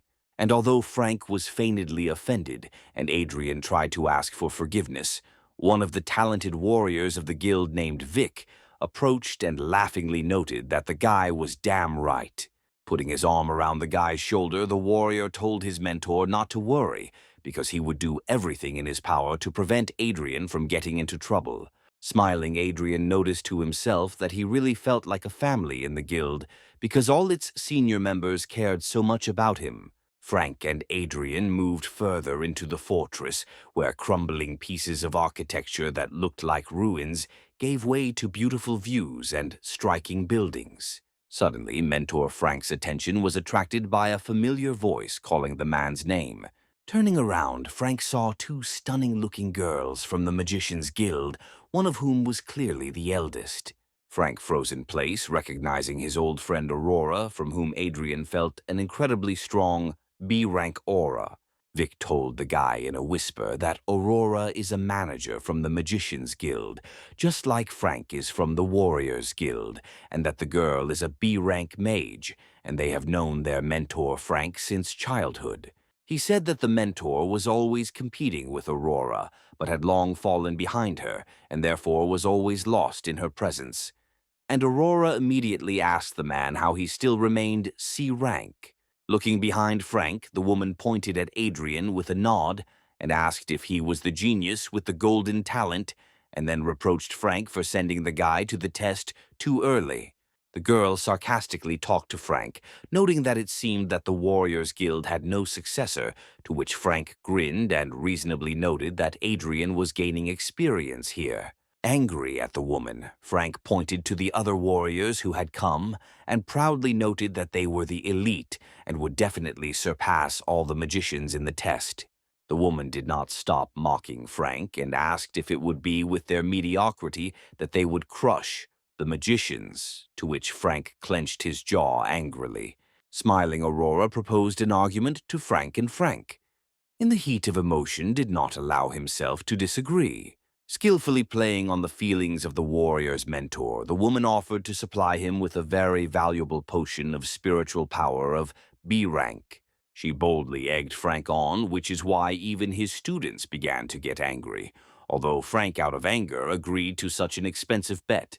The sorceress, pleased with herself, said that the potion would be taken by the one whose students could pass the test better, and in the end she would definitely come for the winnings. Vit pressed his fingers to the bridge of his nose, and together with the other students became disappointed in the teacher, because he argued with the obvious favorites. Even Frank himself did not understand how he managed to agree to a bet with such an arrogant person, and therefore now he reproached himself for his haste. Frank was upset because the B-rank spiritual power potion is his treasure, and therefore he sadly asked his students to cope at all costs. Finally, the event organizer announced that the trial of the Dawn Fortress was beginning. Several magicians cast a spell, and a huge portal opened in the middle of the fortress, between the protected and dark parts of the building. The participants, gathering their strength, began to enter the portal one by one to begin the test in which they could die. Adrien also entered the portal and noticed that the fairly intact and well-finished building here was a real ruin. He looked around at the huge space inside of which a powerful dark aura was felt and realized that it was this anomalous place that his mentor was talking about. The awakened around moved towards the passages deeper into the fortress, and Vic also hastened to say that they too would move on. He noted that it is better for the guy not to go too deep and call for help in any unclear situation, to which Adrien agreed with a smile and asked the squad to try for their mentor. Finally, he was left alone, and a bright, satisfied smile appeared on his face because he could act alone. Having made sure that there was no one left, he himself moved deeper into the fortress, intending to win the test at all costs. With a serious look at the majestic hall surrounding him, Adrien stepped forward, intending to reach the very end. At one point, a rank E monster, similar to a fairly large hound, rushed at him. Reacting easily to the attack, Adrien extended his hand, intending to meet the monster and counterattack. Without straining too much, with a slight movement of his hand, the guy intercepted the attack and sent the monster towards the floor, but with such force that the monster, falling to the ground, died immediately. Adrien recalled the conditions of the test, which clearly stated that victory in it was earned by points for killing monsters. For monsters of rank E, he receives only 1 point, which means he should have gone further, and as soon as possible find stronger monsters, for which they gave 100. Moving forward, he met on his way entire packs of E-rank hounds, who crossed his path and clearly intended to finish him off. Frowning, the guy noticed that an ordinary awakened D-rank would obviously have problems in such a situation, but he was far from an ordinary awakened. Cursing, the guy ignited his fist and prepared for battle planning to quickly deal with these creatures and go find a stronger monster. The monsters immediately rushed to attack, wanting to tear the uninvited guest into pieces and not feeling any danger from the guy. A whole flock attacked Adrien, and their jaws threatened to close on his throat, but he did not even worry for a second and only prepared to repel all the attacks at once. Within seconds, each of the pack of hounds was lying on the ground, dead, and Adrien was upset because he had only just warmed up. Using the of his heart, the guy pulled their energy from the bodies of the killed monsters, intending to use it since they were otherwise useless to him. There were quite a lot of monsters, and therefore the guy could use their energy to form a spirit formation. Having saved this energy in a bottle, the guy put it in his spatial pocket. Once again, noticing its unsightliness, to which the tree baby, I said in his language that he liked it. Rolling his eyes, the guy told Tiny that the aesthetics of the ants were somehow too outdated and promised to start training him later, to which Tiny rolled his eyes.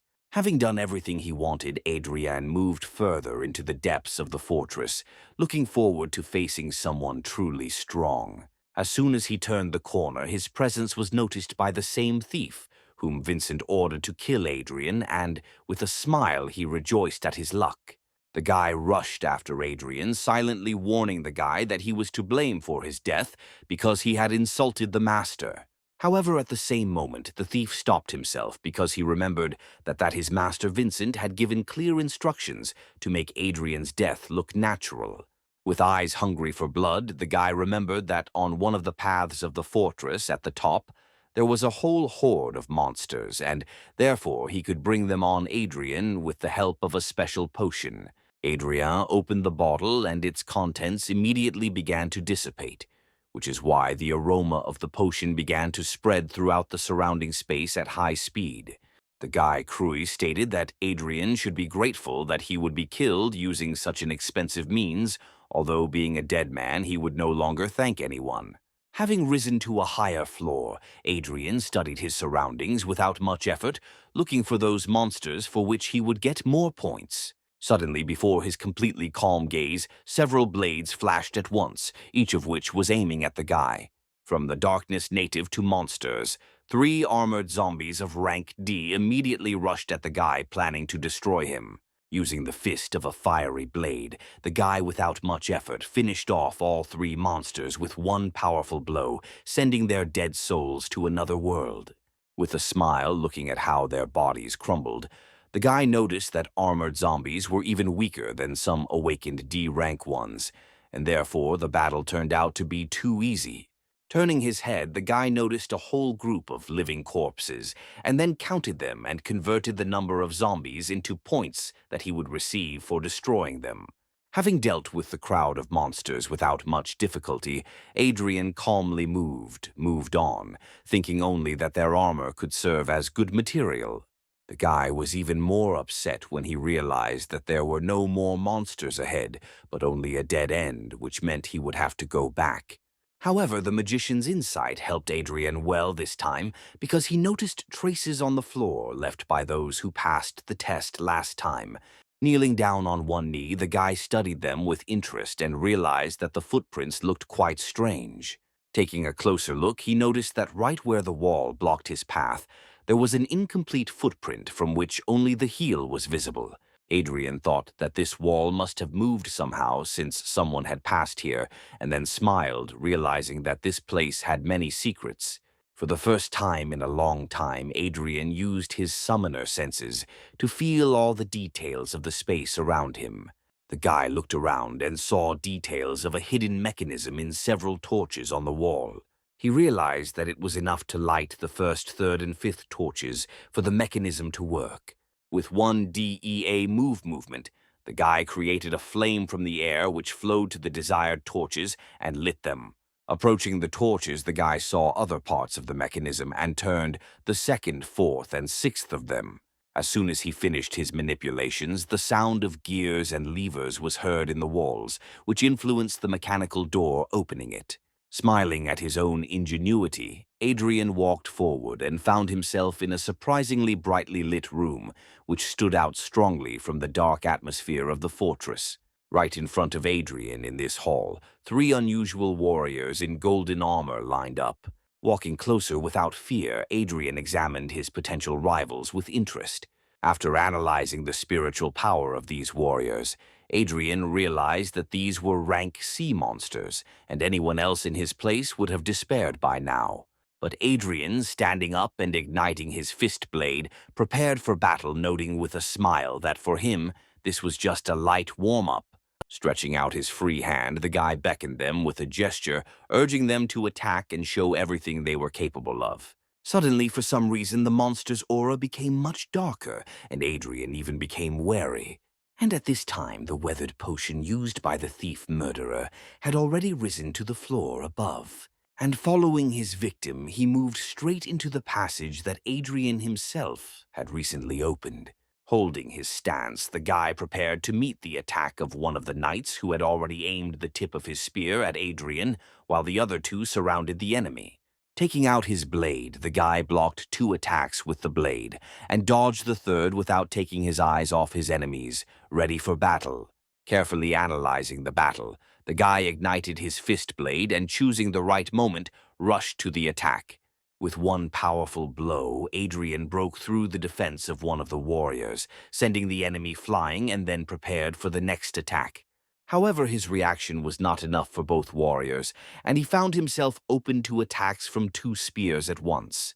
Having made one precise attack, the warriors were able to reach their target with their spears and pierce the guy's body, joyful at their own victory over the villain. However, it turned out that the warriors only penetrated a copy of Adrien created by one of the skills that Lilia helped him acquire on the black market. Thanks to this skill, the guy was able to confuse the knights, which is why they both opened themselves up to attack again. Taking advantage of this, Adrien rushed forward and, igniting his fist blade, attacked one of the warriors, intending to finish him off as well, while the second tried to react. One powerful blow, and the second knight flew into the wall with his armor broken, leaving his comrade alone with the uninvited guest. Suddenly, Adrien noticed something that made him take his mind off the fight that was so enjoyable for the guy. The fallen knight, in whose armor there was a gaping hole from the guy's blow, suddenly burst into flames of gold, and Adrien wondered what kind of power had resurrected the Surf Knights. Thinking that the enemy was distracted, the remaining knight attacked again, intending to pierce the enemy's body right through, but Adrien again left the illusion in his place.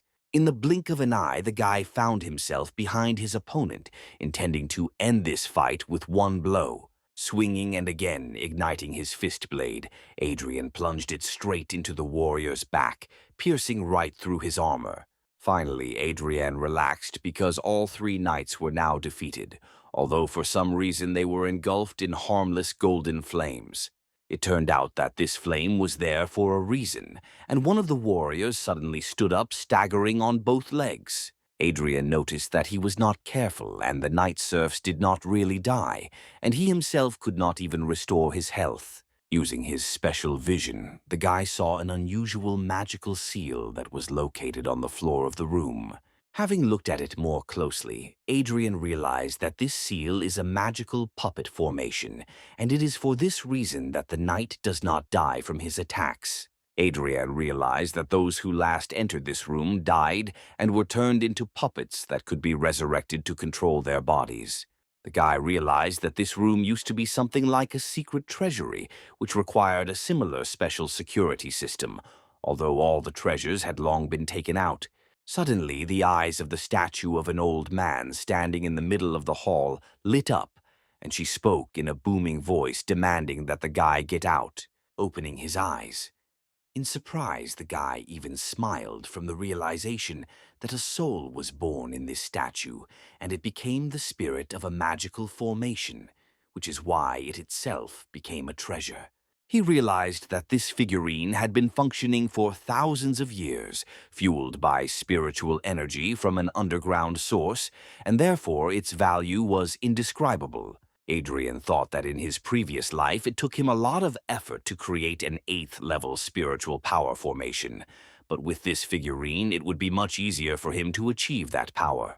Realizing that he simply could not leave without this figurine, the guy rushed into battle, ready to destroy all the knights just to get it. Coming closer, the guy realized that the statue had protected itself with a strong barrier of a light curtain, through which ordinary attacks could not be penetrated. Looking up, he saw that the figurine eyes sparkled angrily brighter, and a loud voice suddenly sounded from it, calling on Adrien to die.